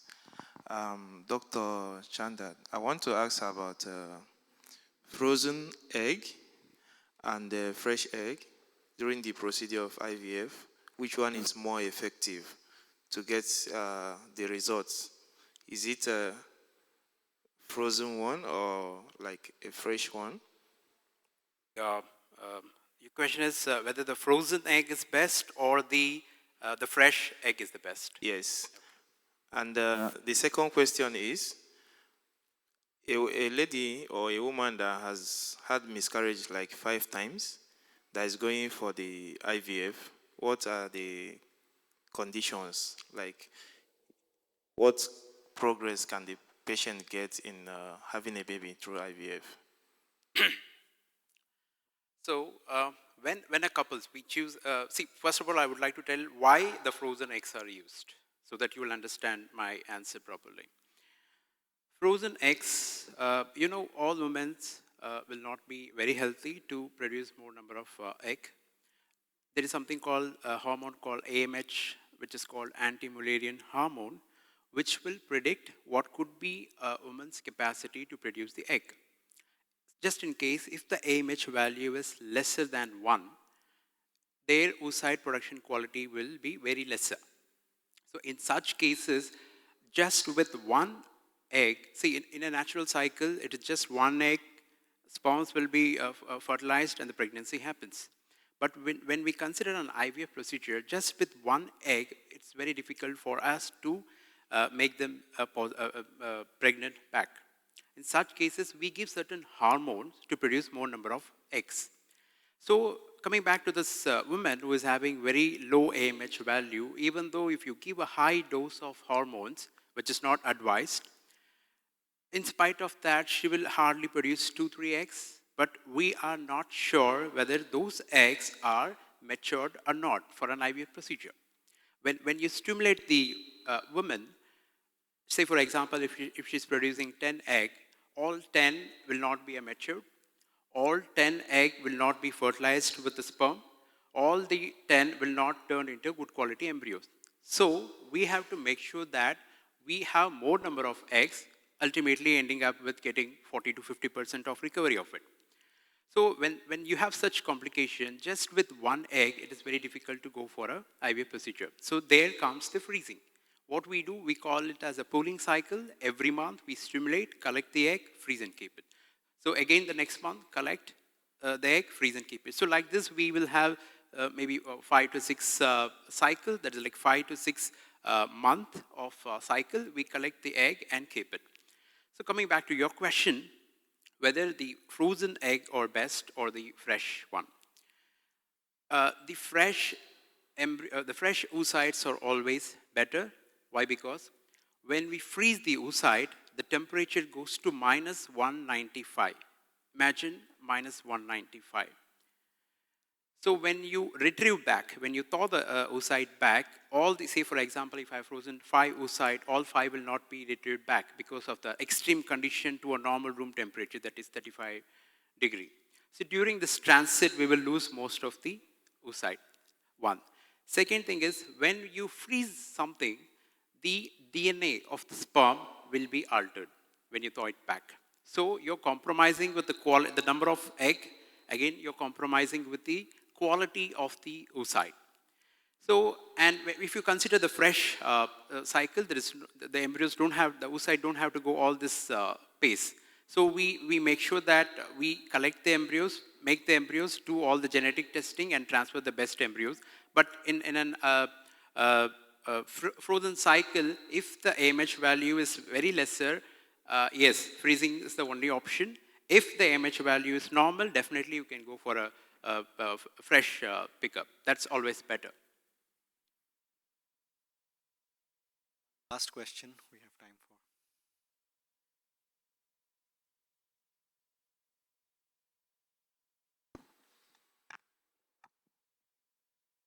Thank you. My name is Mohammed Halmi. I'm from Egypt.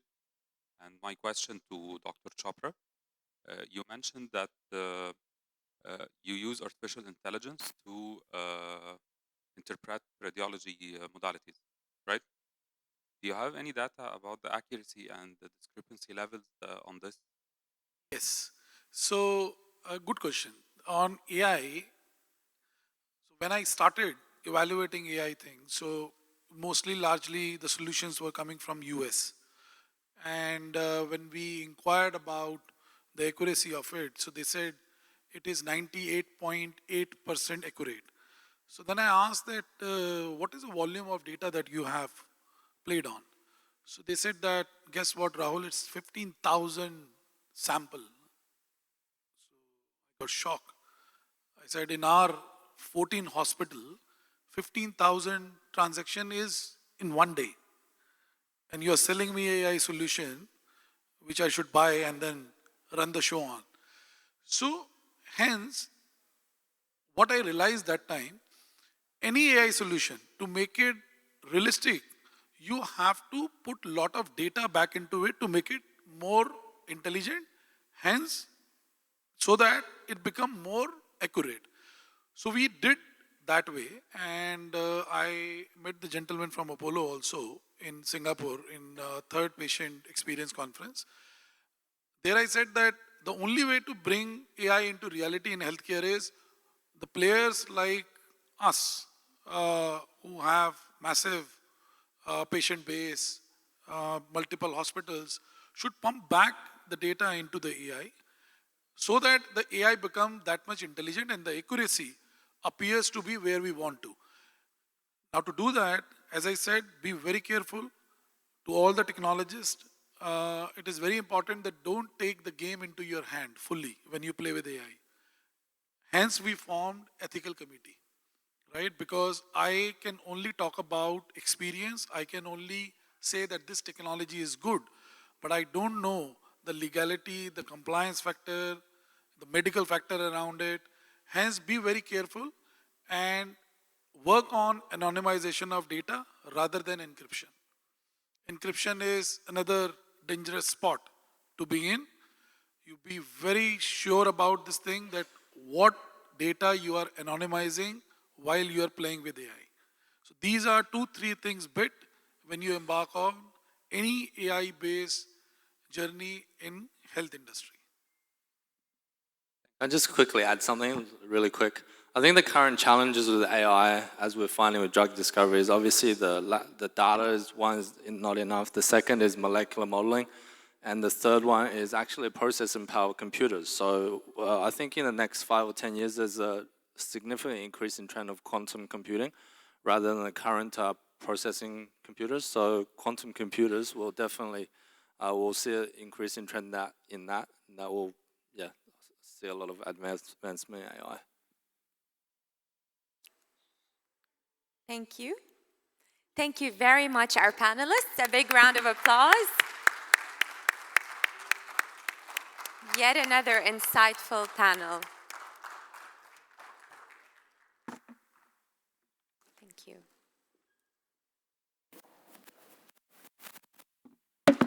All right, ladies and gentlemen, just before we proceed to our awards ceremony, we have a special session by Leena Prabhu. A big round of applause to Leena. What happened to the energy? You're going to win awards in a bit. Big round of applause.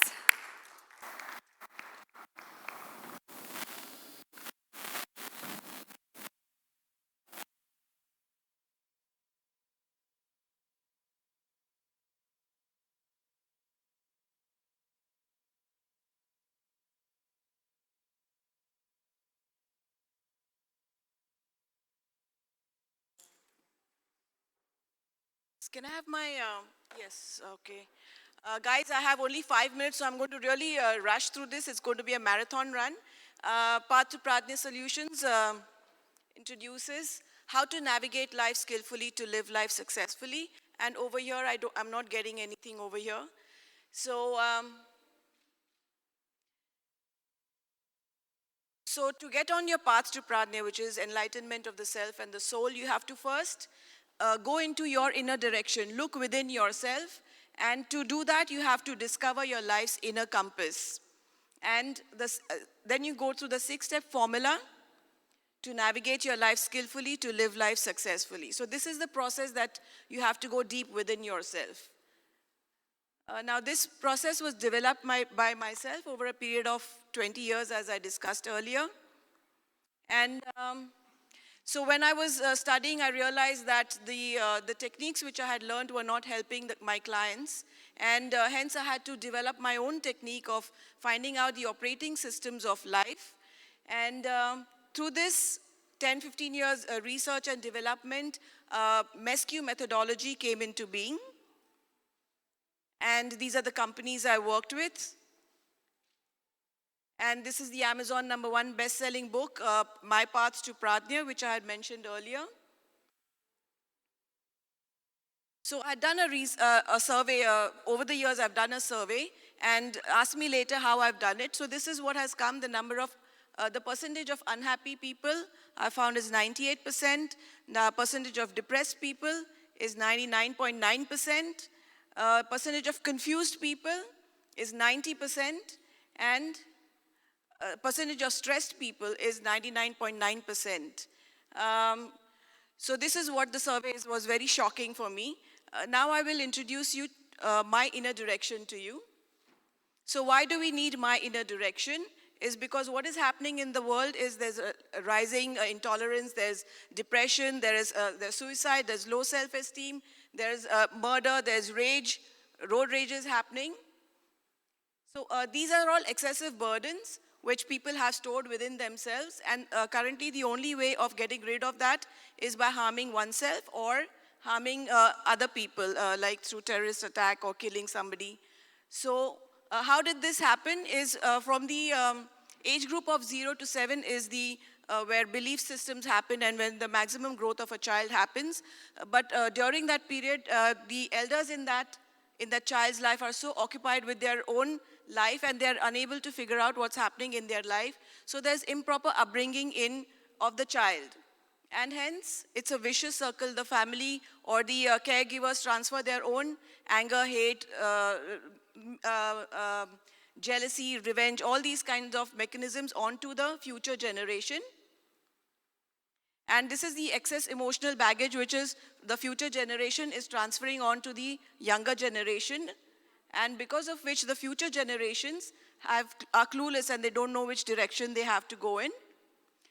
The process of my inner direction mid is you go to the soul, you journey to your soul to discover your inner direction, your inner compass, discover my life's true direction and your true purpose.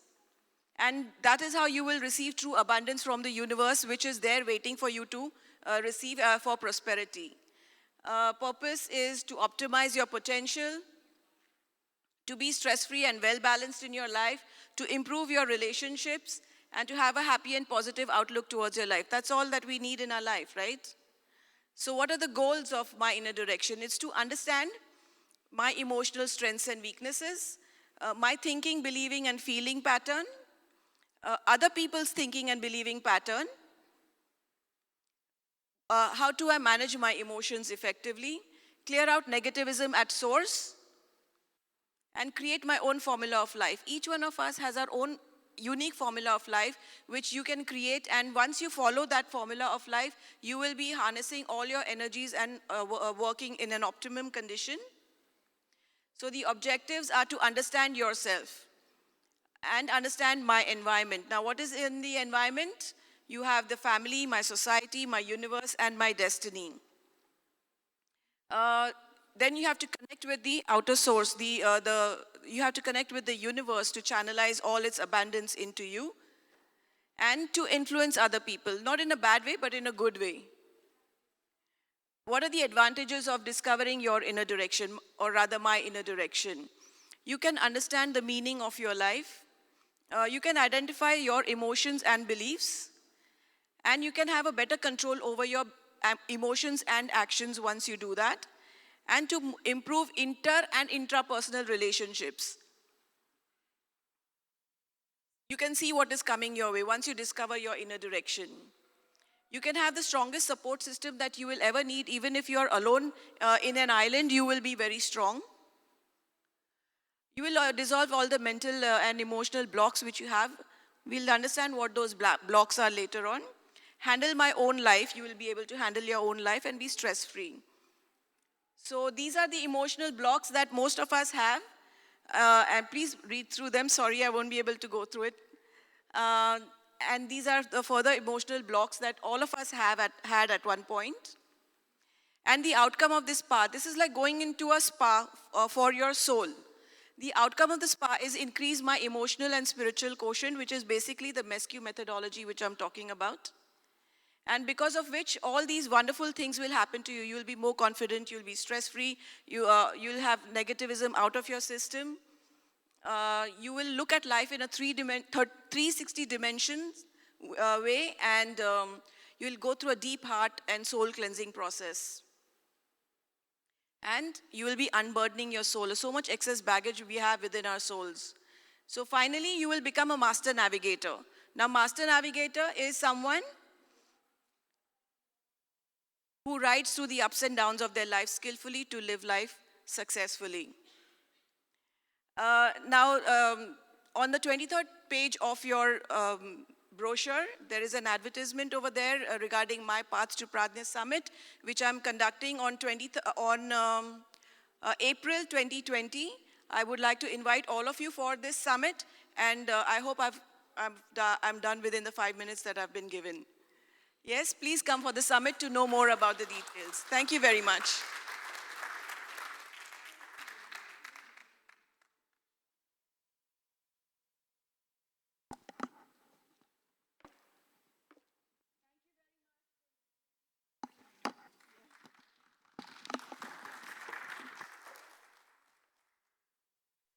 Ladies and gentlemen, and now we would love to always honor and award the wonderful people who have been contributing significantly to the healthcare industry. So I will begin, but I would like to first call upon the guest of honor, Sans de Groot, Chairman of the Board ICT Nord, to honor the awards. A big round of applause. This will be the last and great, one of the greatest sessions when we award people, but I really want to see, because you won't see me again, I just want to see that applause and that energy. Please. Thank you. Okay. I would like to call upon for the top 50 companies in healthcare, Calm Counseling, Lucas Lemanaya. We're gonna play a video actually for this special award.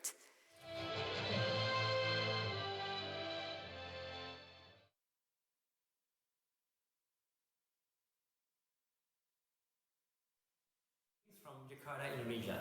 My name is Lucas, and on behalf of COM, a mental health care company based in Indonesia, we would like to thank International Forum of Advancement in Healthcare for recognizing us as one of the top 50 healthcare companies in 2019. We are grateful to be able to accept this award virtually. Mental illness is a crisis that has affected 1 in 4 people globally.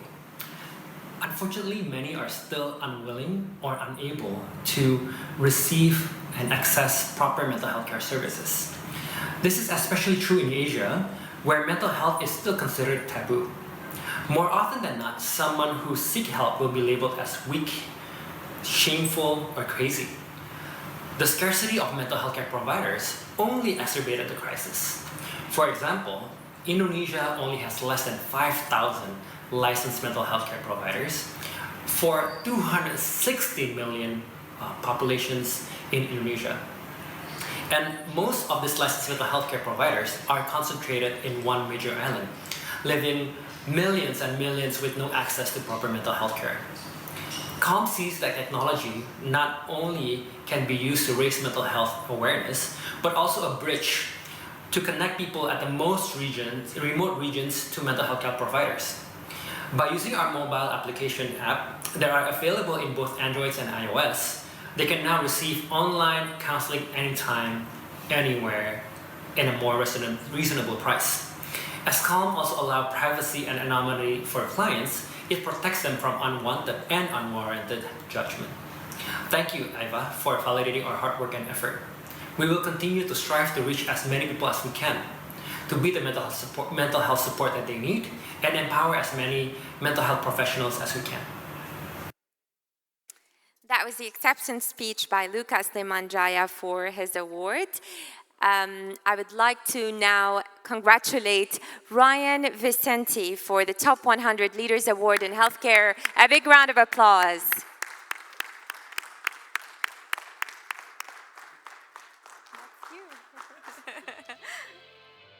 Congratulations.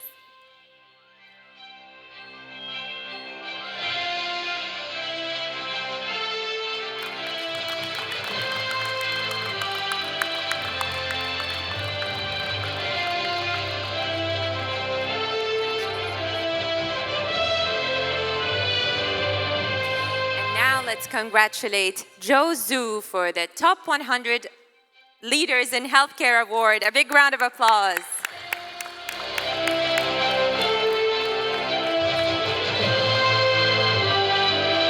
Congratulations.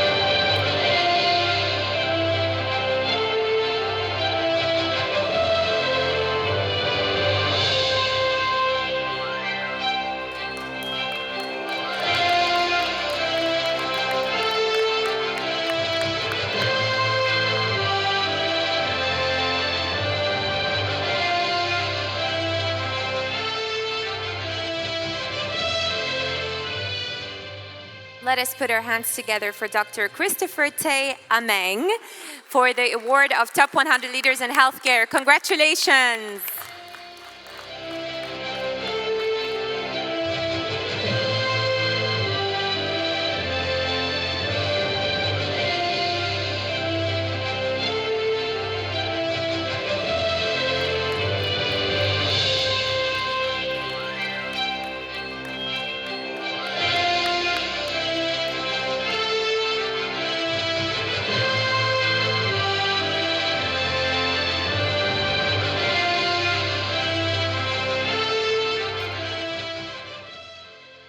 I would like to call upon Dr. Chaitanya Buch, MD.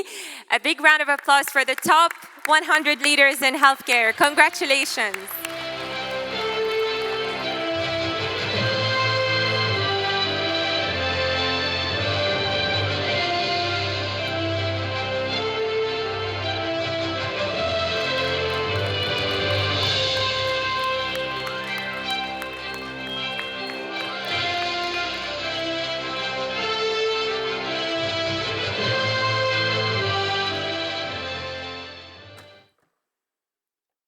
Hello, everyone. Good evening. Thank you, Ifah, for considering to recognize my work. All of us are not awarded, our work is awarded. And when our work is awarded, others get motivated. And when they implement and imitate it, it benefits others. And that is the cascading effect. And I am thankful to Ifah for doing that. I am Dr. C.S. Buch from Baroda. I am a clinical science doctor, so I started clinical practice with a social purpose 35 years back. And then I was interested in computers, so I became computer-supported Buch. And the engineers of Baroda appointed me the chairman of the Computer Society of India, Vadodara. Then came in 90s the internet. In fact, I was responsible for getting internet pan-India from Baroda, and because of certain creations in the telecom department. And I then became, I'm just telling you that what is the kind of work that is feasible, and we do not have to leave clinical medicine to become technologists or to become cyberspace or a cyber law specialist. So IEEE appointed me as a Vadodara Internet Access Committee chairman. And later on, because of that, I had to face cybercrime. I met collector and commissioner. I realized none of us knew equally well. So I joined after 25 years of ABNI medicine and became chairman, cyber law certified, and became cyber secure Bhuj. Friends, in stage 1 of life, what we do is go and learn. In stage 2, we earn. And in stage 3, we return to the society. So what I thought that rather than thinking about retirement, let me, during active life, save and share my time for not patients, but for public. And I have 300 children with me. All of them are disabled, and for them, on railway platform, blind children, hearing impaired children, I have been working, and fortunately, all that work is recognized by LIMCA Book of Records, India Book of Records, Prime Minister's Office, and various other organizations. And last year, I got a world record for Braille and environment friendly. So, friends, I'm trying to tell you, and we have young students and medical students from UK, that there is no barrier to be thought of. And it is possible, and it is exactly doable to be in all specialties, and therefore have no limits and enjoy the life. Thank you, Ifah, once again.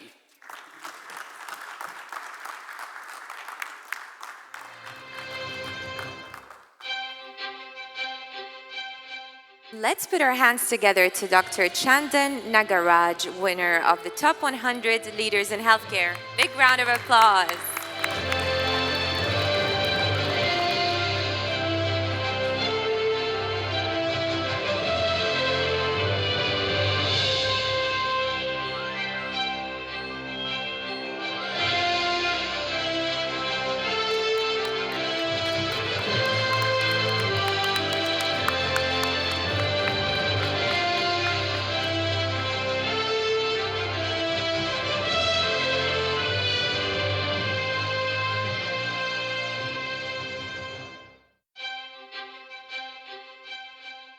Let's congratulate Dr. Khalid Al-Saidi, Top 100 Leaders in Healthcare winner. Congratulations!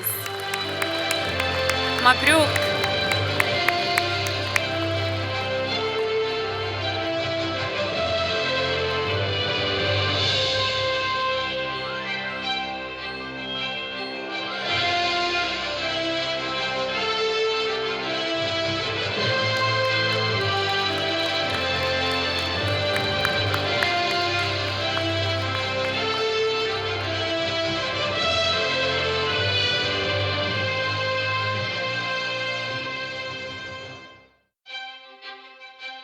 I would like to call upon Pragati Kadve, winner of the Top 100 Leaders in Healthcare, with a big round of applause. Congratulations.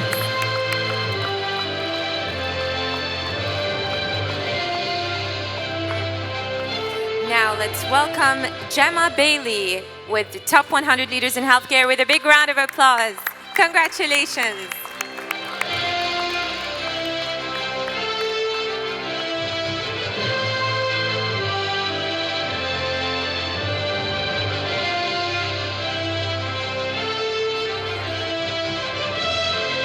Congratulations.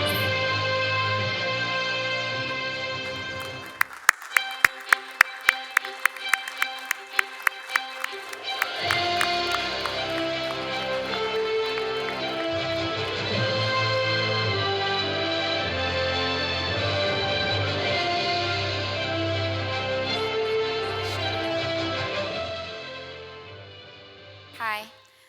I would just like to thank Ifah for recognizing the work that we're doing in preventing neuropathy and for the accurate screening of the diabetic foot and for protecting and preventing against the loss of sensation.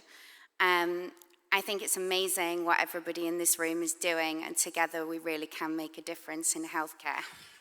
Thank you.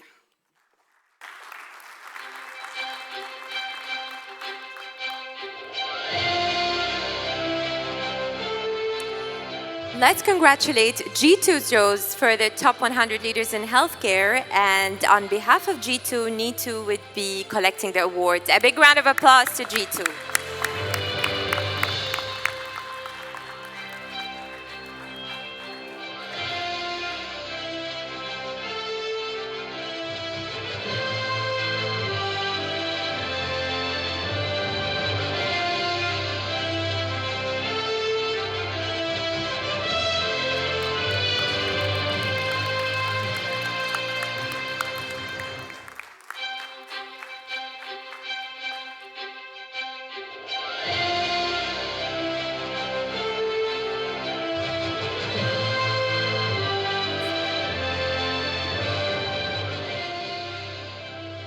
Now let's congratulate Dr. Ashish Dawad, winner of the top 100 leaders in real estate. A big round of applause. Congratulations.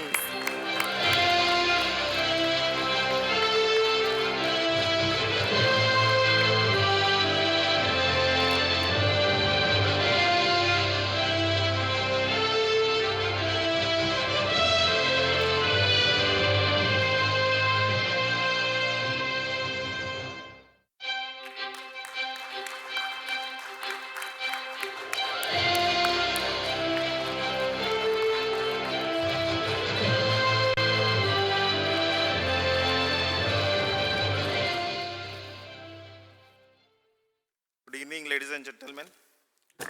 Extremely honored and grateful to receive this prestigious award from Ifah. A big thank you to the jury for selecting me amongst the many other capable nominees, and congratulations to all of the winners. It feels great to be recognized for the achievement as the founder and CEO of MedSynaptic. When I started MedSynaptic almost 20 years ago, healthcare IT in India was at a very nascent stage. And I feel proud that MedSynaptic has today carved out a name for itself in the healthcare IT industry. MedSynaptic is today a leader and pioneer in PACS, teleradiology, and medical imaging space. And I would like to thank everyone who has helped and inspired us to achieve this. Being a first-generation entrepreneur, I thank my parents for all their support, my family, my friends. Preeti and Arnav, you have been pillars of strength. Thank you. And last but not the least, thank you, Team MedSynaptic. I dedicate this award to you. Without your support, it would not have been possible to achieve this. Thank you.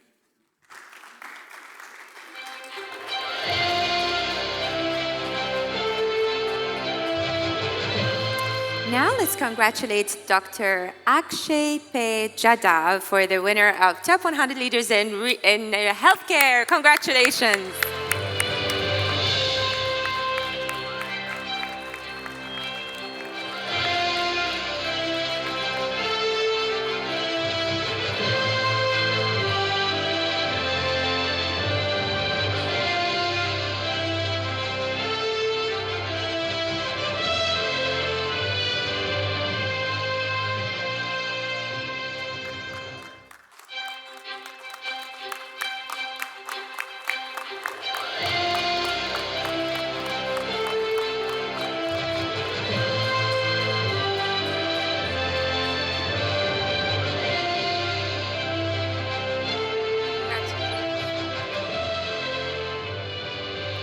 Let's welcome Sangeeta Parthasarthi for the winner of Top 100 Leaders in Healthcare. Congratulations.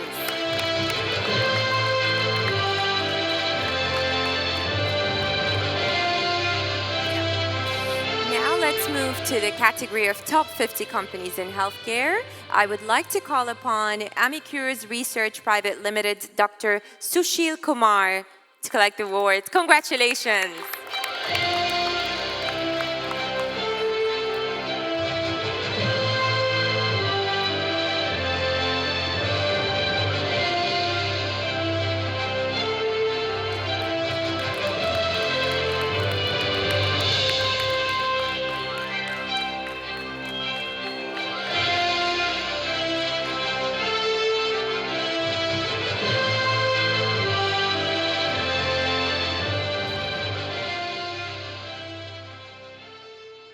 Hi, good evening. Thank you, Ifah, for recognizing our effort. And it's a great show. Actually, it's a different perspective we are getting here. On behalf of Amicus Research family, extremely honored and humbled to receive this award. We work on preventive measures, and I'm pleased to share here that we are able to develop various products. We have applied for patent application also in India, of course, and internationally. And we are now ready to launch 2 products. One is the detox water, which is based on herbal concentrate. And it's a kind of functional water, a great antioxidant, which helps toxins to flush out from the body. Another one is a dietary supplement where we have focused on the absorption of protein in body. So it's a major challenge we are facing nowadays, absorption of protein. So we have used plant extracts, algae, fungi, and probiotics to develop this product. And now we are going to launch these products, ready to be exported, looking for some good partner funding to launch this product in market. And I would be happy to take any kind of questions on this or any kind of sample requirement. I once again thank you, Ifah, for this recognition and wish you all the best to everyone sitting here. Thank you.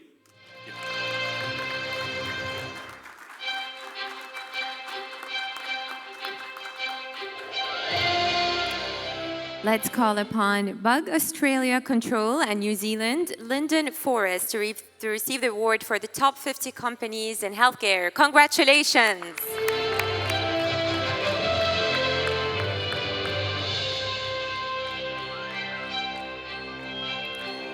Let's congratulate Divam Wellness, Dr. Alok Chopra, for the top 50 companies in healthcare. Congratulations.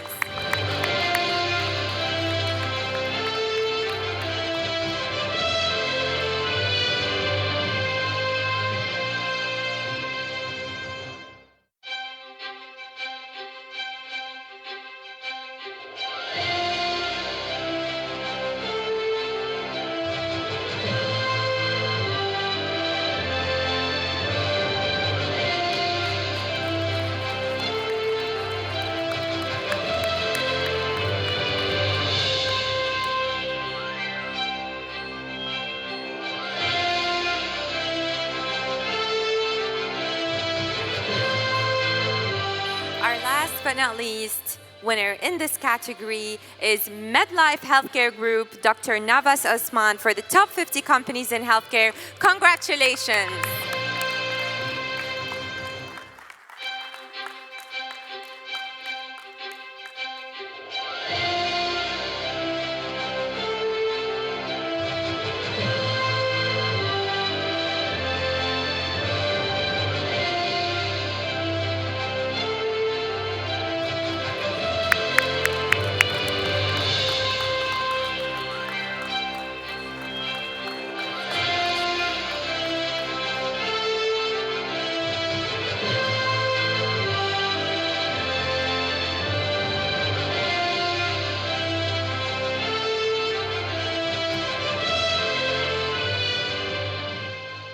Now I would like to call upon Wasia Razwani, winner of the startup presentations, to come and collect the awards. Congratulations.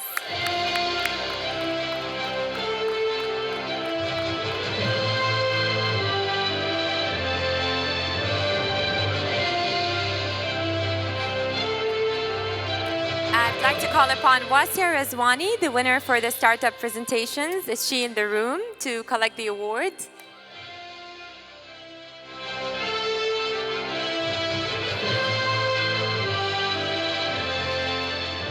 Thank you, our lovely guest of honor, for awarding all the awards. A big round of applause to that. Thank you so much.